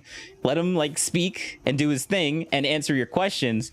But you're being super competitive because, like, he's actually giving out decent points. And now they're like, well, now we gotta like beat, like, kind of like bully this guy into like getting like into conceding something, basically, because like they're going into this argument being like trying to like shit on conservatives, basically. But like now some rando actually is giving out good responses, and they're like, well, now we need to push a little bit harder and be a little bit more bad faith with the guy. But yeah, all right, let's just keep going. Then I give an example. Wait, that's a fine example. What do you make of the fact that Donald Trump complimented his handling of that situation? Because I think it took, was it 3 days to deploy the National Guard? Because he was waiting, I think, on an approval from, I think it was from the mayor, right? What was so, like, beyond the pale, or what did he do here that was so beyond the line? Because at the time, even Trump was giving him his approval. Even Trump was saying nice things about him. Well, first off, you're saying Tim Walz. I'm saying Minneapolis. It was the... Yeah, what are they talking about? Because for a second there, I'm like, wait. Like, how is that a con? You said governors of the mayor of Minneapolis. I can't think of his name right offhand, but I could easily look it up if this was like a very important deal. Yeah, like the mayor of Minneapolis. I mean, during the time of these riots, I mean, this guy was going to like this. He was, you know, as like his right after his city just got like burned down. He was trying to, you know, he was going to these rallies and. You know, basically, just like embarrassing himself, just walking up there, like it was complete lawlessness. So I mean, he did ask people. I mean, this is documented. I mean, they were asking police to stand. I mean, you deny this? Do you deny that? Like there was Democrats. Deny what? I actually don't know the allegation. Is the allegation that he was negligent? What is the accusation? What are you saying? They told police to stand down? Yeah, I mean, yeah, sure. I mean, there's an element of negligence, but I think it goes beyond that. I think they were, you know, actionably. You know, trying to, you know, almost allow for lawlessness. Allow for lawlessness. So you think that he was encouraging lawlessness? I'm muted for a sec. Can somebody find me a story on this? What is that called? Where's Pug? Yeah, show me where this guy called police to stand down and allow like rioters to burn down cities. Can somebody find me a source on this? Do you think that might have been a tactic to try to stop any confrontations or it from getting worse? That's a very charitable. Okay, don't yes, you think that true. That is a very charitable way of doing it. Yeah, we're just gonna let them riot a little bit because like we need to just like like they're just burning some buildings down. Let them like chill, like let them burn the buildings down a little bit, and then we'll just pacify them. I'm like, bro, that is a very charitable way of looking at buildings getting burnt down. Like what? People's business is getting burnt down. Okay. All right, Pisco. I like Pisco at times, but like his arguments, bro, it just Pisco. I mean, you know what, Pisco, you keep doing you. I can't deny that because like Pisco roasts Destiny, calls him out on his BS sometimes, and it's so rich to see. It's so rich to hear. So you know what? Yeah, all right, Pisco. All right, Pisco. Not need to prove that the intent of, I believe you're referencing Jacob Fry. Don't you need to prove that he wanted additional violence and lawlessness? Isn't that your burden to prove that that's what he wanted, as opposed to it being a tactic to try to, you know, acquiesce to or to stop things from getting worse? Isn't it your burden, sir, to prove that his intent was actually to increase lawlessness? Yeah, I think that it is your burden, isn't it? Agreed? Yeah, no, I agree. Okay, so what is the evidence that you have that he intended it to get worse? Yeah, I think it's... The evidence is that he literally told police to stand down. All right, Pisco. What's your next thought? What's your next... Like, is that not enough? Is that not enough, Pisco? Pretty easy. Maybe that's not enough for him. I mean, this isn't an isolated that was his example. intent? Yeah, I do think so, because at the time it was politically advantageous, and I'll tell you exactly why. Yes, because, true. You know, I think the whole George Floyd thing was like big right then. If they sided with, you know, with BLM, with the rioters, it was helping them, you know, drive out vote. It was going to help them with black voters, etc. To have the city burned down and go into chaos and anarchy, that would have helped Democrats. I mean, it's sick. I mean, it's sick and disgusting. Well, yeah, they wouldn't blame the Democrat. Like, people that vote in elections are not really the smartest. Like, they're not going to blame all of these issues. Like, weren't there headlines during that time saying this is Trump's America because Trump was in office? This was 2020. This was before November. This was in the summer. Like, yes. Like, bro, what? Like... It was advertised, like the way that Pisco's saying it. He's hoping that people, when they listen to this, they don't know about these facts that actually, yes, it was kind of politically advantageous to just let things happen, because they're not going to blame, like, all these issues. They weren't going to blame on the Democratic governors. Like, people that are voting in the major election, they're going to be like, look at these cities being burnt down. This is Trump's America. And those were literally headlines. Like, bro. Wait, no, you think that that's what he was going through his mind? You think that he was going through his mind is it's actually better to have anarchy. We want to have lawlessness, and we want the city to, you know, go into complete chaos. That's what he was, a political calculation. Now you're over exaggerating the conspiracy to make it sound more stupid than it actually is. So, let me explain, rather than, like, you know, trying to, like, attribute, like, you know, what I say, like, oh, like, you think this, like, let me just explain what I think. What yeah, exactly. Good job. he felt like it was politically advantageous to kind of stand in solidarity with BLM, even though they had committed, massive, violent actions. I think that was the case. So they were very, very, they went very, very soft on trying to prosecute these guys. I think it was pretty clear. I mean, do you disagree with that or no? I think that the burden is on you to show that his intent was, as you stated, to increase chaos, to increase lawlessness. I think you could. Now, Pisco is literally just ignoring the fact that he said, well, they literally told the people to stand down. They told the cops to stand down and while they're doing like all these things, they told them to stand down and not do anything about this. So like, yes, that's evidence just enough. That right there is evidence enough for me to actually be like, yeah, there probably was a little bit of a malicious intent. Like, why else would he tell them to like stand down? Oh, because like, I mean, I guess the charitable thing would be like, well, they wanted to quell the riots. Like, if you just let them stand down and burn more stuff down, like it'll make them be like it'll calm them down, like, because there's civil unrest right now. We don't want the police to come in. Like, there was all these issues with the police before. Like, we don't want the police to step in and make everything worse. Like, we're trying to protect the police here. Come on now. Yeah, okay. I mean, it's a decent argument, but I don't buy it. I think it's kind of BS. But whatever. Obviously, Pisco doesn't think so. Could very easily, the other inference that one could make is this was an acknowledgement that what occurred, which was a murder, right? You agree that Derek Chauvin murdered George Floyd? I mean, I don't agree. What does that have to do with the police? You don't agree that he murdered George Floyd? Or no? Wait, hold up. No. What does that have to do with the fact that, like, we went from like Democrats are great and Republicans are bad. So defend why Republicans are bad, and we're going down this rabbit hole of like what do you call it? Shoot. Of like, we basically gave an example of why. Well, this is a thing. Like, Democrats, they like, first we started off Pisco and Destiny. First they started off with people. Actually, I'm just gonna go over here for now because I'm just talking about this. We're just gonna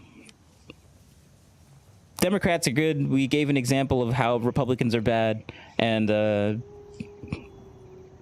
yes, we did that. And then we trailed off to, well, aren't we better than Republicans? And then now we're going down this rabbit hole of like the BLM thing and how the Democrats were supporting this, all the riots and stuff. And Pisco was basically glitching out and pivoting from one point to another, being like, well, actually, it wasn't really Democrat. Like, it was a bad thing, but Democrats aren't really that bad. Like, it's not like they supported this. It's not like they had any malicious intent. Like, we're just spiraling down. Like, Pisco, come on now. I could kind of, it's the way that he twists and maneuvers through arguments. Pisco, holy crap. I really admire it. I'm not gonna lie. It's kind of an art form. Like, he's literally a lawyer. So I'd honestly, he's a very convincing lawyer. Let's just say that. There we go. I mean, the guy had like several times the amount of fentanyl in his system that he needed in order to kill someone. Oh no, don't run down this, man. Pisco wanted you to run down this. No, now you're gonna start talking about, oh, so you think the fentanyl killed him instead of the. Now we're just gonna go to a whole George Floyd argument, like, oh, did Derek Chauvin actually like delete? Like, this is not even the whole point of the whole thing. Destiny's just letting him run him down because he just wants him to. Well, obviously he doesn't really care about the whole thing right now. He just wants, but it's going in a direction that Destiny likes because it shows that it's showing to his audience how stupid these conservatives are. Like, oh, even conservatives think that like the George Floyd thing, even though this has nothing to do with anything that we were talking about in the beginning. But like, we're just gonna run down this track pattern for like brownie points. But okay, all right. Like, he really shouldn't go down this argument. But by the way, this is just some random Twitter user guy. Like, like I don't expect a lot. Like, actually, he's doing much better than I expected. So for him to get caught on this little trap, well, damn. I like how Pisco went to. All right, let's keep going. Let's just listen to it. It's gonna hurt a little bit though.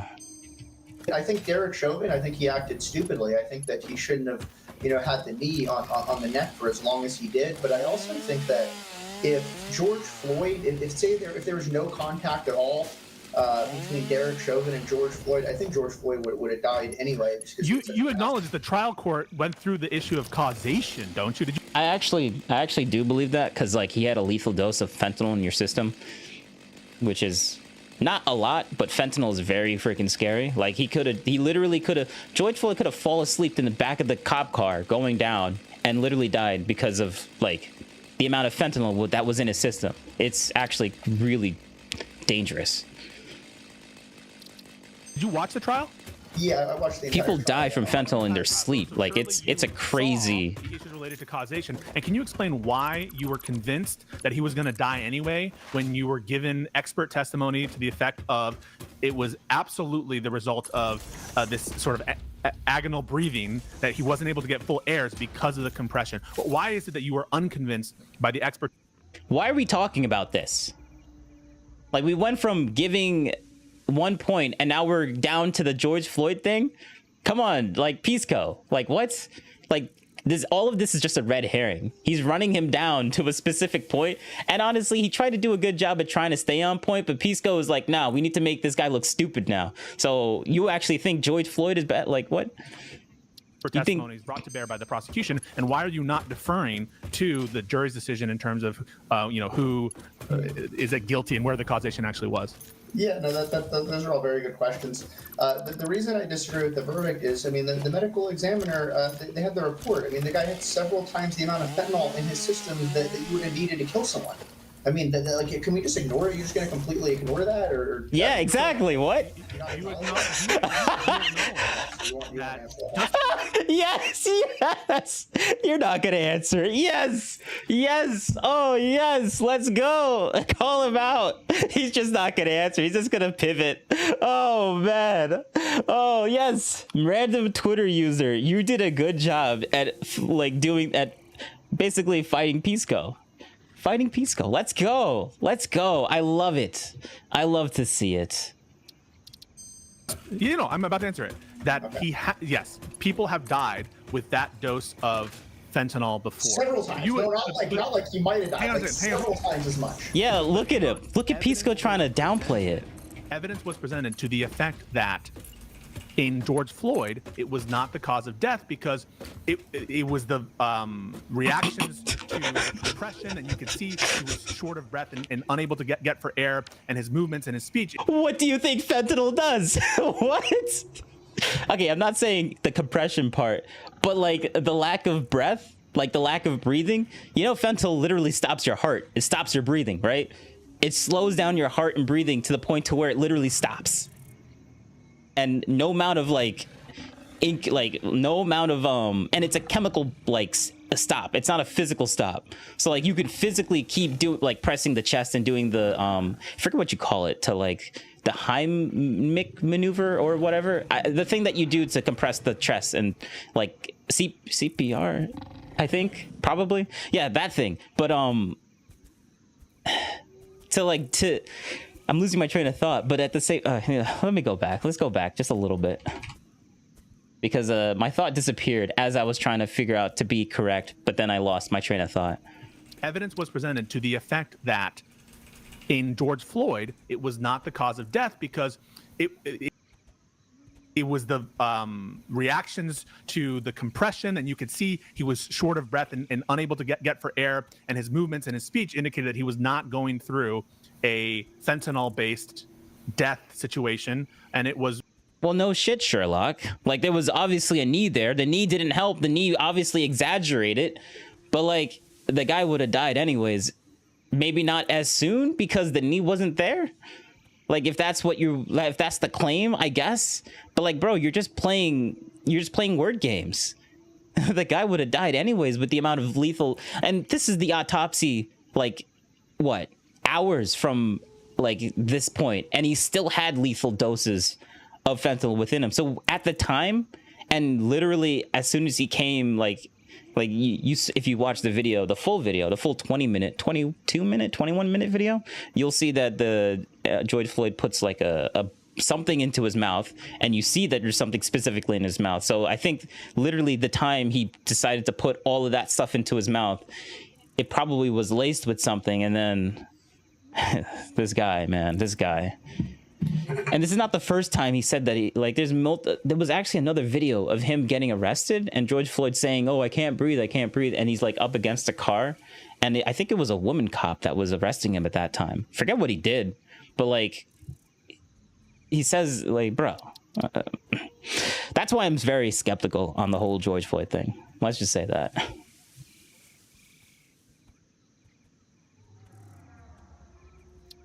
Way more likely that it was the compression. It might have been a triggering factor. Also, I'm sorry, hold on, wait. Just as a resident, wait, real quick. Well, hold on, real quick. As the resident druggie here, okay. Just saying that somebody has more of a drug in their system that would be lethal to like an ordinary citizen, I don't think that's an argument that they died of an overdose, right? Because if somebody is a regular drug, if they have several times the dosage, several times of the overdose, like, it's not that he had too much, it's that he had several times. Like, it could have killed him.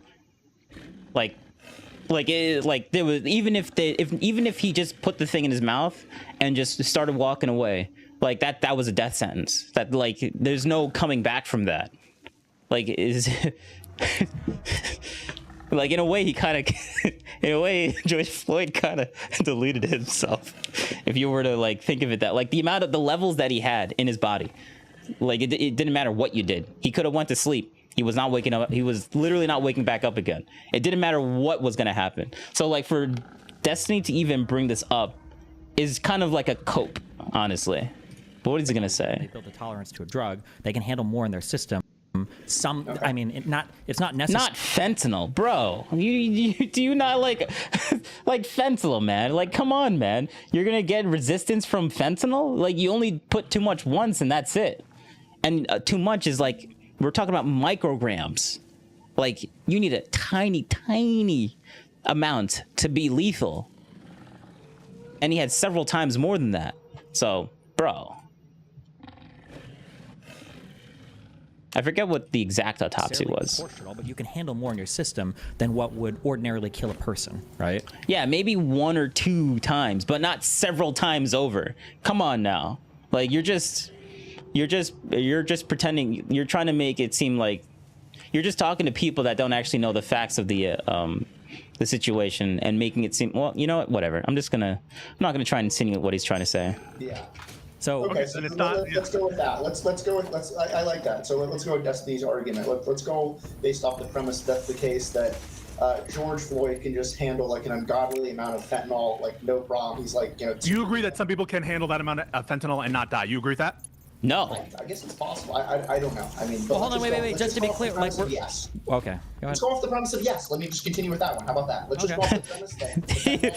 Yo, this guy's such good faith, man. We'll go from there. So, other parts of that are like, Derek Chauvin. Well, first off, another thing that was revealed during the medical examination is they said that there was like, no bruising, they weren't able to find any actual damage like to his vertebrae or anything on the back of the neck. And another point I wanted to add too is meaning that whatever pressure that was applied to George Floyd's neck was very light, so light that there wasn't even bruising. So like, if George Floyd wanted to, he could have squiggled his way out. Like if he wasn't pressing down hard enough to leave a bruise, then he obviously wasn't pressing. Like, you don't lightly tap the back of someone's neck and then you just die. Like, what? You don't lightly keep something pressed onto the back of your neck to the point to where you don't bruise and then you just die. Like, come on, man. Like, that's just, if that happened and we were that fragile, like Mr. Giant 6'2" George Floyd was that fragile that like not even a little bit of bruising happened. So, which it literally says that he would like, you would have to, like, the force that you would need to like kill someone by just having a knee on the neck is really hard. Like, you have to be like pressing really Like you have to like cause some sort of bruising to do that. If it was specifically only that, well, it wasn't specifically only that, but at the same time, like he was resisting. He was resisting arrest, and he was literally being asked to like not be in the like put me on the floor, and like bro, like he didn't want to go into the like they first tried to put him into the cop car thing.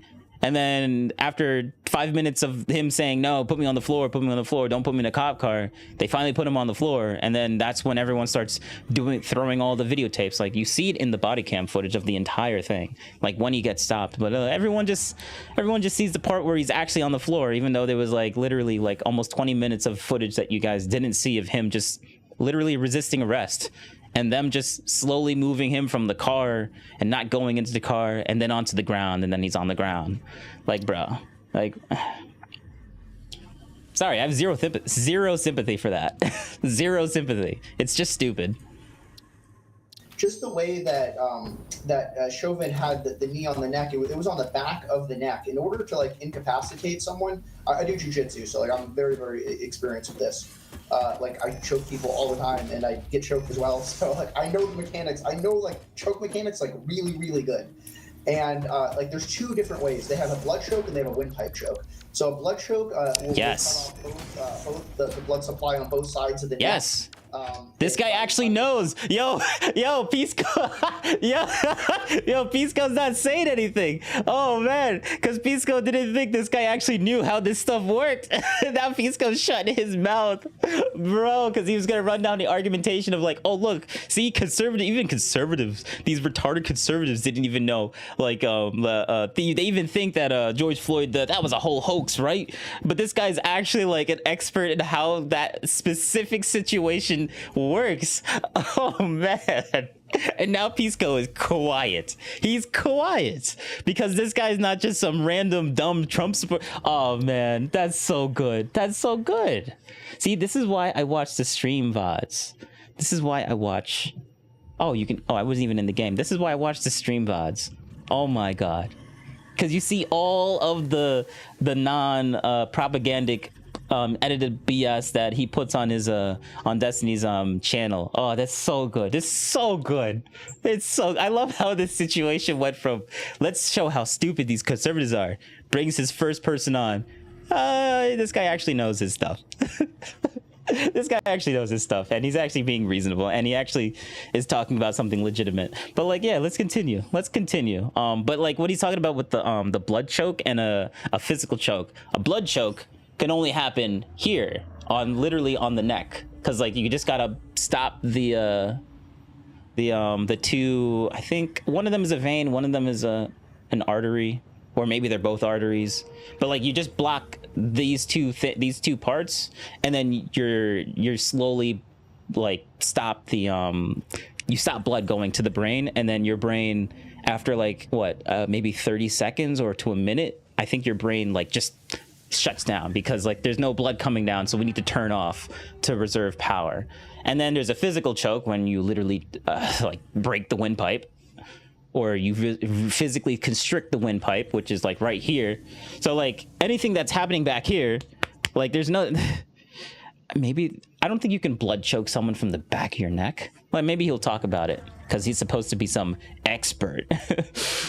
Blood from going to the brain, or you have a windpipe choke where there's basically like a compressional force on the windpipe. So like just putting, applying a pressure on the back of the neck, it wouldn't necessarily choke anyone. Yes, true. Yeah, so you agree that there was a pulmonary expert specialist who testified that he died from lack of oxygen, not from, impact from bruising. You agree with that? I mean, how could they determine that? I mean, when you're saying, I mean, there was how are they cutting off his oxygen? I mean, I can understand there was weight on top of the neck, but I don't agree that like his oxygen was was cut off in a significant way. Hold on, I'm so sorry. Wait. Hold on. I don't know if this guy's lying about everything. If he's headquartered in Moscow or what's going on here. Okay, hold on. So the point that you brought up earlier about drug overdose was completely not true, which is why we moved on from that. You say that you have a background in jiu-jitsu, all right? And you're talking about choking and strangling people, blood chokes versus. Wait, how is it not true? Hold up. How is it not true? Don't just claim it, Destiny. Like, actually say what is he saying that's not true?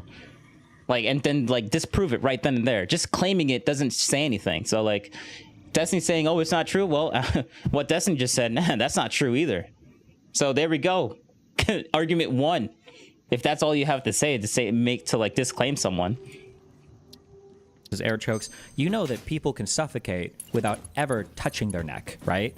Like if I were to take a 2-year-old and sit on their back, they would probably suffocate, right? That their chest wouldn't be able to expand enough to take in air, or that you could sit on people, or that you could compress people's airways in ways that don't involve like applying direct pressure to somebody's Yes, throat. it's possible. But is that like what happened? I mean, there's people that can if you're like 600 pounds, I mean, you could die by sleeping on your stomach. So yes. So wait, then why bring up that he wasn't in a chokehold? So it's like the point is, like, if someone was like laid down on their stomach and ended up dying, like, would you charge someone else with murder? Like, Hold on. Absolutely yes. What do you mean? If somebody was dying because we were having some physical confrontation where I'm holding them down, yeah, and they're having trouble breathing and I sit there, what do you mean? Of course. If I walk into a cancer ward and somebody... I mean, yeah, manslaughter. So yes, like it's negligible because like the person probably didn't realize that he was killing the person by doing that. But like, yeah, manslaughter is a thing where like it wasn't intentional. Like I that's why I understand the manslaughter charge. Like he was definitely contributing to the issue, but I don't think he's out there. I don't play into this narrative like, oh, he was out there to go kill black people. I'm like, bro, that's stupid. Like, obviously, he wasn't. He's going to die in 3 days from cancer anyway, and I shoot the guy in the head. I'm still getting charged with murder, right? That's not what we're talking about, though. Have another issue doesn't mean that you can exacerbate it, or like in another world, he might have been able to get medical assistance, or in another world, maybe he would have. Then how about this? Let me raise a question to you. So it's like, how about if we look like, okay, was this like the primary cause of death, or was this a contributing factor? And if this was a contributing factor, I guess how much of a contributing factor would that have been? If it's quote unquote a substantial cause in Minnesota, and so you watched the trial, right? So you heard the jury instructions, correct?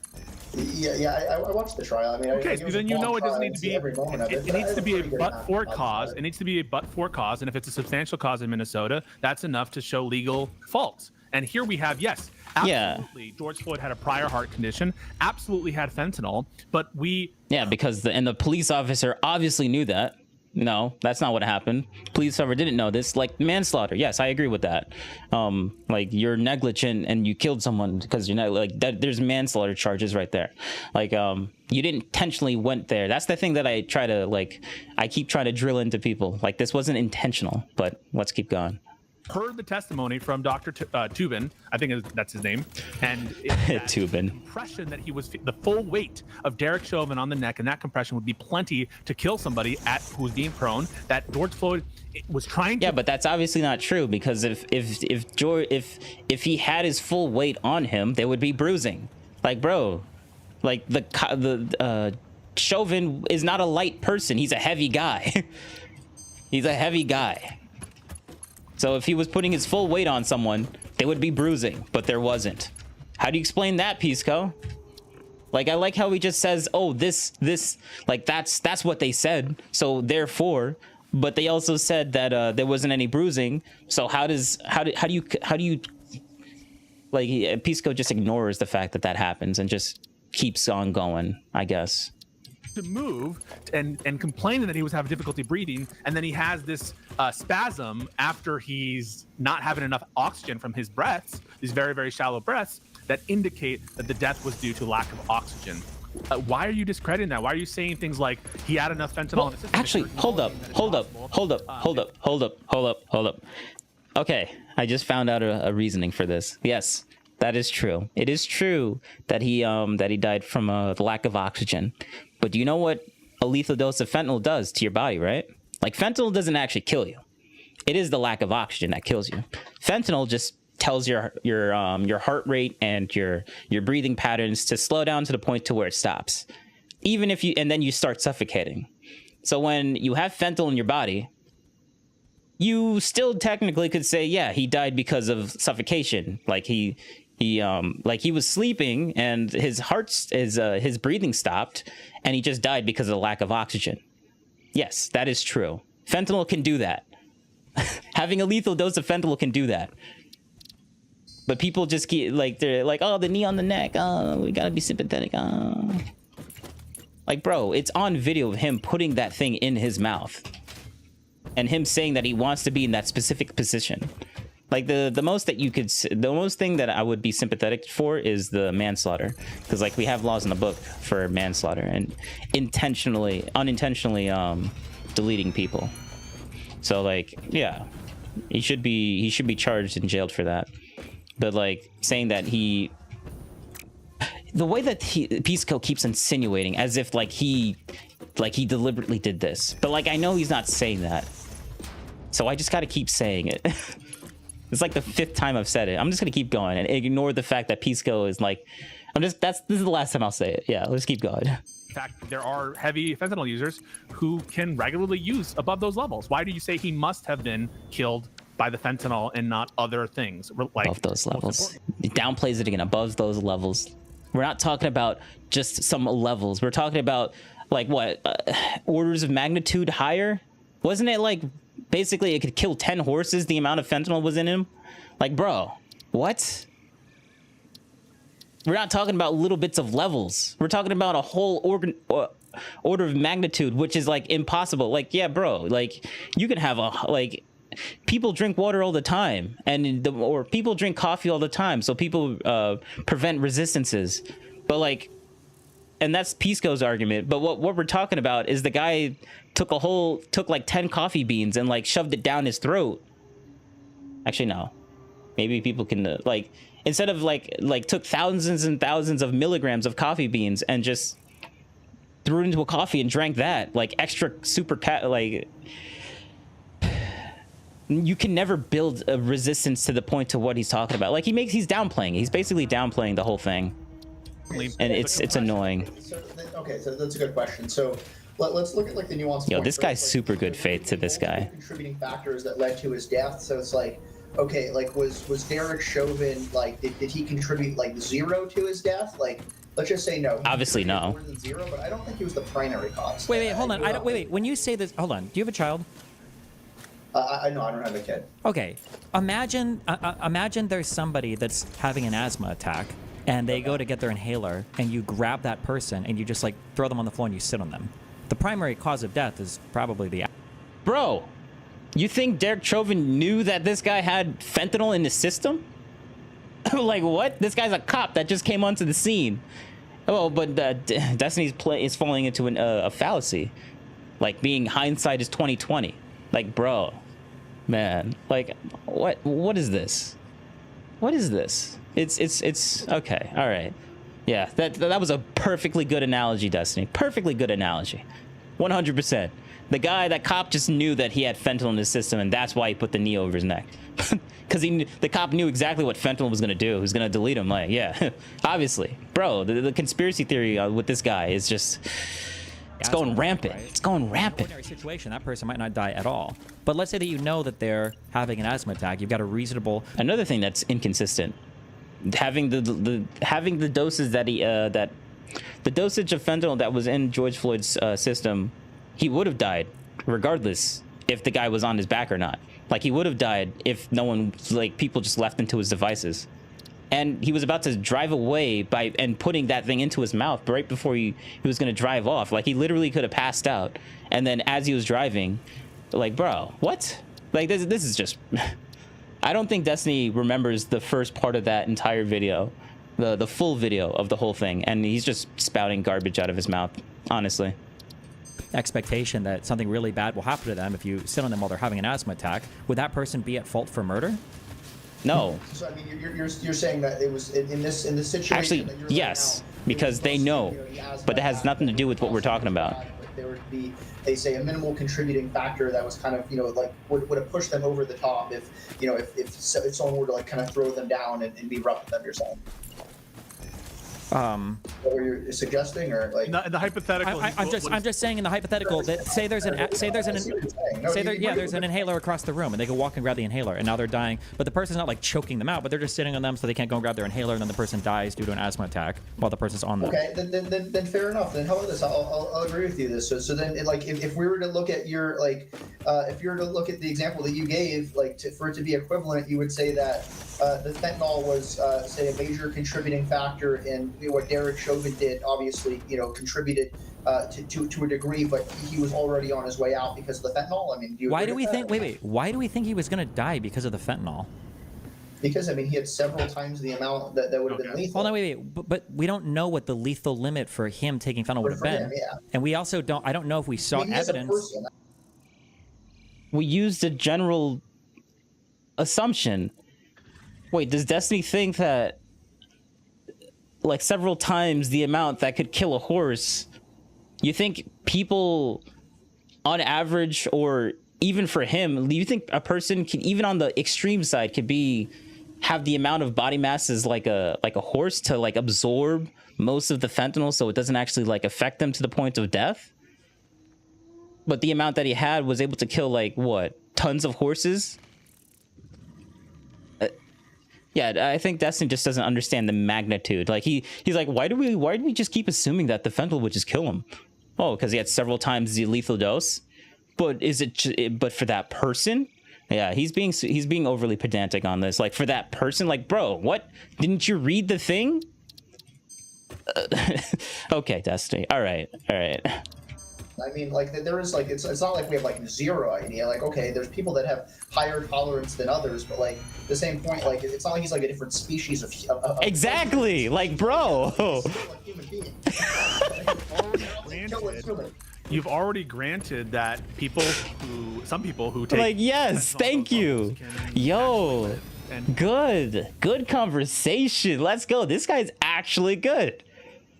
I thought he was gonna be some guy that were Destiny and Pisco just roasting. I'm sitting there being like, yeah, that was a good point, Destiny. Yeah, that was a good point. No, they're actually giving him a run for their money. I guess that's the way to say it. Yeah. Can actually abuse at similar levels if they have a tolerance, and so you're just going back to that point, but you don't have additional evidence that was the cause of death.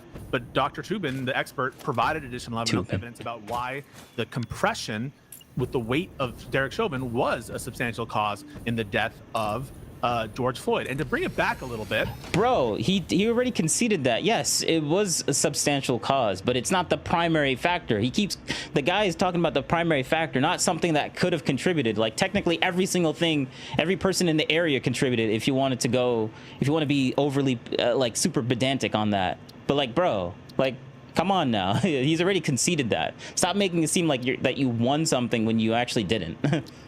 But like Pisco is really good at that, so I mean, you agree at the time that the mayor is reacting, we have no way to know what the fentanyl levels were.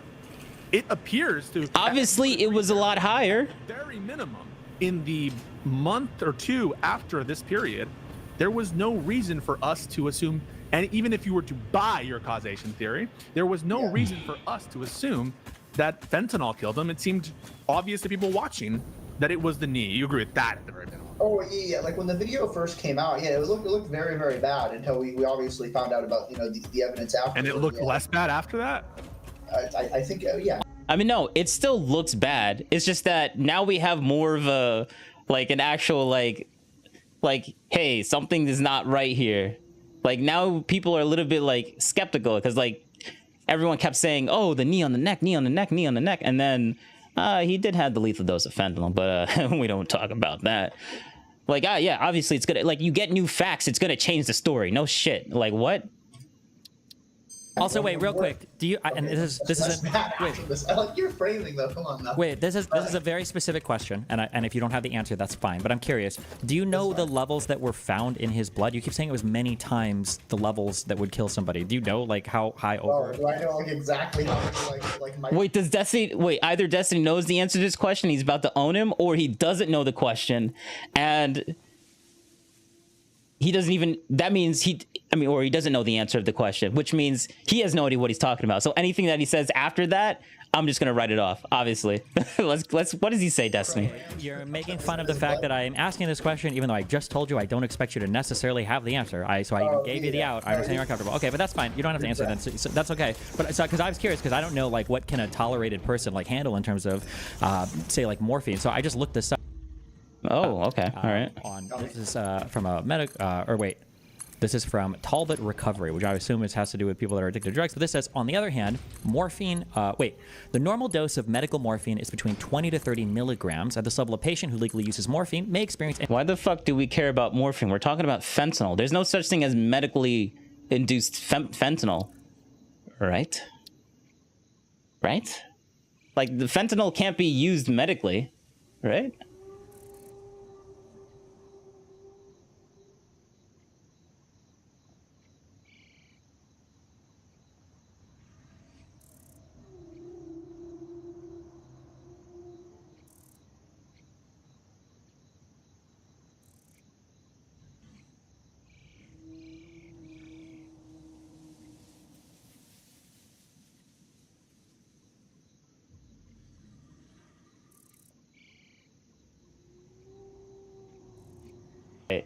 I stand corrected. Yeah, let's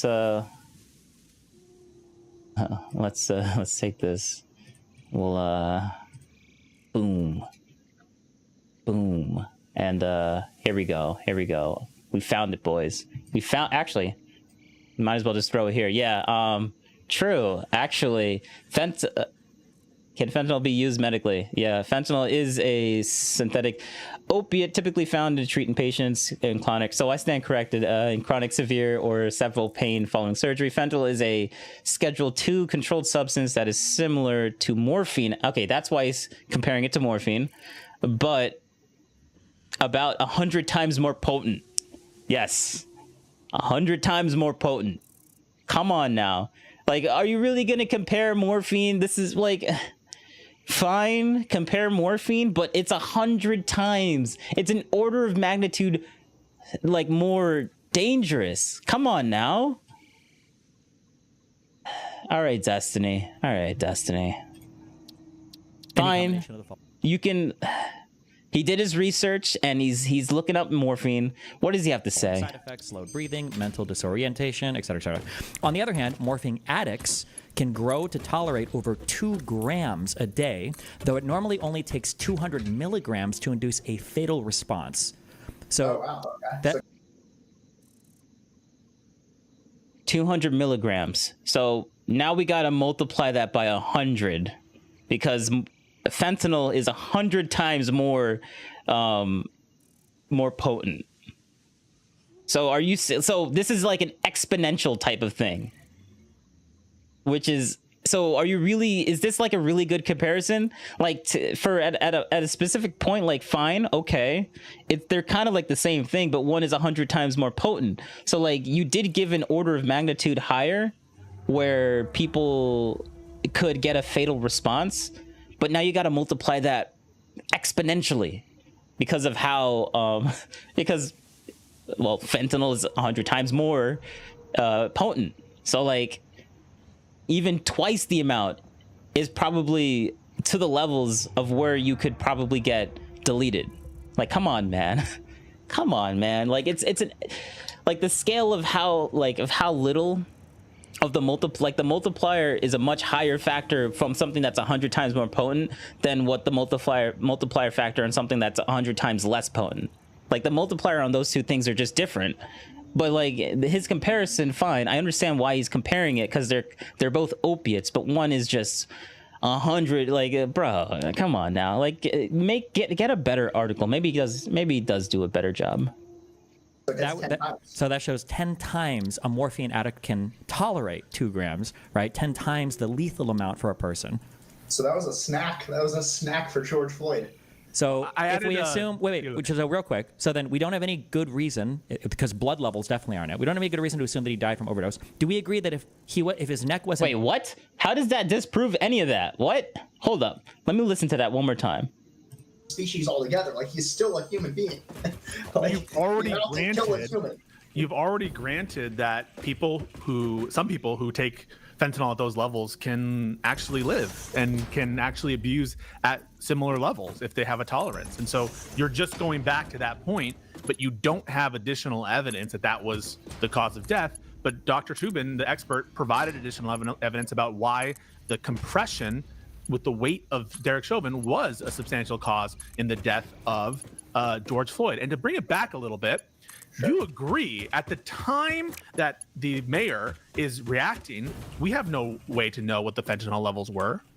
It appears to, you would agree, therefore, at the very minimum, in the month or two after this period, there was no reason for us to assume, and even if you were to buy your causation theory, there was no reason for us to assume that fentanyl killed him. It seemed obvious to people watching that it was the knee. You agree with that at the very minimum? Oh yeah, like when the video first came out, yeah, it looked very, very bad until we obviously found out about the evidence after. And it looked less bad after that. I think yeah. Also, wait, real quick. Do you? And this is wait. I like your framing though. Come on now. Wait, this is a very specific question, and if you don't have the answer, that's fine. But I'm curious. Do you know the levels that were found in his blood? You keep saying it was many times the levels that would kill somebody. Do you know like how high over? Do I know like exactly how many? We already covered this, so I'm not going to repeat myself. Making fun of the fact that I am asking this question, even though I just told you I don't expect you to necessarily have the answer. So I even gave you the out. I understand you're uncomfortable. Okay, but that's fine. You don't have to answer then. So that's okay. But because I was curious, because I don't know like what can a tolerated person like handle in terms of say like morphine. So I just looked this up this is from a this is from Talbot Recovery. Yeah, we're going to talk about morphine, and that's going to disprove the fentanyl resistance, right? The normal dose of medical morphine is between 20 to 30 milligrams. At this level, a patient who legally uses morphine may experience any combination of the following side effects: slowed breathing, mental disorientation, etc., etc. On the other hand, morphine addicts can grow to tolerate over 2 grams a day, though it normally only takes 200 milligrams to induce a fatal response. So, so that shows 10 times a morphine addict can tolerate 2 grams, right? 10 times the lethal amount for a person. So that was a snack. That was a snack for George Floyd. So if we assume, which is real quick. So then we don't have any good reason, because blood levels definitely aren't it. We don't have any good reason to assume that he died from overdose. Do we agree that if his neck wasn't being kneeled on, do we agree that he probably wouldn't have died? Oh, so since morphine can't do that, obviously fentanyl is the same way, right? Like, right? Bro. Okay, all right, Destiny. Good job. Even though we're just going to ignore the fact that fentanyl is 100 times more potent. But okay. All right, Destiny. Good job. Very convincing. See, I'm not convinced of that, to tell you the truth. Yeah, like, bro, thank you. Holy shit. It's like I pre-watched this. Holy crap. Let's go. Because I know he was already taking some fentanyl, right? And then right before they put him in the police car, didn't they have like the video where he then just downed, like he had an entire bag, right? He didn't want to get caught with the bag of his drugs. So then he downed, way more, like, right before all of that happened. I don't think that was put on as evidence. Of course. Why would you put that as evidence? Because no one the family of the people that George Floyd family the family that had to go through this and that lost basically like a son and like a friend and all that. Like they don't want the doctor to come out and be like, yeah, so he died from an overdose. After seeing all of these things where the knee on the neck, like they're not going to accept that. Oh, well, we did see the videos and everything, but like actually it was ultimately the knee. It was ultimately the fentanyl in the system. Like, yeah, obviously, like what? You really think they're going to accept that? They wouldn't accept that. So like, yes, we keep the same narrative. Like, bro. I don't think that was established. Am I making this up? I don't know. We have Dr. Avi. Dr. Avi is a medical doctor, and I was wondering, Avi, do you have a take on this? I don't know what your take's going to be, frankly, but go ahead. Yeah, so a couple things. So first off, as some people have already said, what the lethal dose is to kill someone from an opiate is going to depend very heavily on their tolerance. It's not like something univocal. You can just say, oh, this was the level, and so therefore a person cannot survive. But more importantly, okay, that's true. The way that an opiate overdose kills someone from lack of oxygen is not in any way reminiscent of the way that George Floyd died. The way that opiates overdose kills someone from lack of oxygen is it decreases your desire to breathe. Your drive, your respiratory drive is decreased. People who die from opiate overdoses do not say, I can't breathe. They're fine with not breathing. They're content with not breathing. They don't complain of the inability to breathe. The problem with this argument is that George Floyd, it seems like he's mentally wired to say that whenever he gets arrested. And my proof is that, well, I mean, I'm gonna have to find the video, but like, I don't feel like finding the video right now. Just remember, comments down below if you don't believe me. Like, I don't know if I'm gonna put this in a video or not, but like the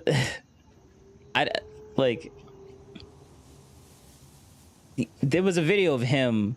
I vaguely remember this with his voice, and it was like the body cam of like I think it was a female officer, and he was like up against the car, and he was literally saying, like, as the female officer was like kind of putting him up against the car because he was kind of like resisting arrest, and she was trying to put the handcuffs on, and he was literally saying, I can't breathe, I can't breathe, I can't breathe. Like, I think that's more of a, like, sure, you could say that, but like he has a pattern of people saying that. Wait a second, I think that's in Candace Owens' like documentary.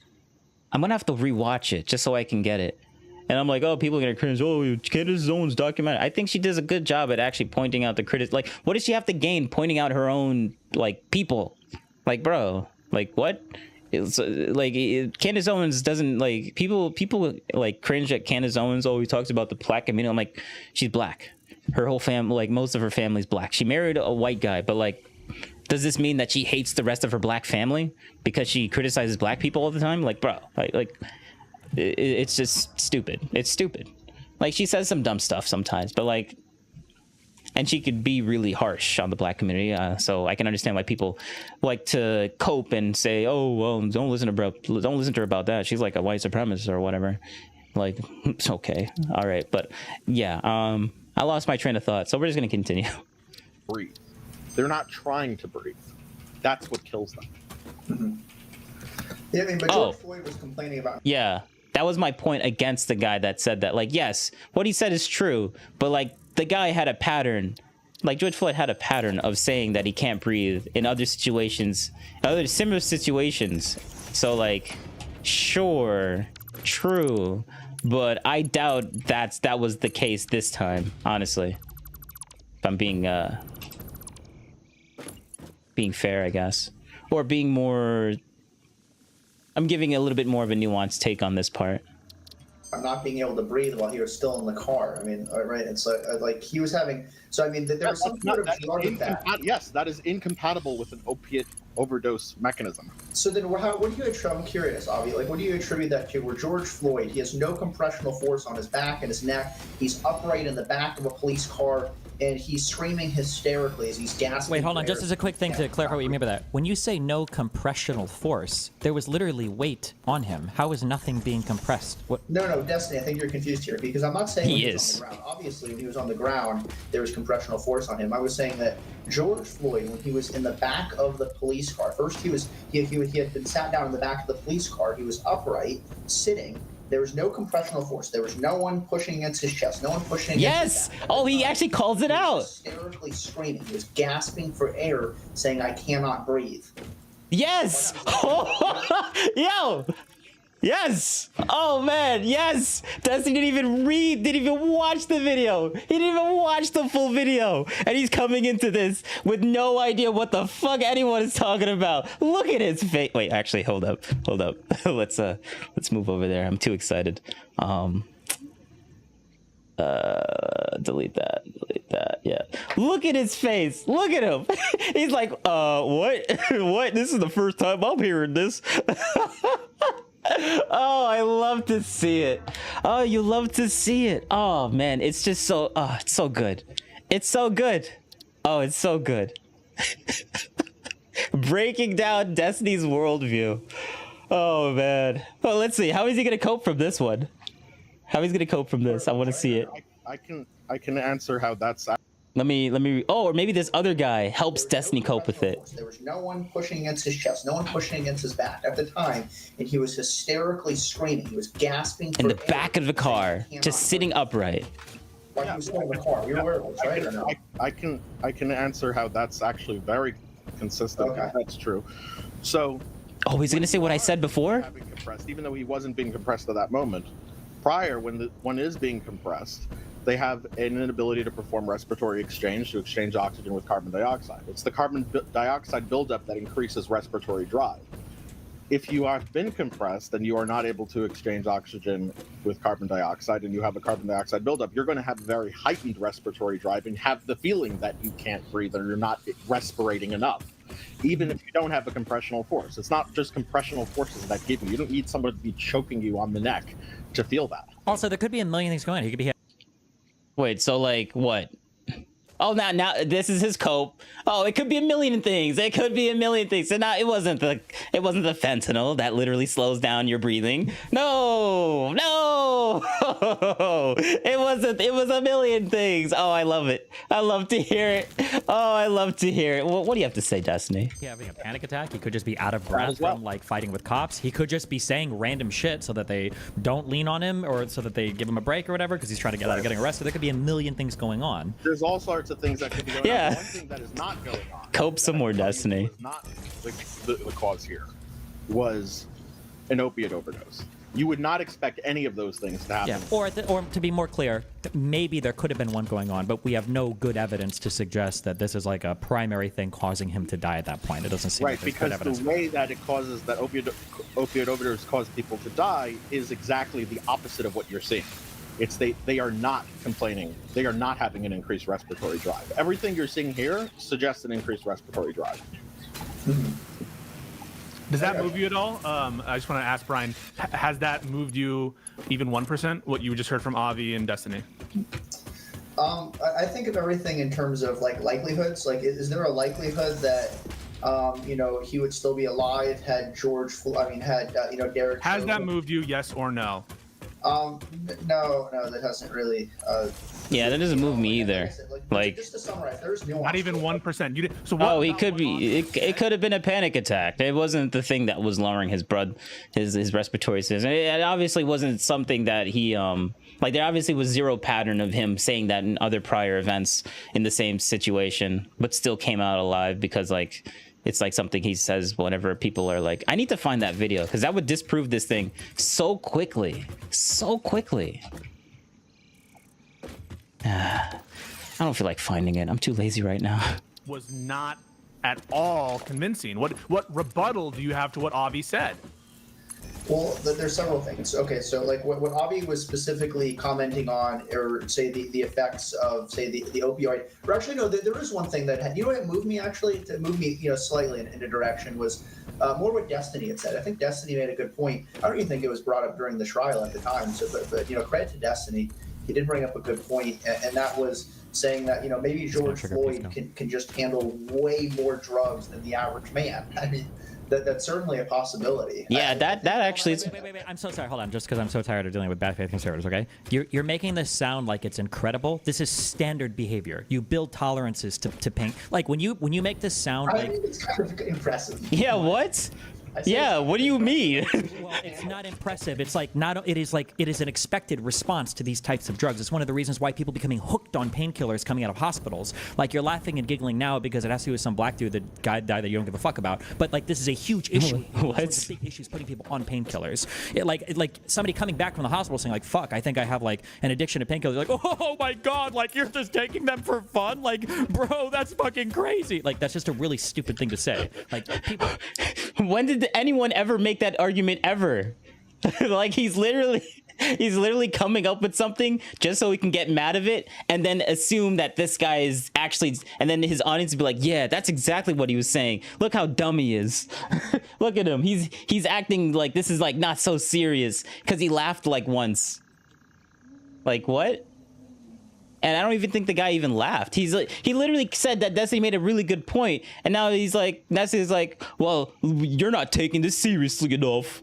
Like, okay, all right, get out of here. This was literally almost 3 to 4 years ago. Get over it, Destiny. Like you were literally laughing at the fact that someone died at a freaking Trump rally. Oh, but this is too far. Oh, shut the fuck up. Get out of here.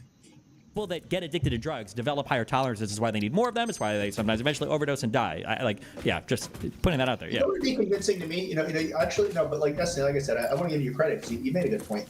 What would be convincing to me is like, if there was evidence, like if you could show, okay, look, George Floyd had, handled this amount of fentanyl in the past and just dealt with it like a champ. Like, and if that was out there, I'd be like, you know what? Okay, maybe it was, it was just the panic. But like I said, that's what everyone's saying, that he's an addict, that he's a fentanyl addict. That's what people are saying. I understand that too, but like one thing that's, like I said, that there's multiple things about it. Another, obviously, the fentanyl is a factor, right? He had a large amount of fentanyl in the system, but like once again, like even the way that Derek Chauvin was pushing down on his neck, like would it be extremely uncomfortable? Is it inhumane? Yes, but I think there's a big difference between uncomfortable, inhumane, could possibly cause cervical damage. You could say all those things in there, but in terms of like cutting off air, it just doesn't. Like I said, I've been doing jujitsu for 20 years. Like it just does not do that. Oh, okay. So let's. I just want to get your current position, then I want to get a response to Avi, and then we'll go to Odashara. So so real quick, your current position is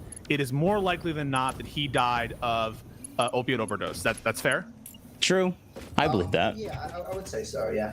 Okay. What about Avi's description? I could be wrong. But let's go ahead. I understand you could be wrong, but right now you do have a position which is it's more likely than not that Derek Chauvin was wrongfully convicted, right? Because causation is a but-for causation.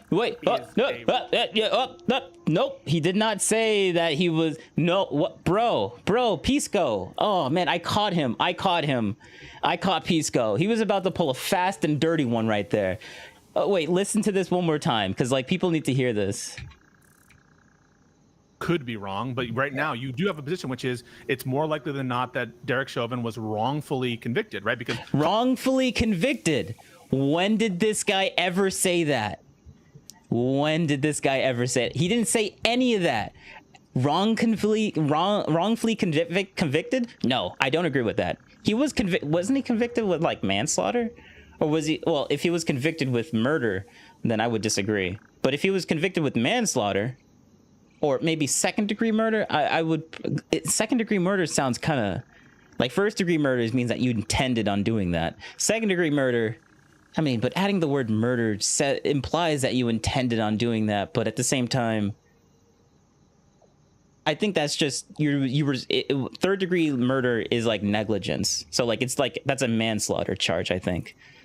So like you were completely like there was no like a drunk driver gets actually I would argue that drunk drivers should get second-degree murder or honestly first-degree murder because like they're driving drunk, so like they're intentionally putting themselves in a situation to where they could possibly kill someone. So they were intending on doing that. They weren't intending on killing someone, but they were intending they intended on doing something that could potentially kill someone. So, but at the same time, driving a car normally, you're intending on driving a car and you could potentially kill someone while driving a car with no intox. I'm not going to be, okay, let's not get into that. But like, if it was second degree murder, I wouldn't agree if it was first degree murder. If it was second or third degree, then probably I would agree because like it was manslaughter. So like someone did die because of his actions. Let's just say that. But like, notice how Pisco is going to put that into his mouth as if he's been arguing the entire time that it was unjustified. Like he was arguing that it was unjustified for him to actually like this is a sneaky one. This is a sneaky one. He's putting words into his mouth and then assuming it. And now his audience is like, yeah, that's crazy. Why would you think that? But he never said that. The other guy never said that. So let's see how he tackles this. Causation is a but-for causation is a required element for these offenses. Even the felony murder related version of murder requires causation. And so what you're saying is it's more likely than not that Derek Chauvin was wrongfully convicted of murder. And so my question for you is, what response do you have to Dr. Avi? Dr. Avi just told you that what we would expect to see in an opiate overdose is a lack of desire or a lack of, can you actually put it in better terms? Respiratory drive. It's a lack of respiratory drive. Everything that Derek Chauvin was exhibiting is a very strong presence of respiratory drive, a heightened respiratory drive. That's not Derek Chauvin. You mean George Floyd. We're talking about George Floyd. I think that was a misspeak on his part. Not the way opioids kill people. Do you have a response to that? And after that, we'll go to Shara if you have a thought. Yeah, that's a good point that Avi brought up. So like Avi, then like, I mean, how do you explain? Okay, like if he had a strong respiratory drive, like I mean, do you really think like, you know, 160-pound man putting a knee on the back of his neck was cutting off oxygen, cutting off blood, where he was unable to breathe? I mean, wait, you're pivoting now. We can discuss that, but hold on, because you just said it's pivoting, most likely... bro. You're gonna complain that this guy's pivoting?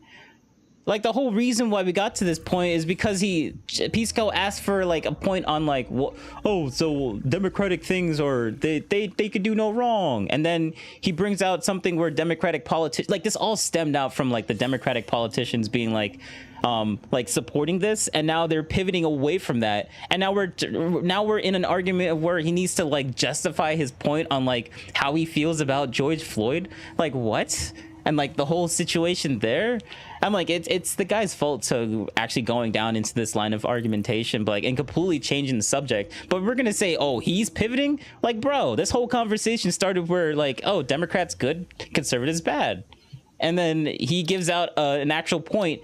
And now we're deep into this George Floyd conversation because it has something very specifically to do with Democratic politicians supporting this types of the riots and stuff like that. But now we're talking about like this and like, bro, get out of here with your pivoting nonsense. Like the conversation obviously didn't start here. Oh, I'm pivoting? Like, bro, yeah, let him pivot. We weren't even supposed to be here in the first place.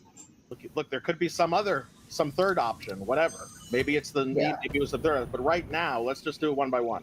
Because you said it's most likely the opiates. And I'm pointing out to you that this is not even remotely how opiates kill people. Mm-hmm. So before we go on to what did kill him, let's just get what didn't kill him out of the way. It was not opiates. Opiates don't kill people by... Also, I'm trying to read. I'm trying so hard to find these lethal limits now, and I just don't know where this is coming from. Blood concentrations of approximately 7 nanograms per milliliter or greater have been associated with fatalities where polysubstance use was involved. So this is blood concentrations of approximately 7 nanograms per milliliter. His blood content was 11 nanograms per milliliter. This isn't many times. This isn't like over and over many times the lethal limit. It doesn't even look. Sorry. Go over those numbers again. What's I'm just googling around trying to find the LD50 for fentanyl. I'm seeing this website from European Drug Unions or European Union Drug Overdose stuff. Is saying blood concentrations of approximately 7 nanograms per milliliter or greater have been associated with fatalities, and his blood level was 11 nanograms per milliliter. Mm-hmm. So it's not even like he wasn't even 2 times over the lethal limit. But they're saying that's 7. Like 7 is lethal, and he was at 11, so he was like a time and a half.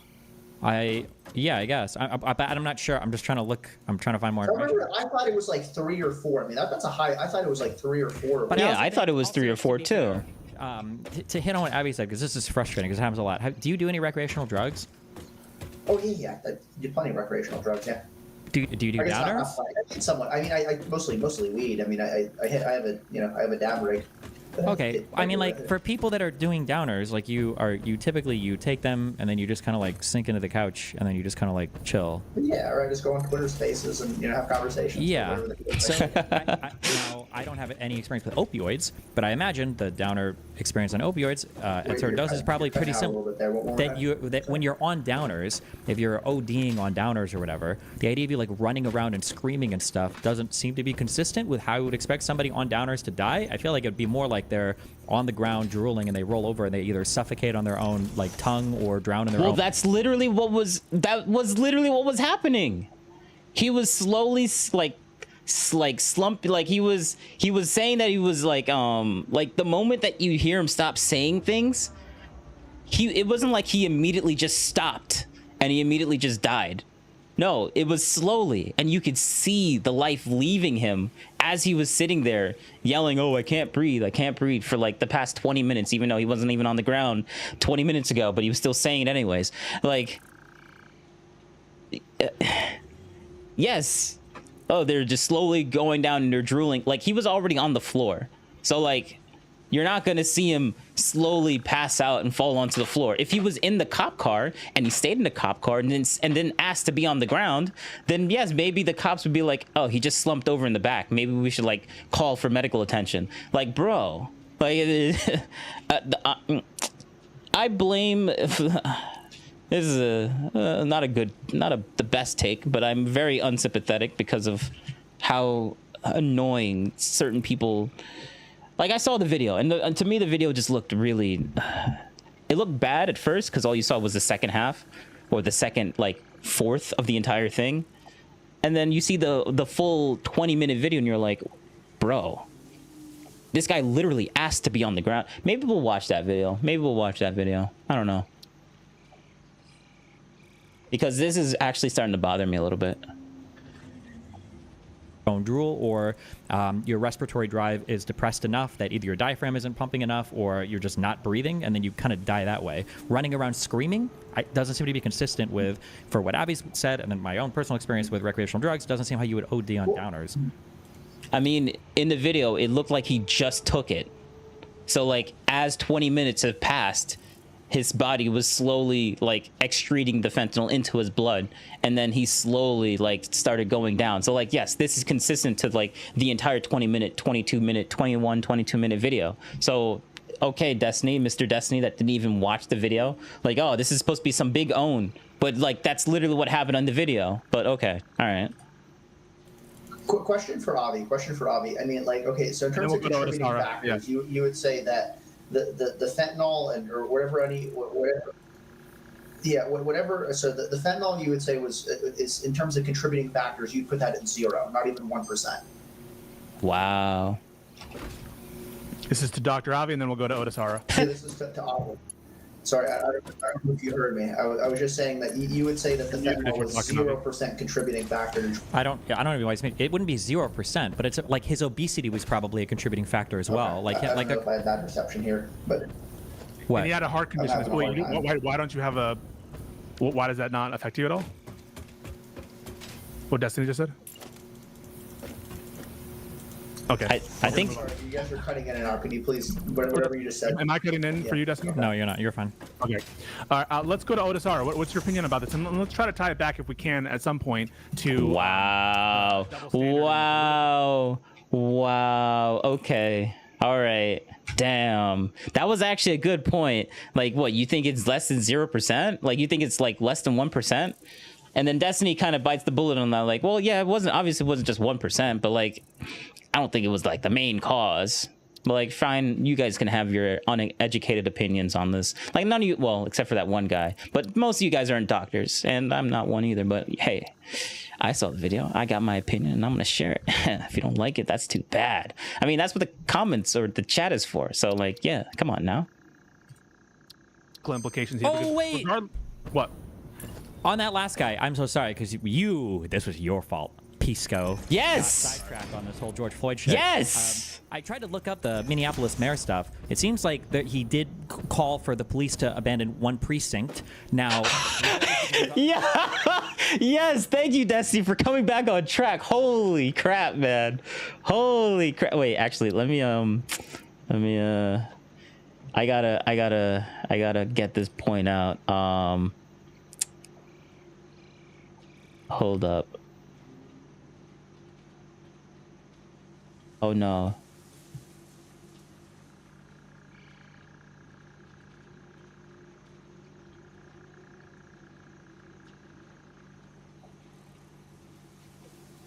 Name. All right, here we go.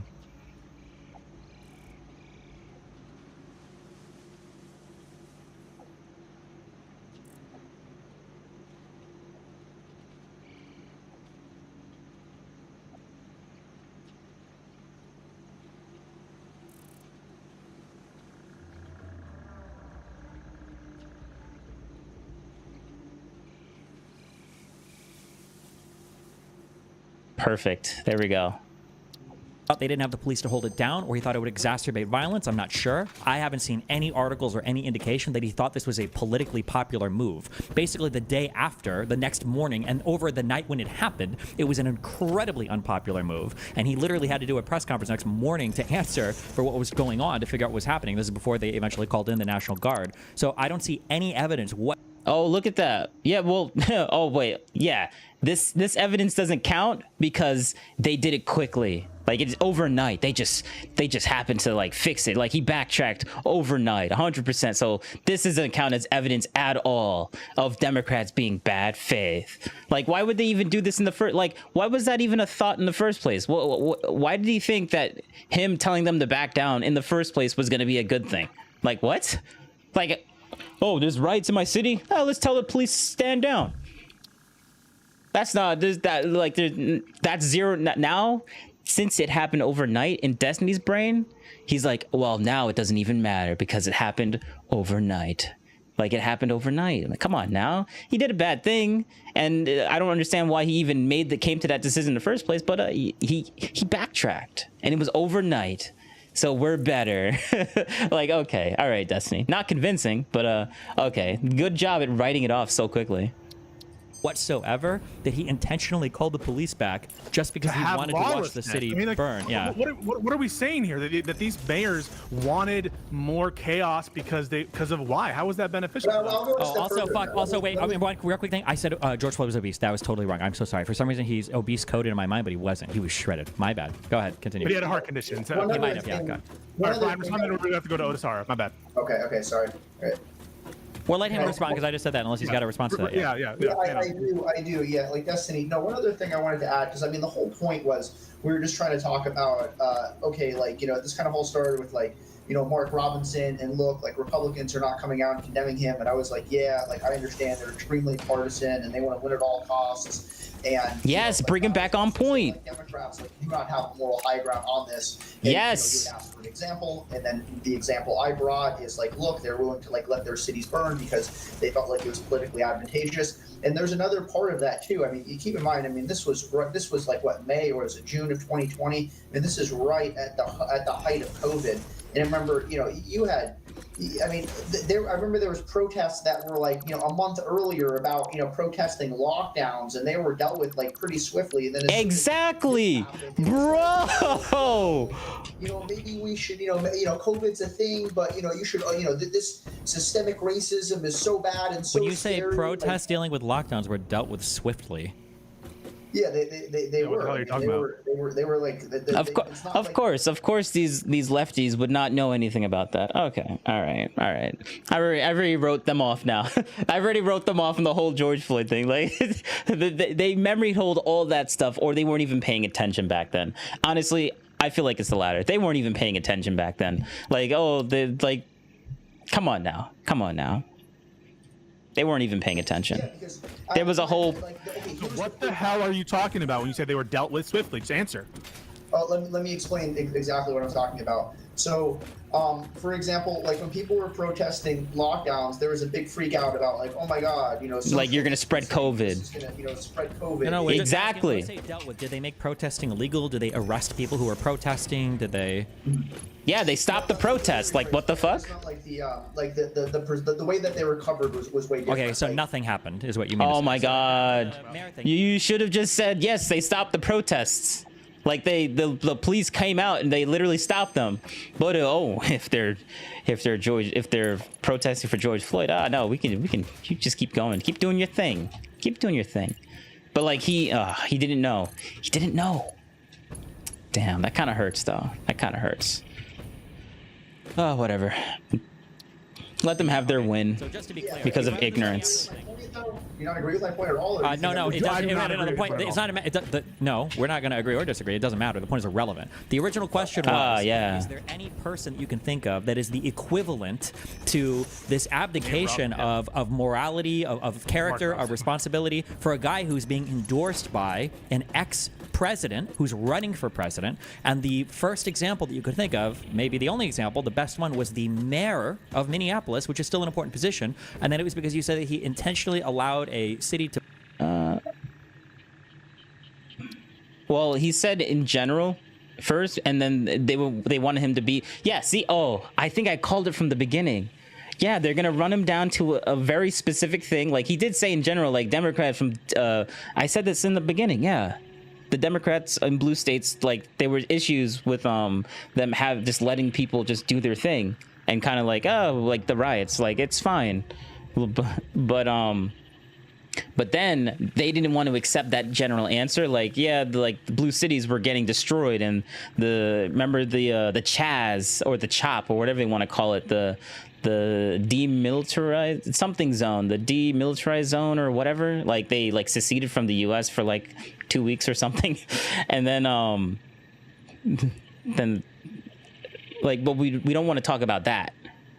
Like he gave him that specific generalized answer, and then they were like, nah, we need something more specific. We need hyper specific something. And I'm like, yep, they're gonna run him down to a hyper specific thing, and then Destiny's gonna look up this super hyper specific thing and be like, oh, actually this has no evidence whatsoever, even though we went down this whole entire, how much time did we wasted? Almost a whole hour of going through all this, and Destiny now is like, well, now you have no evidence, and you just ran him down this entire thing, and now you can just get the win. So I'm like, I knew this was gonna happen. I knew it was gonna happen.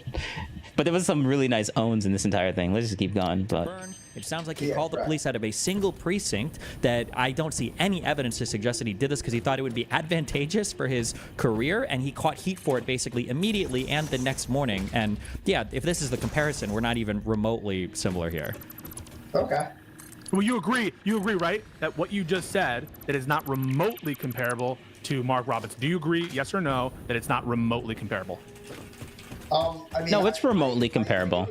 I don't know. Situation. It's a different situation, but like I was just saying on a broader level of like, okay, like are Democrats, willing to say abandon like morality and ethics in pursuit of power? Like I do think they are. Like maybe you disagree. Do you agree, yes or no, or I don't know, that this is on orders of magnitude different in the sense of less bad than the silence related to Mark Robinson's comments? Oh no! See, I would disagree with that one. I would disagree with that because I mean, look at the consequences of asking, or like you said, abandoning police precincts or not having a strong law enforcement reaction yes. at the time of riots. They're downplaying their own BS. Of damage, and you had cities and small businesses. And you're saying it's his fault. It's his fault. He's responsible for the damage. I mean, if you're telling no, I don't know. Is it his fault? What? Yes. I mean, okay. All right. Well, we have to move on. Sorry, I think that's ridiculous, but that'll stand. Odasara, sorry. No, that's not an argument saying that it's ridiculous. One more question, and then I'm done. I'm sorry, I'm undermining you. I'm not. Okay, one more question. Wait, do you agree then that for the 3 hours that Trump watched the Capitol burn, was that also Trump's fault?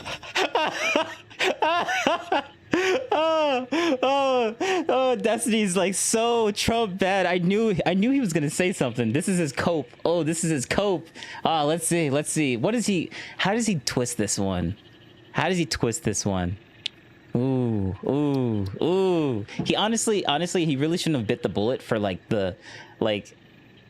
But honestly, Pisco was just being really, really like demanding, like yes or no. He's being super lawyer like, so like he forced an answer out of him that he probably didn't really think about because Pisco keeps running him down.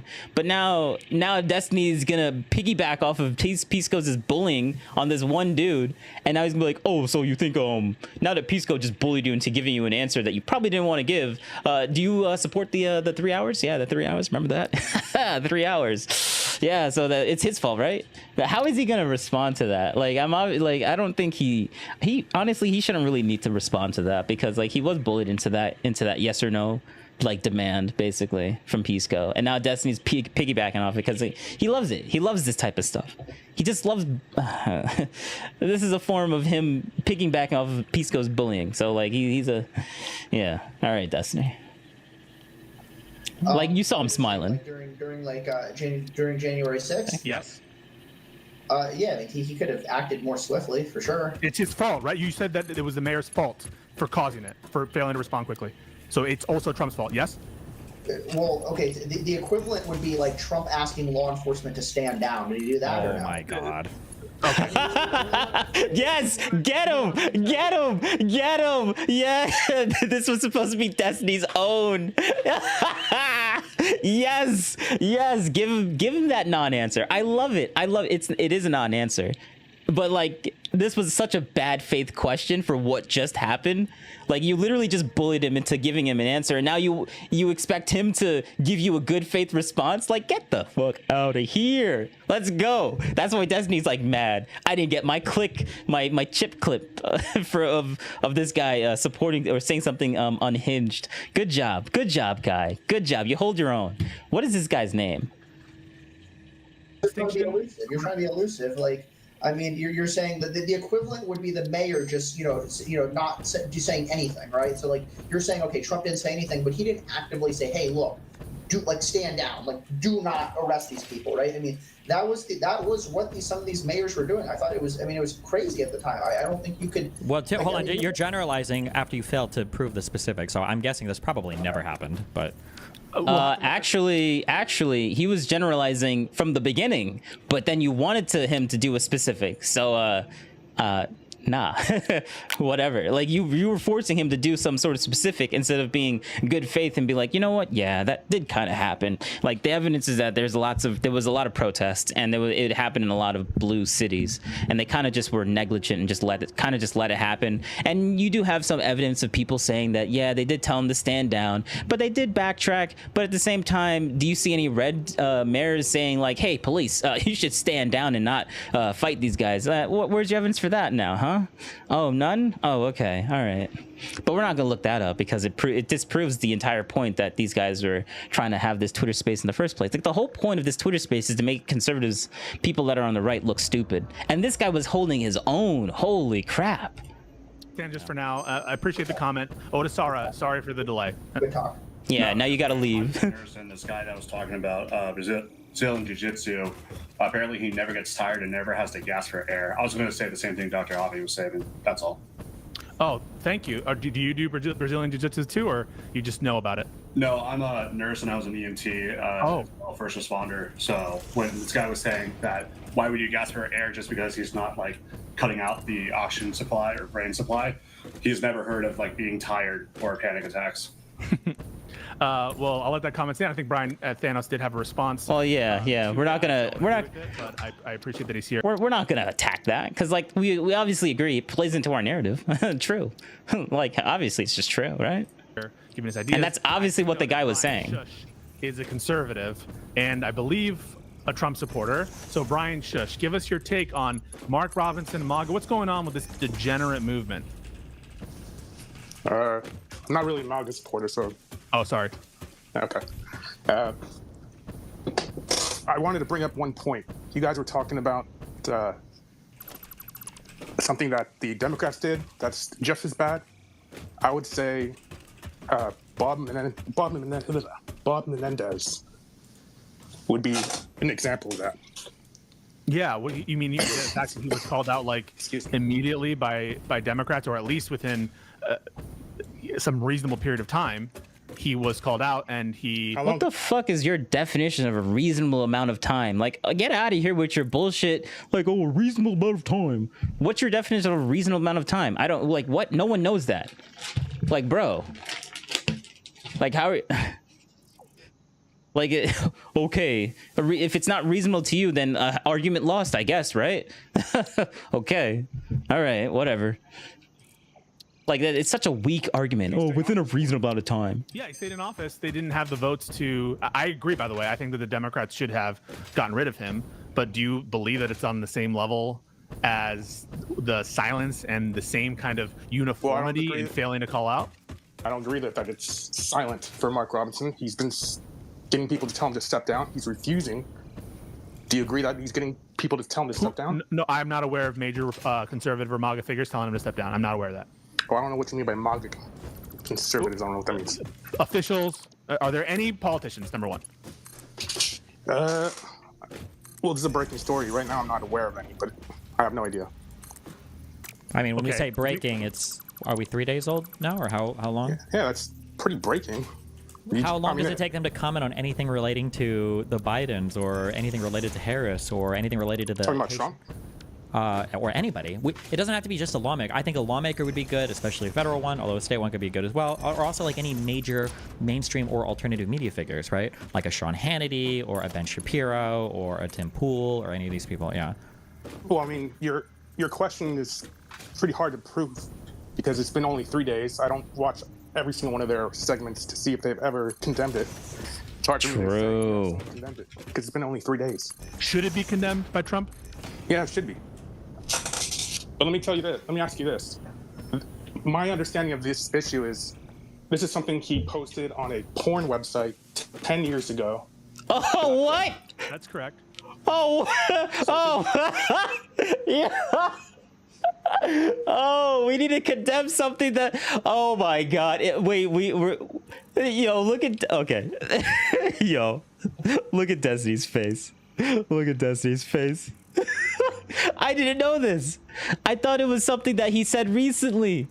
I'm like, well, obviously Destiny isn't gonna play the game of like, oh, he did something like years ago and now we're gonna condemn it, just like how we did with Trump. Like, oh, he said the grab him thing in like 2003 and try and condemn it. Like, wait a second.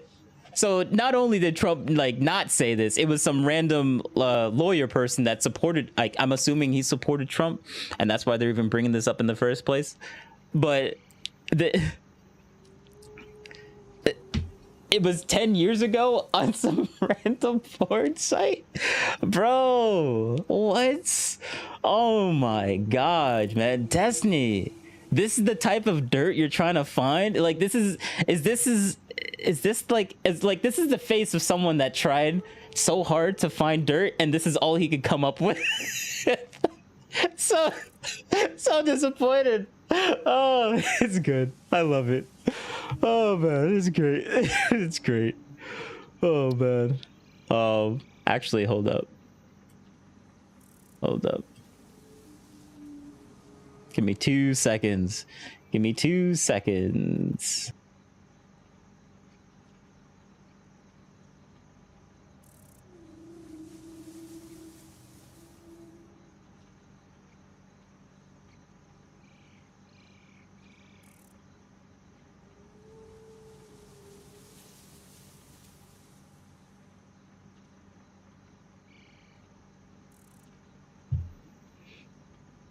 There we go. I have like a whole note thing that I have to do. I need to get a better version of doing this, but whatever. It works, I guess. Possible. But like, is that seriously what we're like? This whole thing is because of a 10-year-old thing that he said on a porn site, and Pisco was like, "Yes." I'm like, "Okay, all right." I don't care, bro. All right. It's just a stupid troll. No. It's not possible. You take his word seriously on that porn website. Sorry, let me. Yes! It is possible. In the Yes! sense that it could have happened. Oh, but it's not a reasonable conclusion. That's what I should have said. It's not a reasonable inference. Then what evidence points to? I would say, hold on, I'll break from Pisco here. I actually, when I read those comments, it is possible that he was just like sexually fantasizing or doing whatever else. That's totally possible. But would That's different than trolling. Wait. Sorry, I agree with that, but it's different than trolling. Sure. Well, it's different than trolling. Anymore because MAGA people have literally. Oh, it's different than trolling. Different than trolling. Pisco, like they're both basically the exact same thing. Stop being so retardedly pedantic. Like, it's like, bro. Okay. Oh, trolling is the difference of being what did he just say? Hold up, Mike. My that's short-term memory. I need to fix that. Whatever else. That's totally possible. Reasonable conclusion. That's what I should have said. It's not a reasonable inference. Then what evidence points to? I would say, hold on, I'll break from Pisco here. I actually, when I read those comments, it is possible that he was just like sexually fantasizing or doing whatever else. That's totally possible.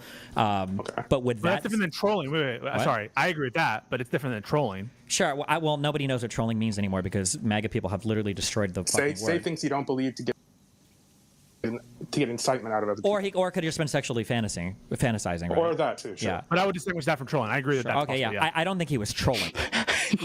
just so Pisco doesn't seem like he's being inconsistent. He's like, yeah, those two things are different. I know I just contradicted myself, even though those things are basically the same thing, but they're two different words. So like, obviously I knew that the if you said the other thing, I would have been like that. Yeah. Yeah. Look at him. Look at Pisco go. Look at Pisco go. All right. If that's the definition we're going with, there's no shot that somebody would attach their real name to shit like that and troll that way. That would be fucking suicide. Political suicide. No, come on, you agree with that, Brian? I don't agree with that. Maybe I don't know the information. 10 years ago, was he in office? No. So why would he care that he was in office 10 years ago? Well, he must have, I'm guessing he was what, did this guy just become the lieutenant governor out of fucking nowhere? He had no background in politics or professional life at all, and he just one day ran and was like... Yeah, bro, this is 10 years ago. What? Like, what, you think 10 years ago he was like, yeah, I'm definitely going to be running? He probably ran... Well, I don't know when he started, but if he started like 2 years ago, like, what, like 8 years before that, he was like planning on doing that? Like, come on, man. he made a speech about guns, I think, and then like he got picked up by MAGA, and then he. I didn't know he was a MAGA politician. My bad. Yeah. So, but like, I think that usually when you're trolling, you don't attach your name to things like that. And when you're doing such, like when you're saying I'm a black Nazi. Oh my God. Now Pisco's going to run down like the whole differences between trolling and what he agrees with Destiny about. Like, bro, they're the same. They're basically the same thing. He's trying to cover his ass so hard right now. Okay. All right, Pisco. Keep doing what you're doing. So like, he said this on an Ebony porn site, by the way. That's the added to it, to that context. Yeah, with his real name and with his email that he uses. Do you think a real... All right, maybe I may not think too highly of people, but I don't think someone... He went to a porn store 5 times a week. Yeah, I don't care that he goes to a porn store. Doesn't that indicate to you that it's probable that these are like actual fantasies as opposed to, oh, I'm just playing a troll on who? Who's he trolling? The porn website guys? It's trolling other people, but I already gave this that it's possible he fantasizes about this. So right now we're just talking semantics about how it's possible that it's not. The guy already agrees that maybe he probably is fantasizing. Like he's not disproving that. Pisco is just trying so hard to make like these two words be completely different, because he literally just said like, oh no, actually I don't believe that. So now he needs to like harp on these two specific words and semantically talk about the differences between these two basically very similar words. Like, okay, all right, like, but no one really cares. Like, shut up, that's like Pisco. Like, come on. Burger. He's not even arguing against you. What do you mean it's possible? Yeah, it's possible that he's actually been. Well, because you're making the claim that he is a Nazi. That's your claim. I made the claim that he said he's a black Nazi. No, that's not what you. That's right? No. That's not your implication. That's not what you mean when you say those words. Well, I think that it's consistent with his beliefs that he's. So then that is your claim. Then that is your claim. I think that there is a good chance. And by good chance, I put it. Okay. So I'm glad I got that out of it. 20 and 40% chance that he actually is a black Nazi. Dustin, would you agree with that percentage, or would you put it higher or lower? Or what I would say I don't think there's good reason to believe that. But now that I'm looking at other statements this guy's made, I feel he probably. I don't know if he's like a card-carrying Nazi, but yeah, he probably aligns with them on a lot of. I mean, the Nazi Party for better or for worse today is actually a lot more accepting of different races than they used to be. Right? Yeah, it's everything's inclusive. Damn. What are the comments that gave you that impression that it's now real? It seems like he's heavily in favor of like blanket bans on abortion, which isn't that strange, but also on gay marriage. I think, which is a pretty extreme position, at least in today's political climate. Wait, that makes someone Nazi? Comments about trans people all wanting to be molesters and calls them demonic, which I think is like pretty extreme. Oh, that's Nazi-esque. Yeah, 100%. So you basically all conservatives are just Nazis, because like most conservatives believe in pro-life and and they were against gay marriage. Oh yeah, they're all just Nazis, I guess. That's yeah, yeah, that's Nazi, right? Nazism right there, 100%. It's extreme, but it's not Nazi extreme. That has nothing to do with Nazis. He's questioned the Holocaust. Actually, I haven't even got to the Holocaust stuff yet. I see him like not believing that basically COVID was real, that it was a globalist conspiracy. Oh, that's a Nazi thing. That's crazy. Yeah, sure. Sure, but I mean, like, yeah, that's why maybe he's not Nazi, but he's going to be like Nazi alignment and all the conspiracies and all that shit.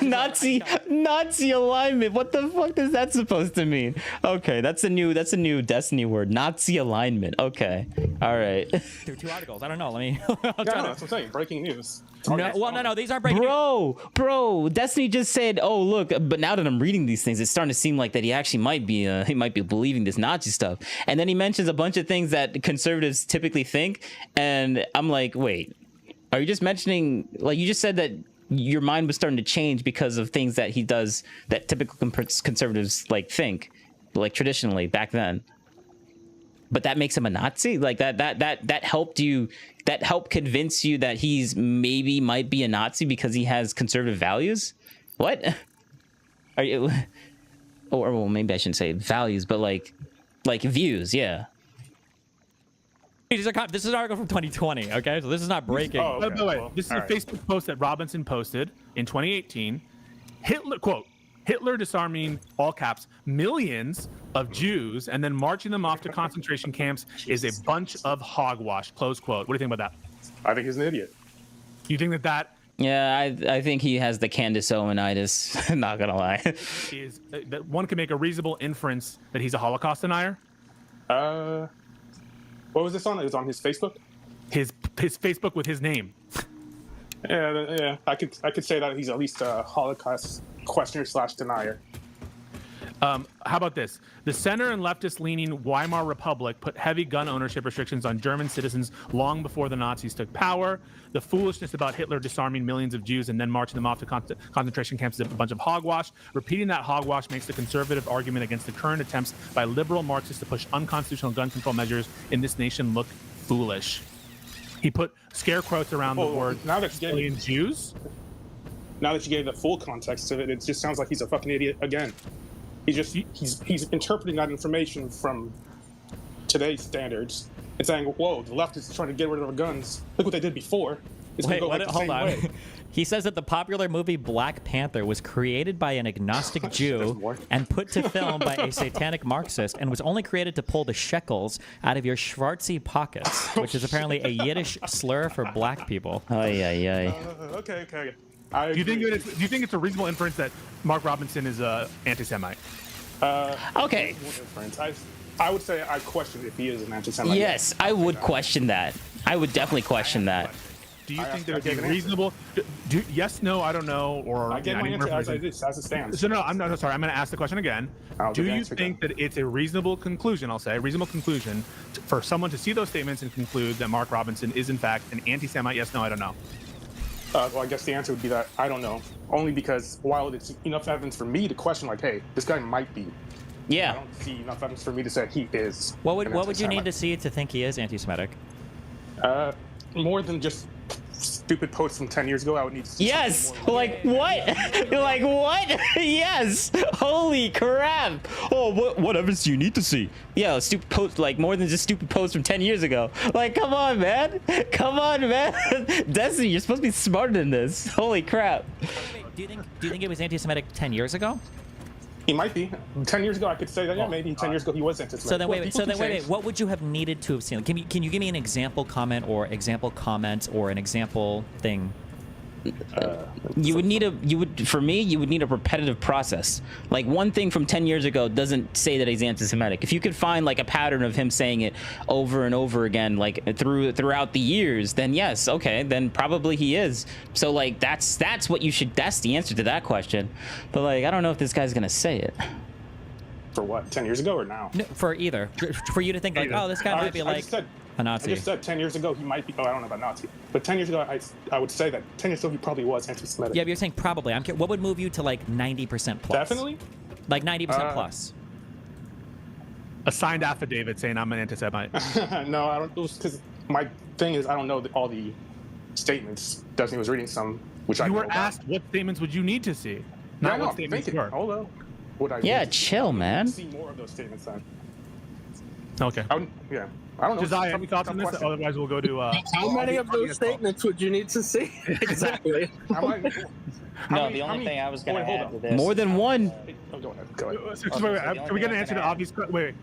Let's do Avi's first, and then we'll go to Josiah's question. So Avi asked, how many more, right, of those statements would you need to see? Yeah, like, is it 5, 10, 15 statements for someone to be a Nazi? Oh, my God. They're just... I would say that's not an answer to the question. No, they're making him seem stupid, and he's getting flustered. All he has to say is that I need more than just a 10-year-old comment. More than one. Come on, give me like 1, 2, 3, and like have it be credible. Like 3 credible comments of him saying it in different times, and maybe one that's more recent. That would be enough, and then you could say, all right, he's probably anti-Semitic. But like that's all he needs to say. But they're making him seem like he's a stupid, like he's an idiot. But like that's the whole point of this X space in the first place. They're trying to get these people to get flustered, these nobodies to get. I don't mean to say nobodies, but like they are literally nobodies, like kind of like me, you know. I'm a nobody. But like they get these nobodies to get flustered, and then they show how stupid conservatives are. Yeah, so. Wait, I'm curious. Hold on, I'm curious. Do you think that Kamala Harris is a Marxist or a communist? No. Why are we pivoting? Her father's a Marxist? I don't know anything about her father. Okay. Yeah, what? Look at him. Look at Destiny. Look at Destiny trying to get that nice own. But he can't, because that guy was going to fall for the trap. Come on, Destiny. You're better than that. perfectly reasonable, given the information that I know, and I guess most people know, is that he is unqualified for office. And I think that's a perfectly reasonable statement. That's what I'm talking about. I don't care. Who cares if? But we're the he ones might be an actual Nazi. At some degree, he might be an actual anti-Semite. Who cares? We know you don't care. No. We know you don't care about anti-Semitism. No one cares. Sorry, you think people don't care about anti-Semitism? No, I don't think people care that everyone has to agree that he's definitely an anti-Semite. No, I'm asking, do people care whether or not factually he is an anti-Semite? People care about that. I care about that. No, people care if someone might be an anti-Semite.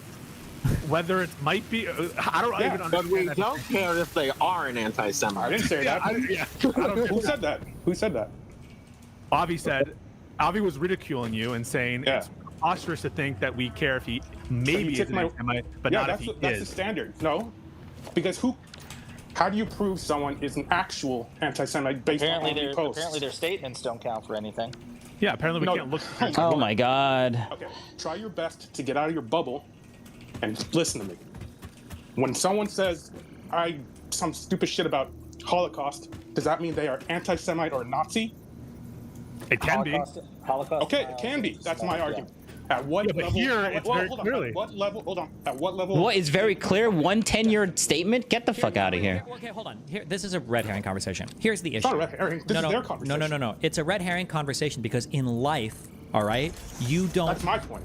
No, in life, you don't gather enough information to make a conclusive, beyond a reasonable doubt statement about any person, but you still make decisions about them, assuming these things. That was my answer. Yeah, but what the question is would you assume this person is, not are they 100% definitely? Because that was their question. Yeah, but we're obviously speaking in the context of how would you assess this person politically, right? Like if I could show you I could show you a statement of a guy saying I am a neo-Nazi and I support Hitler, and you could say, well, it could have been that somebody put him up to that, or somebody logged into his account. Or it could have been that he was having a psychotic break or whatever. These are all possible. I could never say with 100% certainty, but nobody is really operating in that context. We're saying, would it be reasonable for a person to assume that this guy is anti-Semitic, right? And I think that's a fair. And hold on, what was wrong with my answer? Well, when you say he could be, I mean, you kind of have to have, when it comes time to making decisions, you kind of have to come down in a binary on are we going to act like he is, or are we going to act like he isn't? Yeah, you're appealing to too much ambiguity. As a matter of fact, I'm not tweets right now. Wait, shut up. Listen. So about an hour ago, you said, you forgot to mention now that you're a bit more sane. But let's not forget, for the past 10 years, the left was openly racist, sexist, and anti-establishment. You don't get a prize for being the first party to turn crazy and the first to stop being crazy. So about an hour ago, you were perfectly content to tar and feather the entire left as openly racist, sexist, and anti-establishment. No Wait, benefit of the doubt. when? What? When? Wait, no. When did he even say that? I don't think that's true at all, actually. Out there. But with Mark Robinson, you're appealing to, well, he might not be a Nazi. That is such a stupid point. I can't believe you even brought that up. No, it is demonstrating your No, I'm giving you, that is a general argument, and this is a specific argument. How stupid can you be to mix those two up? I love ridiculing your inconsistency. It's great to establish a general argument versus specific argument is not. Oh my God. You're going to give him the benefit of the doubt. No, I'm not. I didn't give him the benefit of the doubt. Well, he might not be a Nazi. He might not be anti-Semitic. That's not what I said. But the left is openly racist, sexist, and anti-establishment. Well, if you want to go through the policies for the last 10 years, I'm totally fine with that. No, the bottom line is no, of course you don't want to go over it. Content to make and you're perfectly content to twist my words from a general argument to a specific one and pretend. Yes, that's what they did with the first guy. They tried to get him. He was giving a general thing, and then they're gonna make it into a specific thing, and then Destiny found specific points, and then tried to say, oh, now there's no evidence because they're not comparable 100%. And now we're going back and hey, Destiny, the things don't have to be you don't need to be no, if it's 100% if he's a neon, we're just saying it generally, he could be. And I'm bro, which one do you want? Do you want something specific? Because we have the specific quote, the one quote, and then he says yeah, that one quote isn't gonna be I'm just gonna say he's an outright anti-Semitic, and then well actually, but if we just do it in a general sense or whatever, and I'm okay, all right, whatever, let's keep going. No, I appreciate that, Josiah. Brian, do you have any thoughts, closing thoughts for now, and then we'll go to Fiery Patriot, who seems to be a patriot and he seems to be on fire, and we want to hear. The last thing I have to say is, I'm picking up another argument that the last guy said. The BLM riots. Another thing that might be bad on the Democrat side is Seattle Chaz, how it was handled. Yes. Yeah, it was bad. It was bad that but that like the thing is another thing. And who was in control of that city? Wasn't it a Democratic mayor, Democratic governor for that entire state? Still let that happen for weeks on end. Like, sure, maybe they might not have caused it, but they were definitely being super negligent, because like that was literally the first time that's ever happened ever in the U.S. where a part of the U.S. seceded for a little bit in the name of, I guess, George Floyd, but whatever, for 2 weeks. Oh, okay, we're just not gonna talk about that. Like, the governor of that state has like zero say on that, or the mayor of that town, yeah, just zero say. Democratic, yeah, that was just nothing. That wasn't that bad, you know. That's why I keep saying, oh, what's a reasonable thing? I'm like, bro, you're not gonna think that's reasonable. Like, sure, it's just a Chaz, it was bad, but like, so what? It was just one thing, I guess. What, right? I think that you can have some reasonable disagreements, and I don't know if Stephen will agree with me, on like the best method for quelling a protest. And you could say that there are good faith disagreements on what's the best, but that's different than accusing, as I think was done, that what the desired outcome was additional anarchy, additional chaos, more lawlessness, that kind of thing, as opposed to trying to let things burn out. No one's making that argument, but okay, peace go. Out in a smarter way. For example, that was kind of the argument for why Trump shouldn't use the Insurrection Act, right? And conservatives were making that argument that Trump was correct not to federalize the National Guard, not to invoke the Insurrection Act, because he didn't want to inflame things. That was the argument that I think you can understand. And so, given that, do you agree? But Trump is still still wants to be a dictator, right? Look at Destiny's face. Wait, hold up. Look at Destiny's face. He hates the fact that he just brought up that argument. Like, why did you just bring up the one argument that proves that that my theories on Trump being a dictator is not actually true? Because like he had all these opportunities to actually bring out the National Guard, but he didn't do it, and like it would have been justified in that moment, but he still didn't do it.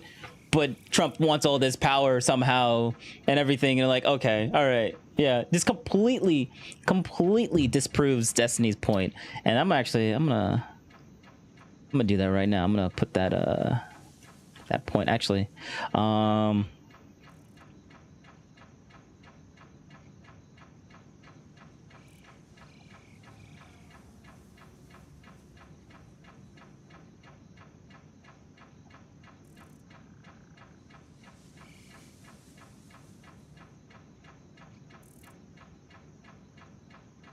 right. Agree with Donald Trump's decision not to invoke the Insurrection Act. Whether I agree or disagree. Do you agree or disagree? I'm ambiguous to it.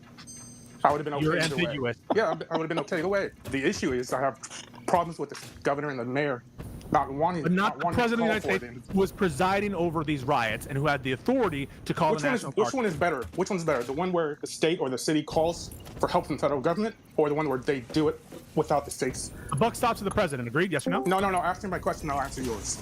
What's better? Yeah. Wait, what are we comparing? What are we comparing right now? I'm comparing the Seattle Chaz zone, how it was handled at the state and city level, how they refused to take care of that issue, and refused help from Trump. Refused help from Trump? Yeah. Well, he wanted to call the National Guard, but he didn't want to do it. Wait, no, sorry. He didn't call the National Guard. Do you agree with that decision? I didn't say that. Do you agree with that decision? Yes or no?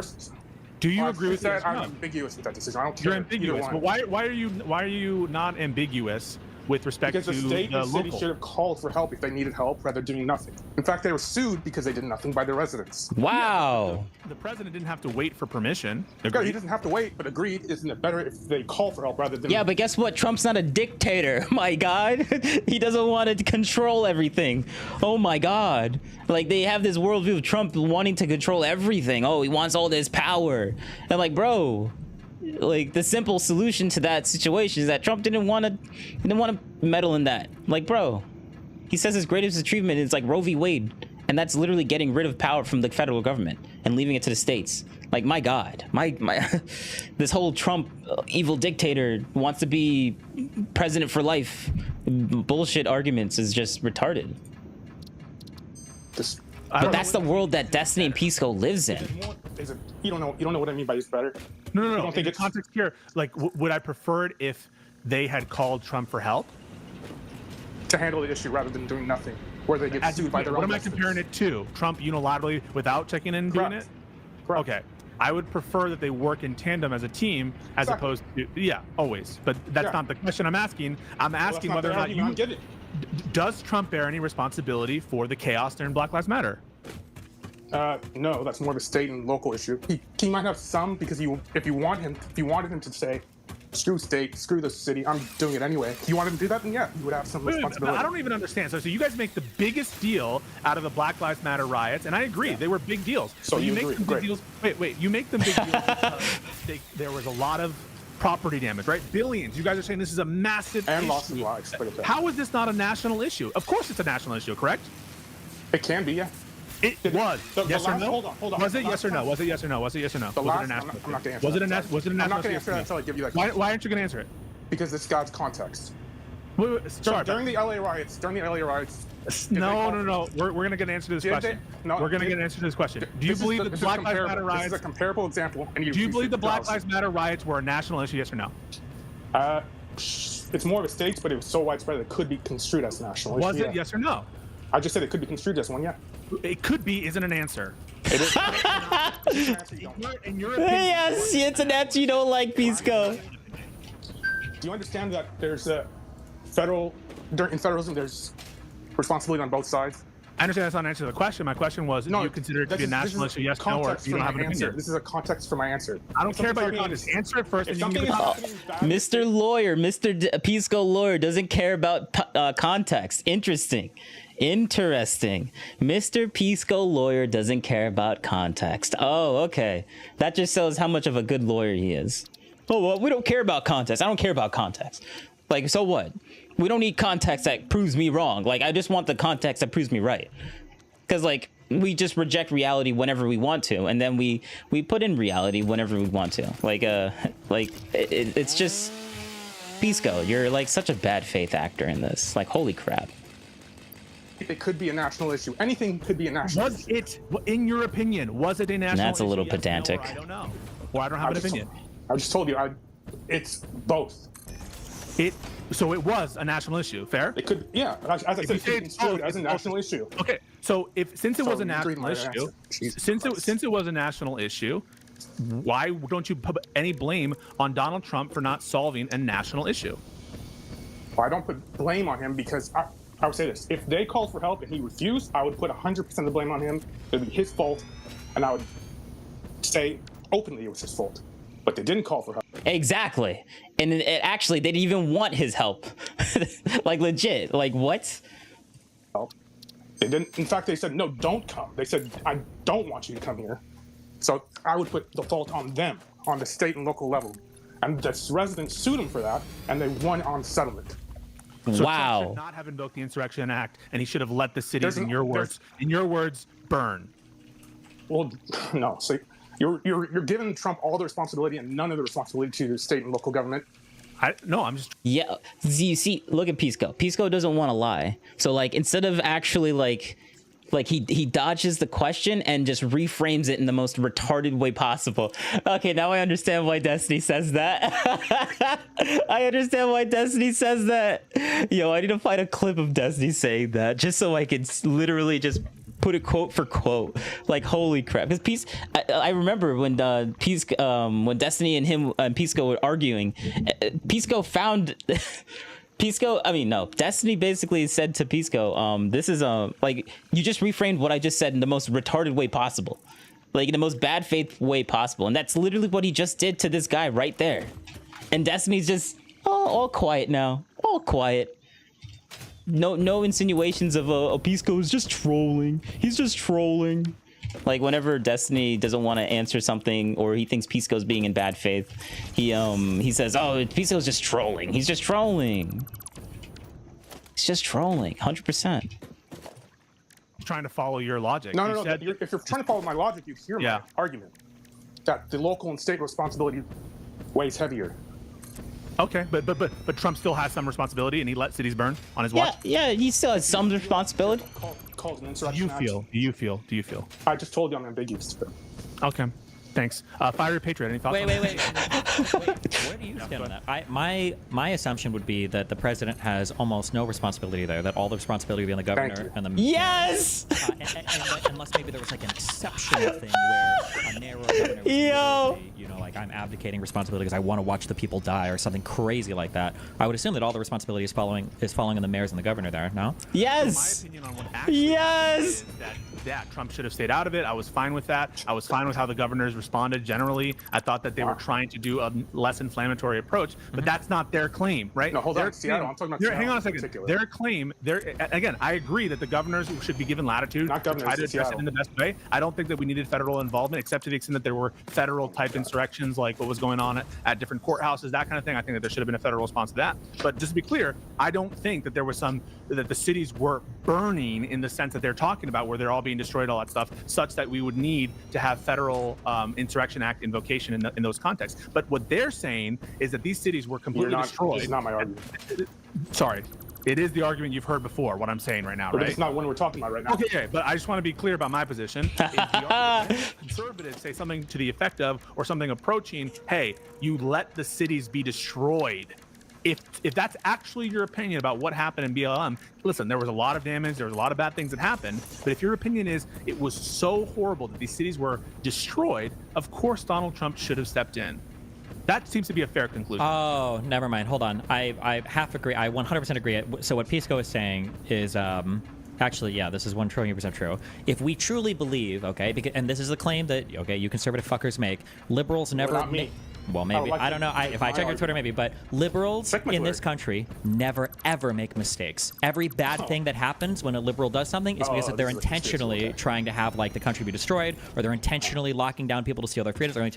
I've heard this since Rush Limbaugh. You say this all the time, right? That's great, but I would like if it is the case, that's fine. I'm just for everyone else to hear. This might not be what you're saying, but if it is the case that governors or mayors, Dustin just wants to vent because he has baggage from his parents. Like he's basically just venting out things that he's had like baggage from his childhood and like his parents, and how like Destiny he hates Trump so much, but like he's so smart and he's very convincing, but yet his parents, it's somehow he just can't convince his parents not to love Trump and not to vote for him, like somehow. And now this is why he doesn't care about the guy talking. He just wants to say to his audience, because his audience is like his friend group, like it's the only thing he has left for any type of sanity, because like, oh, everyone disagrees with me except for every single person around me. All right, good job, Destiny. So this is him basically guiding his audience to like basically think a certain way. And that's why he's like, I don't care about what you say about that. Like, I'm only saying this because I want my audience to believe this, because he's basically coping at this point. It's a little bit of a cope. Let's just say that. A little bit of a cope. But yeah, let him run down through this. That the president then should actually step in. If it is the case that the governor's saying like, no, I want it to burn for political reasons, then maybe the president should step in and do something. So it can't be the case, but both these can't be true. That the president. Okay, sure, that might not be yours. I'm just saying that people have said that like it was intentional. All of the damage was intentional. Yeah. Okay, but not me. Okay. Thank you. But no, hold on. Yeah, you want to elaborate? I want your rebuttal on my actual argument. Yeah, what is it? That Seattle was derelict of duty. Seattle. Yeah, so as I understand it, there was a tactical retreat from a particular precinct that was done. A tactical retreat. Yeah, so my understanding was that there was a tactical decision to leave a given police precinct tactical and the immediate surrounding areas, and so as to not inflame tensions further, and so as to not engage. No one can say Pisco is not a good lawyer, bro. The way he frames it, it's a tactical retreat. My God. That is such a nice way of saying, yeah, we told the cops to stand down even though we know that everything's burning up. It was a tactical retreat. My God, Pisco, holy crap. Okay. Oh man, like like what he's saying like could be misconstrued as like he's not like technically lying, but like it's such a bad faith. Like, yeah, sure, it's a tactical retreat. They still let cities burned. Like what? Oh, if Trump had to do it, the cities were burning. Oh, when the governors were doing it's a tactical retreat. Oh man, Pisco, you can't say Pisco's a bad lawyer. Come on, man. That was so swift. That was so good. That was so good. All right. You know, in escalating tensions, there was a decision to negotiate with the people in the Chaz zone as opposed to violently breaking up. I think in retrospect, a lot of people, including myself, I have to read into the decision-making process, have questioned the decision to abandon that precinct. Apparently it didn't come directly from a political leader. I think it came from like someone in the chain of command of the police who, like, you know, below that. And so that was a decision that I think was taken on the ground. And I'm not. That sounds like a cope argument. I don't know enough about it. There's no. Okay, yeah, plead to ignorance. Okay. Pulling out of the Chaz zone. I'm not talking about precinct. I'm talking about the whole zone. Bro, Destiny. The reason why I know these terms and stuff is because Destiny was the one that was pointing it out on certain people. Like they just. Like they concede the argument and they just back out to like, oh, I just didn't know. Oh, well, I just didn't know. Oh, okay. But Destiny didn't say anything about it. Look at him. He's quiet. He's silent. He's just sitting there with his, with his, I was gonna say with his smug face, but he's not really smiling. But whatever. But like, bro, like I like how he's not calling Pisco out when Pisco is obviously being super bad faith right here. Okay. All right. Like he's doing all of the things that he hates that other conservatives do whenever they're backed into a corner or when they pretend to like not concede a specific point. They just say, oh, they fall from ignorance. Now Pisco literally just did the same thing and it's like, not a peep. Like what? Which encompassed businesses and residents in which they sued and got settlement. Do you agree, yes or no, that it started with an abandonment of a police precinct? Yes or no? Who cares how it started? I care about how. Do you agree, yes or no? Okay, so we're just going to stop it. If you're not going to answer questions, so we can establish what I just said. It's clear you're not understanding. It's clear you're not understanding. You're not giving me a response. So what happened? What I described to you. Who cares how it started? Okay, I described to you what led to the Chaz zone. You agree that I just described to you? What? And my argument was about the Chaz zone. Your argument was about the decision making in the chat with respect to the Chaz zone. During the Chaz zone, in which no one stopped it.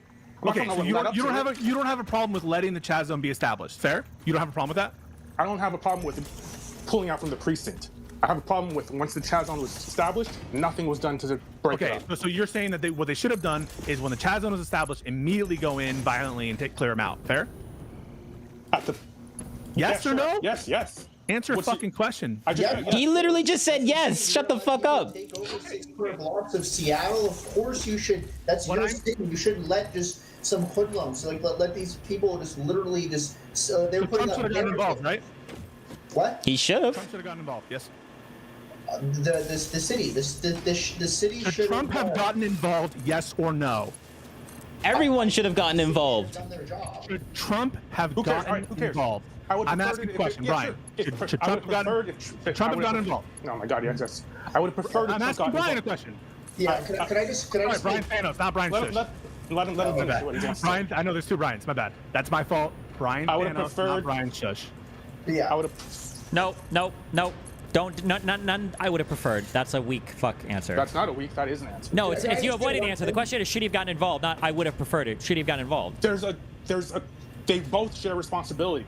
So the answer is yes, he should have gotten involved? So the answer is yes, he should have gotten involved? He should have gotten involved. Brian Thanos, is your answer yes, Trump made a mistake not sending in federal troops? I don't care. You're saying against the will of the city. Against the will of the yes, just say yes. Who cares? You should have just said fuck you guys and just, Yes. Yeah, why not? Fuck you. I should have said fuck you. Yeah, you just said that they let a city be taken over by hoodlums. So did Trump. Fair?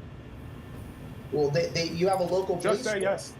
I don't understand why you guys are immune to asking questions. Answer questions. Yes, he should have gotten involved.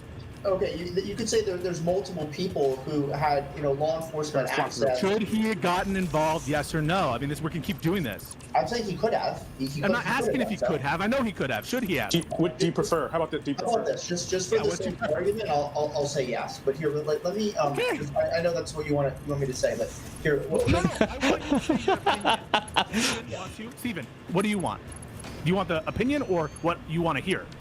I don't like the game. The reason why somebody switches, I did this with Asana, I've done this with so many people. If I were to say, do you think that a 15-year-old should fuck a 1-year-old? You're not going to say, I would prefer that they don't. Would either of you answer that? Hold on.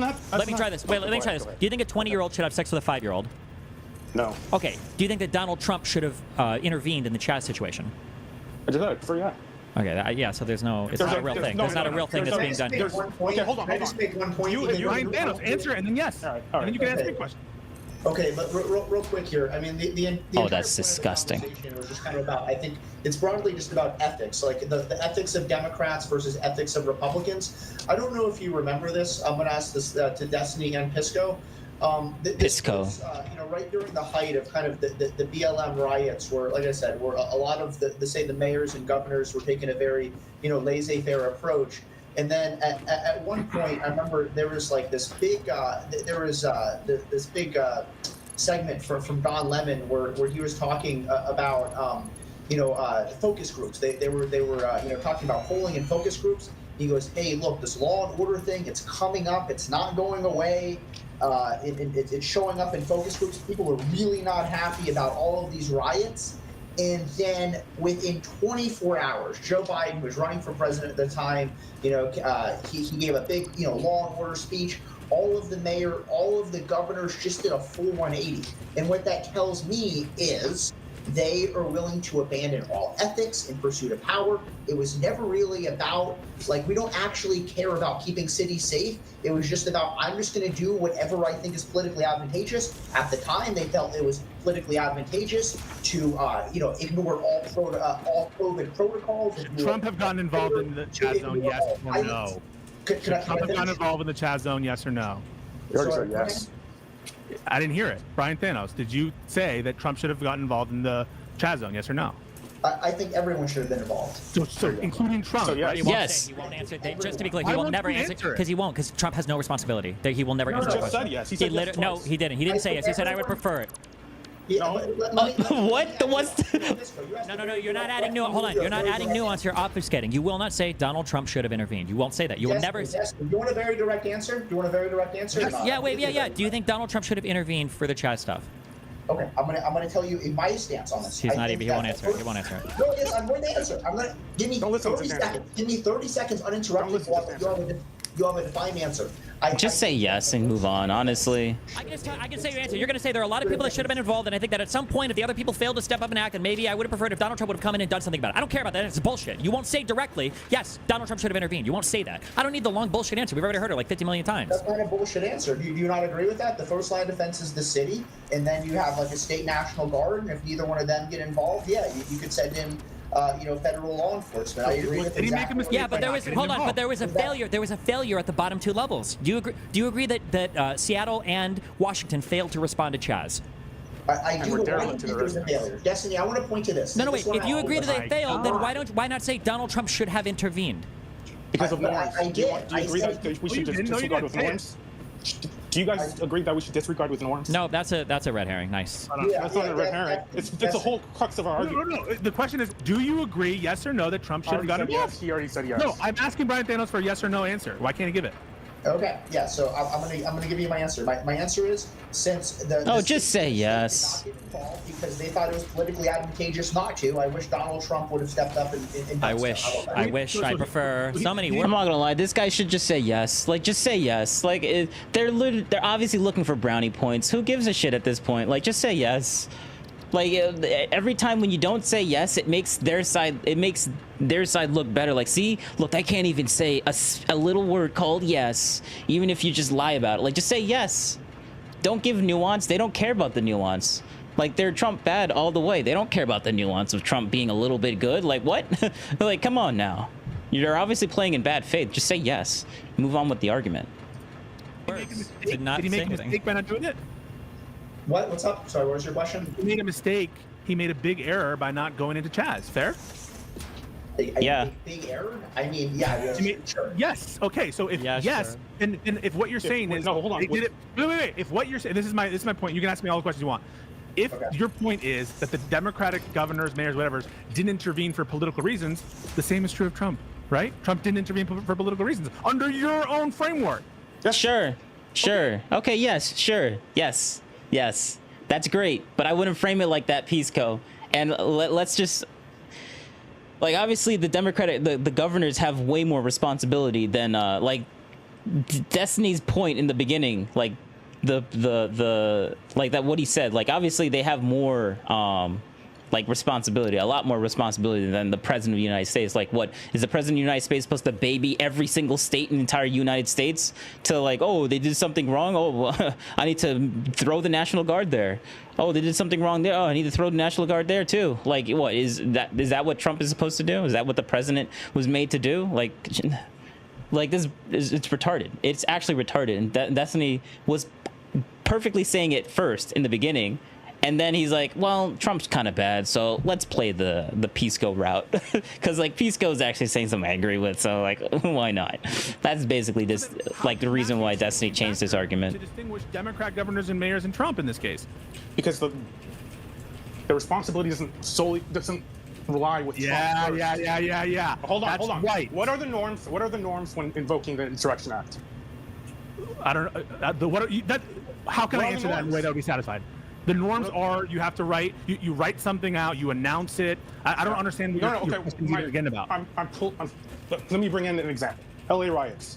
Yeah. That was considered an insurrection. Did the state call for help from the federal government? I'm not sure the chronology on whether or not they asked for help. Okay.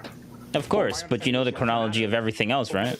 That's the norms. The whole point where the whole point where Bush Sr. did not put in troops in the beginning because he's waiting for help to get help, call for help from the state.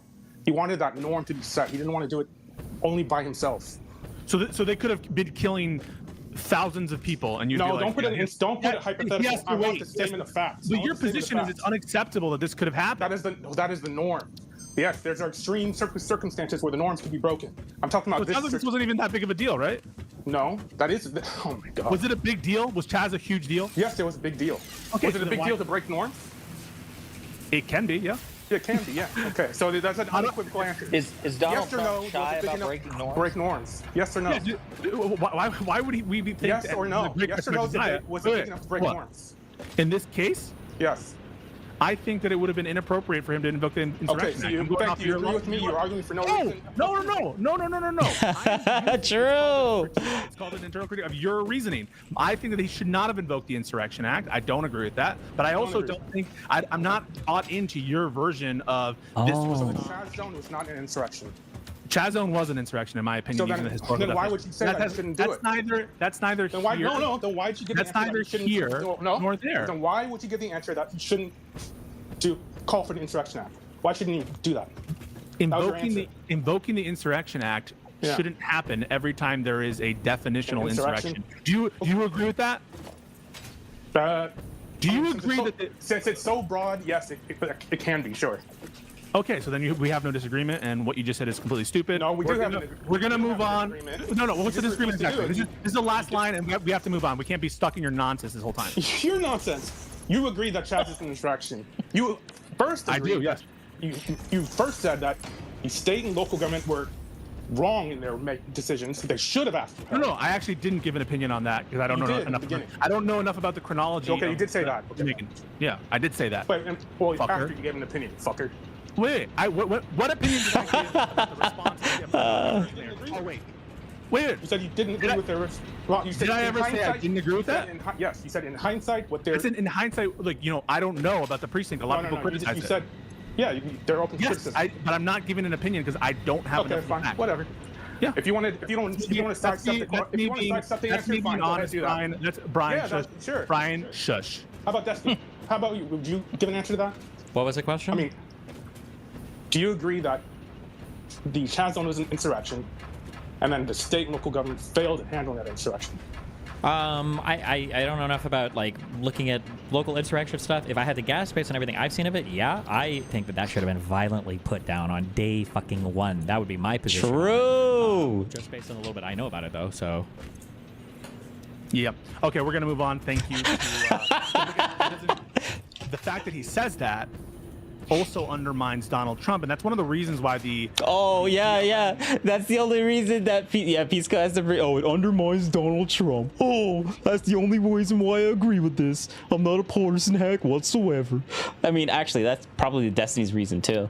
Like, yeah, literally, he's so harped on like Trump did like an insurrection that he's 100% on board with. Like, yeah, this is an insurrection. Yeah, because Trump did it too. Yeah, like he's just so on board. Land against Kamala Harris in this election is who was presiding over the country at the time this was happening. It was Donald Trump. And so just like you would if Joe Biden were in charge in the same period, absolutely criticize Joe Biden to the extent that he wasn't acting the way you thought. I think that it's fair if you're going to construe BLM as this massive, society-destroying type situation. I think that you're going to have to put some blame on Donald Trump. Tell me an example where I said that. Yeah, you're giving me some. We're done with your nonsense. We're done with your nonsense. No, okay, that's what I thought. Yeah. Yeah. Okay. Yeah. Where's your proof on that on Pisco? Oh yeah, we're just done with your nonsense. Yeah. Like we're just done with your nonsense. I have no evidence, so that's why I'm just gonna say you're done with your nonsense. Yeah. Okay. All right, Pisco. Also, just as a quick thing, also something that might be comparable to Chaz. Do you remember the other BLM stuff, the Bureau of Land Management stuff? I think it was I thought there was one after the Bundy standoff, but what I don't want to say that's fine. You agree with that. I don't want to say with 100% certainty, but weren't conservatives mad? Wasn't a person killed there? I don't care what conservatives say. That's great, but we're not just talking about just you. Okay, obviously it's about the whole political landscape. This is my argument. I came in here to give my argument. Okay, that's fine. I don't know what your argument was. I'm not talking about what your argument was. I'm not saying what you were arguing about, okay? I'm just saying that in general, my recollection of that was that conservatives were quite mad that a person, I believe, ended up dying there, unless there was another event that happened with the FBI and people trying to take over land later on. It seemed like the response felt a lot differently because those people were fighting against the Bureau of Land Management as opposed to in Chaz, fighting the city or whatever. But. Yeah, no, I agree with that. And if we're not making specific arguments against each other, I would give the same generalized argument about the left. Okay. Do you agree? Here's a question, just a quick random question. Do you agree that that what the truckers did was essentially an insurrection in Canada? Given enough time, yeah, sure. Okay. Cool beans. Really fast. Can you wow. So they accepted a yeah, sure now, but when he said, what did he say? When he said yeah, sure, or not a definite yes before, they go on to like a whole argument of like, hey, he won't even say yes. He can't say yes. He can't say yes, and being super pedantic. But now he says yeah, sure, and they're like, oh yeah, okay, all right, he accepted it. Okay, move on. Like, bro, come on, man. J Thanos 24. Can you allow him to speak at some point? Yeah, we can add him as well at some point. Okay. I want to go to Tyrus, but first, Josiah. Yeah, I was just going to say real quick, just as a quick fact check, because Bob Menendez was cited earlier, just a couple of things to note. Bob Menendez was indicted, prosecuted by President Biden. How long was he in Congress? Well, let him finish. Yeah, this has nothing to do with my argument. Let him finish. Okay, fine. Okay. Then I'll just bring up DeSantis, since DeSantis was also Yeah, let him finish. Okay. Yeah, so buddy, they're 1-1. Brian, I'm breathing. You will have a chance. You will have a chance to respond. Breathe deeply. It's okay. Okay, I will. Thank you very much. So he was prosecuted. You're welcome. He was prosecuted by President Biden's Department of Justice, and then in the days after the prosecution, 50%, more than 50% of elected Democrats in the Senate called on him to resign. And then, oh wow, big numbers. He announced that he would not seek re-election, and he did resign back in August. So the response to Bob Menendez was considerably more extreme from the Democrats than how Republicans have reacted to Mark Robinson or George Santos. Oh yeah, because Republicans bad and Democrats better, man. We're better. Come on now, it's obvious. Democrats are just better. 100%, man. What was the timeline on both of those? Don't even bother running down on this. I think the first indictment like, honestly. September 22nd of 2023, and then he was convicted, I think, Pisco might have to correct me on this one, but it was earlier this year. Yeah, it's odd how fast things go when it's Democrats being indicted. You get Hunter Biden and all that stuff. Yeah, but I just want to say it is very funny that he, in the span. Yeah, it is very interesting how Biden got a very fast, little tiny gun charge when obviously that wasn't the big criticism that people on the right were making of him. But yeah, we got him on a gun charge where he lied or something. Yeah, it's a little slap on the wrist. That was really fast. Yeah, it was really fast. Okay, yeah, great, cool. And of Trump's legal woes, he was like indicted, convicted. We had the trial ready, and warp speed. Same thing with Hunter Biden, but with Donald Trump. It's it's just interesting that people accuse the bias of the Democrats and the DOJ. Yeah. Okay. Brian, you're annoying me, and I'm gonna. You're annoying me. You keep saying other things I have nothing to. All right. Yeah. Sorry. Yeah, I don't know what his point was about Menendez, but again, they kicked out the one guy where Pisco is like done because like he was calling Pisco out on his bullshit, and now Pisco's like, this is my place, I'm the dictator here, but I know Trump's gonna be a dictator, but I'm the dictator here, and we're gonna keep on what are we gonna do? And we're just gonna kick you out because I don't like what you're saying. Yeah, that's basically Pisco's argument. the reason, like even the Santos thing, like, well, how long did Menendez stay in? He's annoying me. The Republicans kicked Santos out. That's hilarious. Santos wouldn't resign because he's morally inferior to even Bob Menendez. Bob Menendez at least had the good grace to fucking resign eventually after his conviction. Santos had to be kicked out of Congress, and there were multiple attempts to kick him out of Congress, but Republicans blocked it every step of the way because they didn't want to lose the votes. Again, so Brian, if you're listening, I hope you are. Accept that my party. I don't think I can. I don't think you give me permissions to kick. I don't know, but it looks like he's still here. What do you say? I walked away for a second. I heard you were talking about like George Santos or something, right? Because that was my original point of like a Republican being kicked out for being unethical. Yeah, we were talking about Santos and Bob Menendez and Mark Robinson. Oh, okay. Yeah. Cool. Fiery Patriot, what are your thoughts? Holy shit. Like when you first said my name, the topic was like 5 topics ago. Yeah. Yeah. So I don't know. What I would say is that my response to this whole Robinson crap would be that it was released, obviously, literally the day before his last chance to drop out of the ballot. And so I would say that that's not enough time. That's not enough time to actually vet the information. That's not enough time to really. I guess that they maybe vetted the information as best they could, but I think this was a coordinated plan to try to kick him off the ballot, right? And I think that's what originally we were talking about, isn't it? Should he withdraw? No. Why not? Why would he withdraw? There's not been. So he's been lieutenant governor this entire time.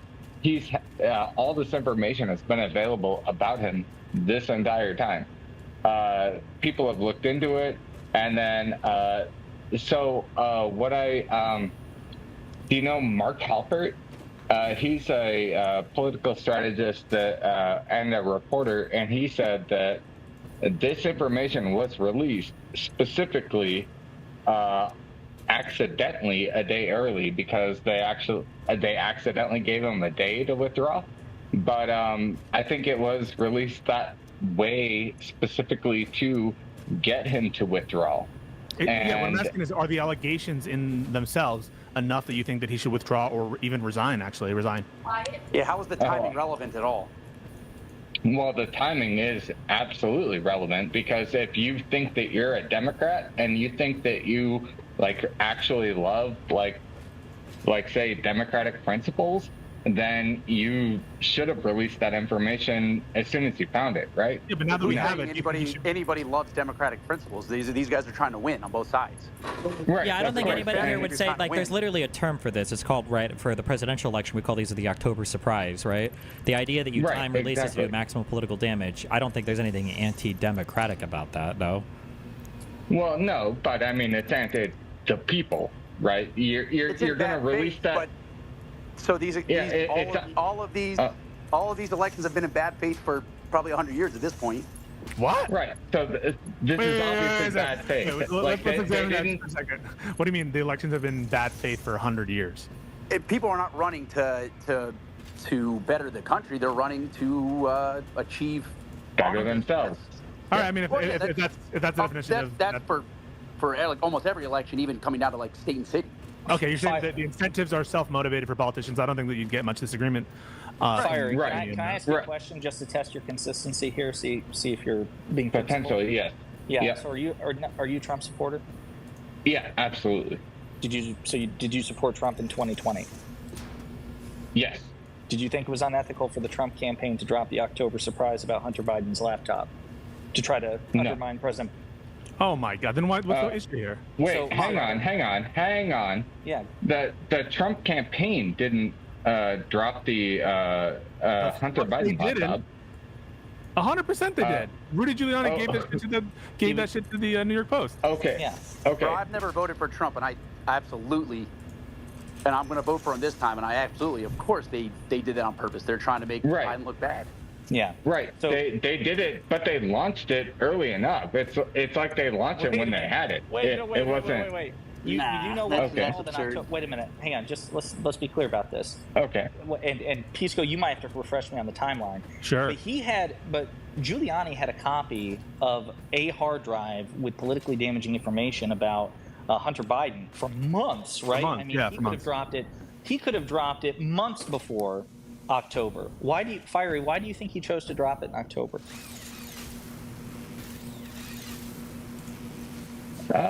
I did not know that. Yeah, I would imagine.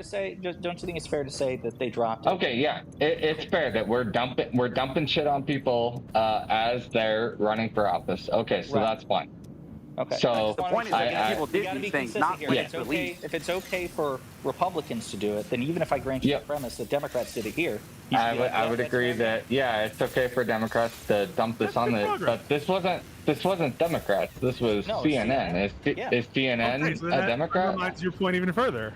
Right. Yes, they are. Of course they are. Fiery, the last thing I'll say, real quick, Fiery, is that they also gave Mark Robinson 48 hours to comment before they released the file. That was the other reason that they sat on it. They wanted to give him a chance to actually. Right, and he did schedule an interview, and he did release his interview with CNN. Right. Or not an interview, but a statement to CNN. Well, they had I can't remember the guy's name, but he did appear like on a Zoom interview with CNN as they released the K file document, but they gave him time to respond, and that's why they said, like, basically, like, listen, we'll hold on to this for a second, we'll give you 48 hours to give you a chance to respond, but this thing is going live in 48 hours, and so he ran out the clock, said at the last moment that he would talk to CNN, but by that time they were already going. Well, yeah, no, I mean, if you want to be perfectly honest, I think it's probably all true, and I think he's struggling to hold his seat now. So why shouldn't he resign based on the nature of these comments and the disclosures? I mean, doesn't this? Why shouldn't he resign? Yeah. Because there's nothing really that he said there that wasn't trollish or. I mean, I've existed in the game industry for quite a long time. But he's the lieutenant governor. Like, with respect, we're not talking about some schmuck on 4chan. We're talking about a guy who's the second. Yeah, but why can't some schmuck actually run things? Obviously, Donald Trump came out as like a real estate investor and was like, "Yeah, I'm going to be president. Fuck it." You're making my case for me. I would love for Donald Trump to resign from politics officially, but my question is, he shouldn't though, because normal people aren't fucking saints. They're not there's no legal moral standard to run for office. You can be a convicted felon and you could be in jail and be the president. But there are things that people can do. There are things that normal people aren't saints, and normal people aren't in jail. Normal people have. There are things that people can do. There are things that people can do that where you would say they should resign. Fair? What's that? There are things that people can do where you would say they should resign. Fair? Well, no, you're probably not going to get me to agree on that because I think that there's nothing anyone could do that you would say they should resign.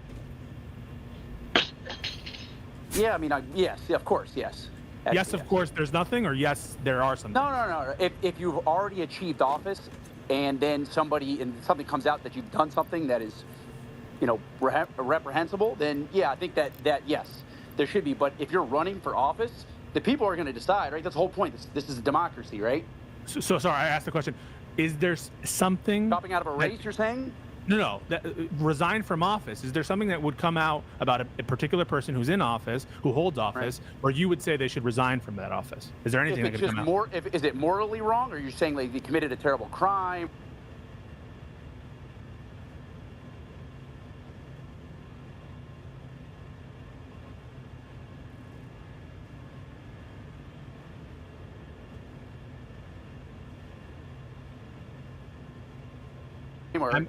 Anything. Yeah.